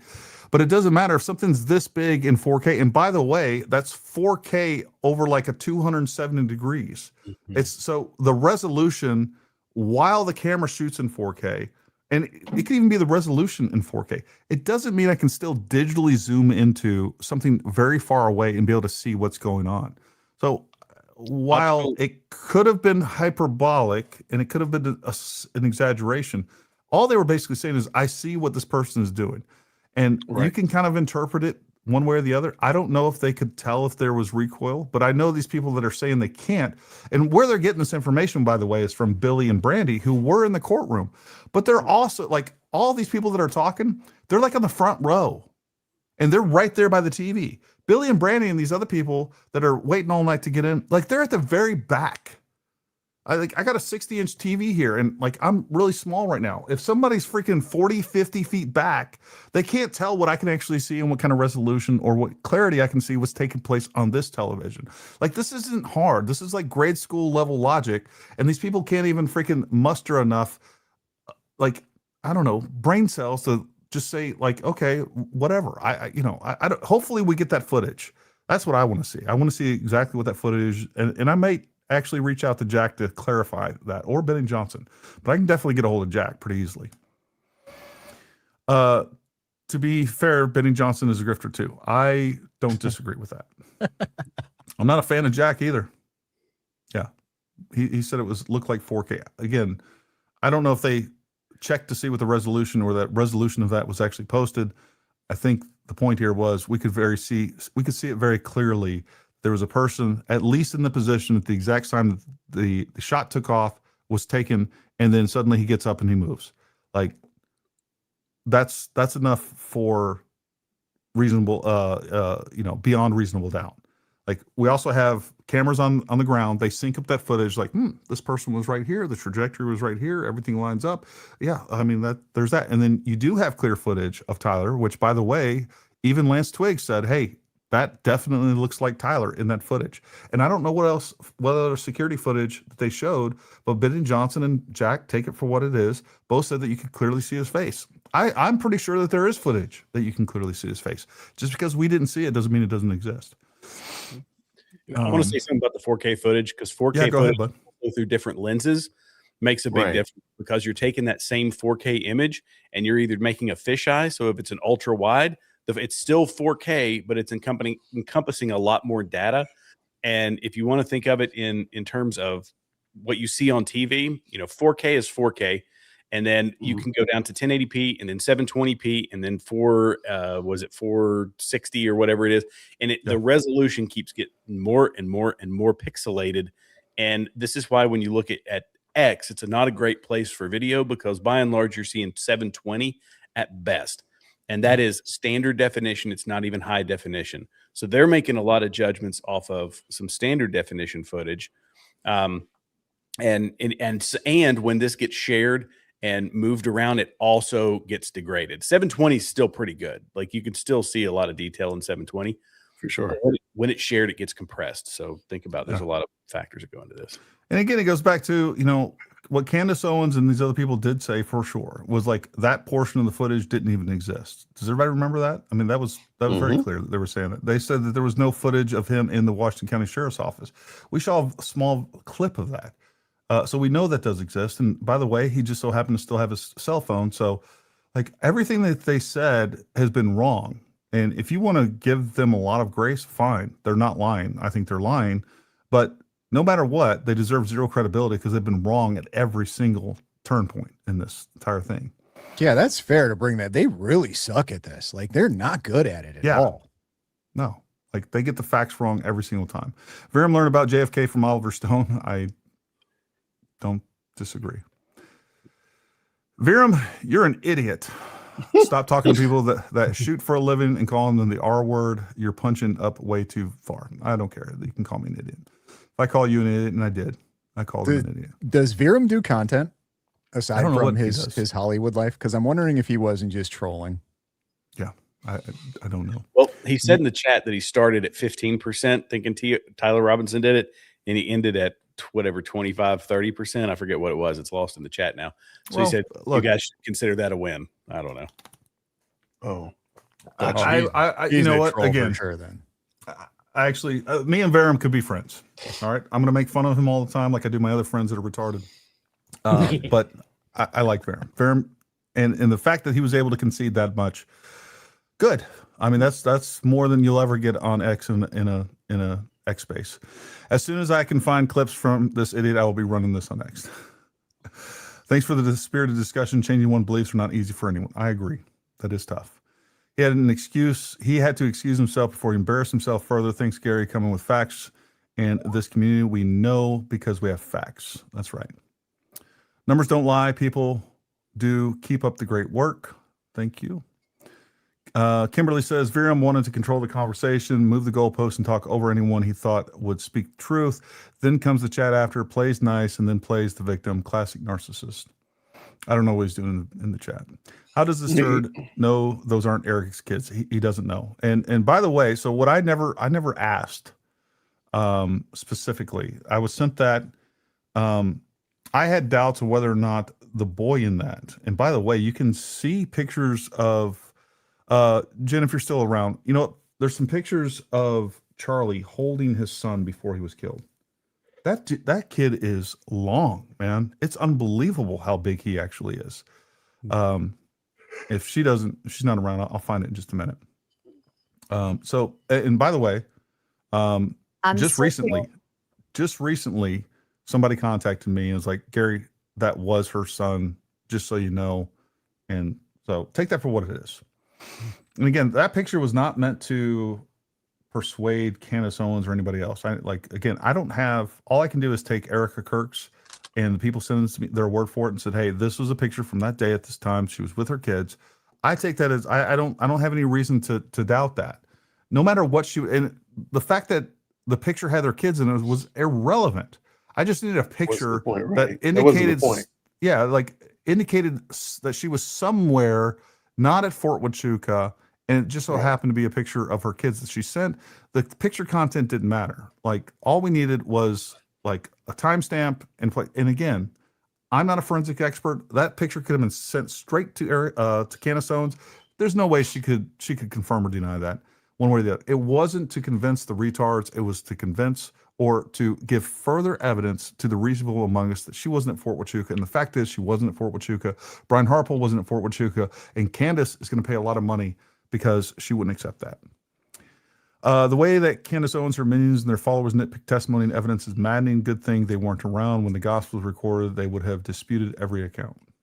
Oh, yeah. Invite Michael Francis on to talk about the mob and JFK. Yeah. Oh, I know who you're talking about. I would love to have that. That would be great. He's a good guy. Hot Dad panel. Thanks, Gary. Oh, I mean, I'm getting all kinds of compliments. She's talking about you guys too. But you're beautiful, though. You're beautiful. Bunch of dilfs. Don't ever call me that again. Whoa! What did you say? Oh God, we got to get it off his face. Got Artie smiling over there. Say that and then bring up. Oh yeah, dilf. Hey, I'm just having a good time. I didn't see that one coming. Oh gosh, I hit the wrong button. Okay. Let me get rid of that. Thank you. Yeah. So there's another one. Okay. Anyways, yeah, this is great. Like, that's a big looking kid, and he was like, I don't know what. Like, there's another picture that's even older than this where they're all together. Jen, I don't know if you can find it, but you can see how long he is compared to Charlie. And obviously, Charlie was what, 6'4". This might be the picture. I don't know if this is it. No, that's not That's the a one. lot. But it's girl is still, like I don't know how 10. old that is. But there's one that where Charlie's holding his son. So not a big deal one way or the other.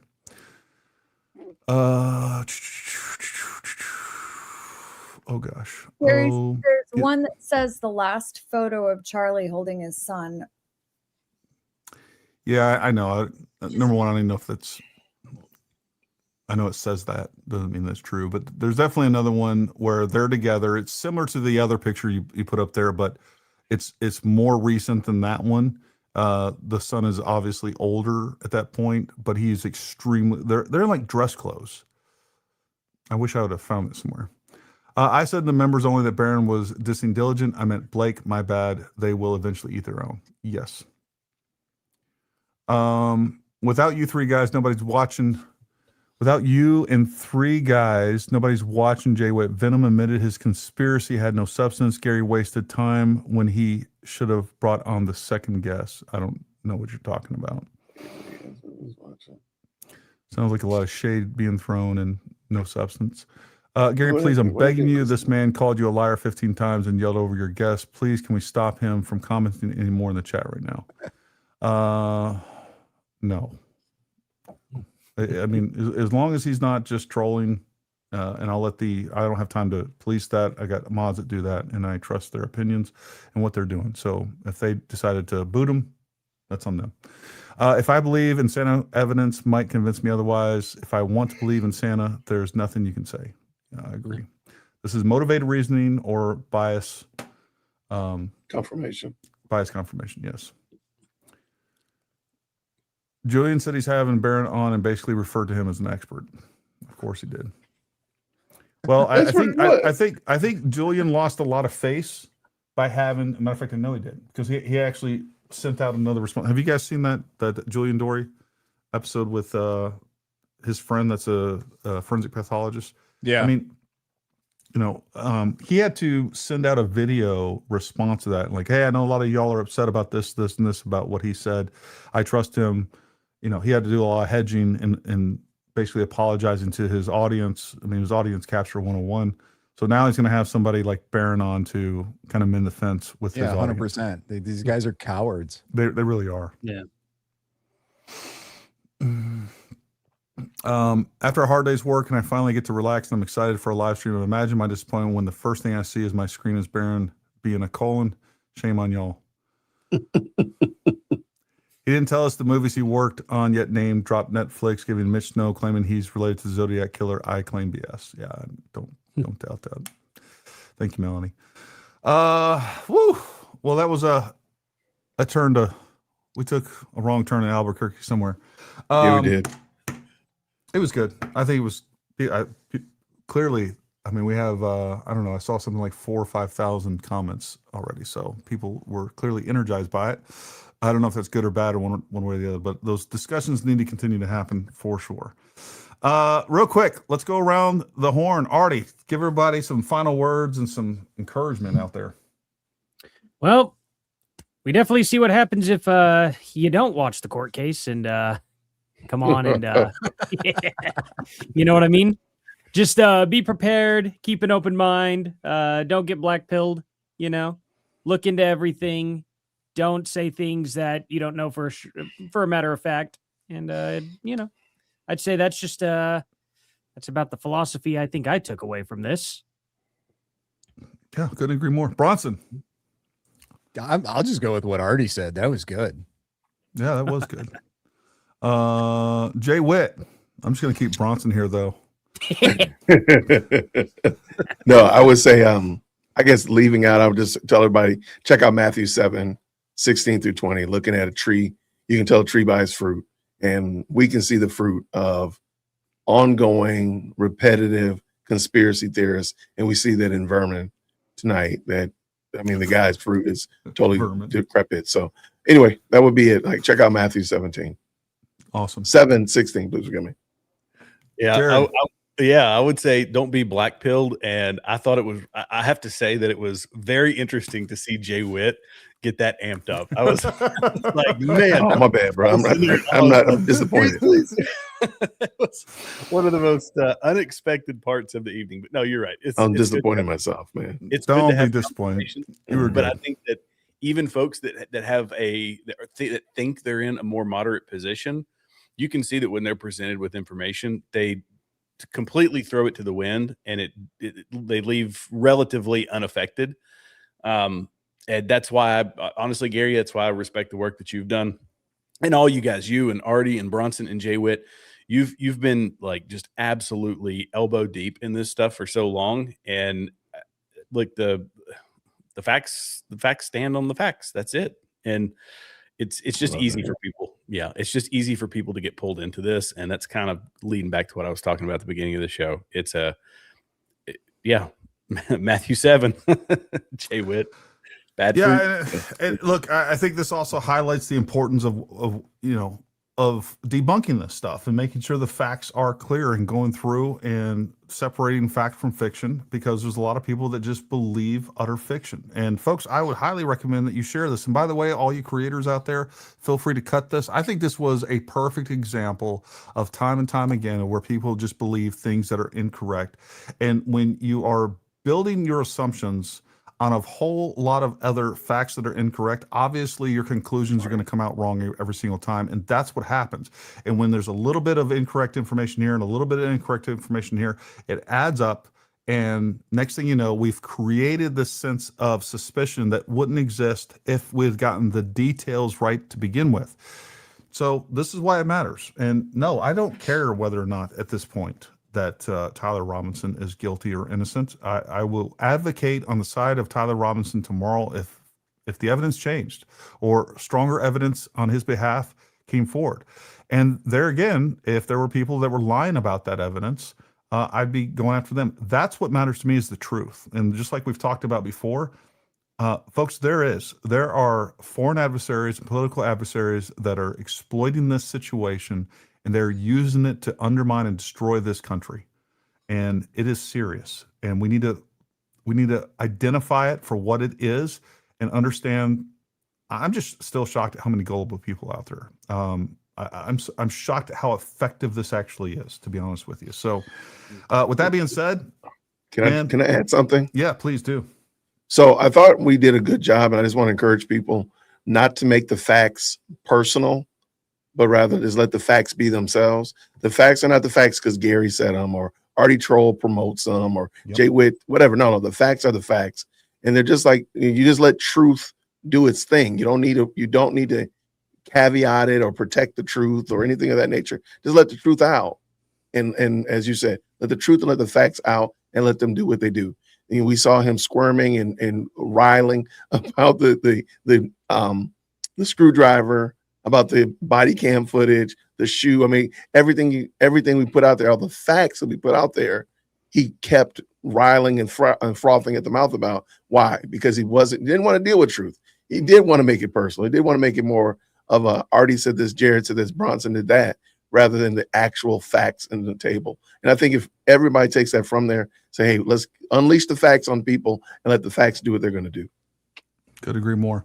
Well, listen, folks, I'm very optimistic for the future. I think we have a lot better chance in midterms, and I don't know, I go back and forth. But what we are going to do is we're going to continue to work everything that we can on our side with, whether it's Dom Luker, whether it is Scott Pressler.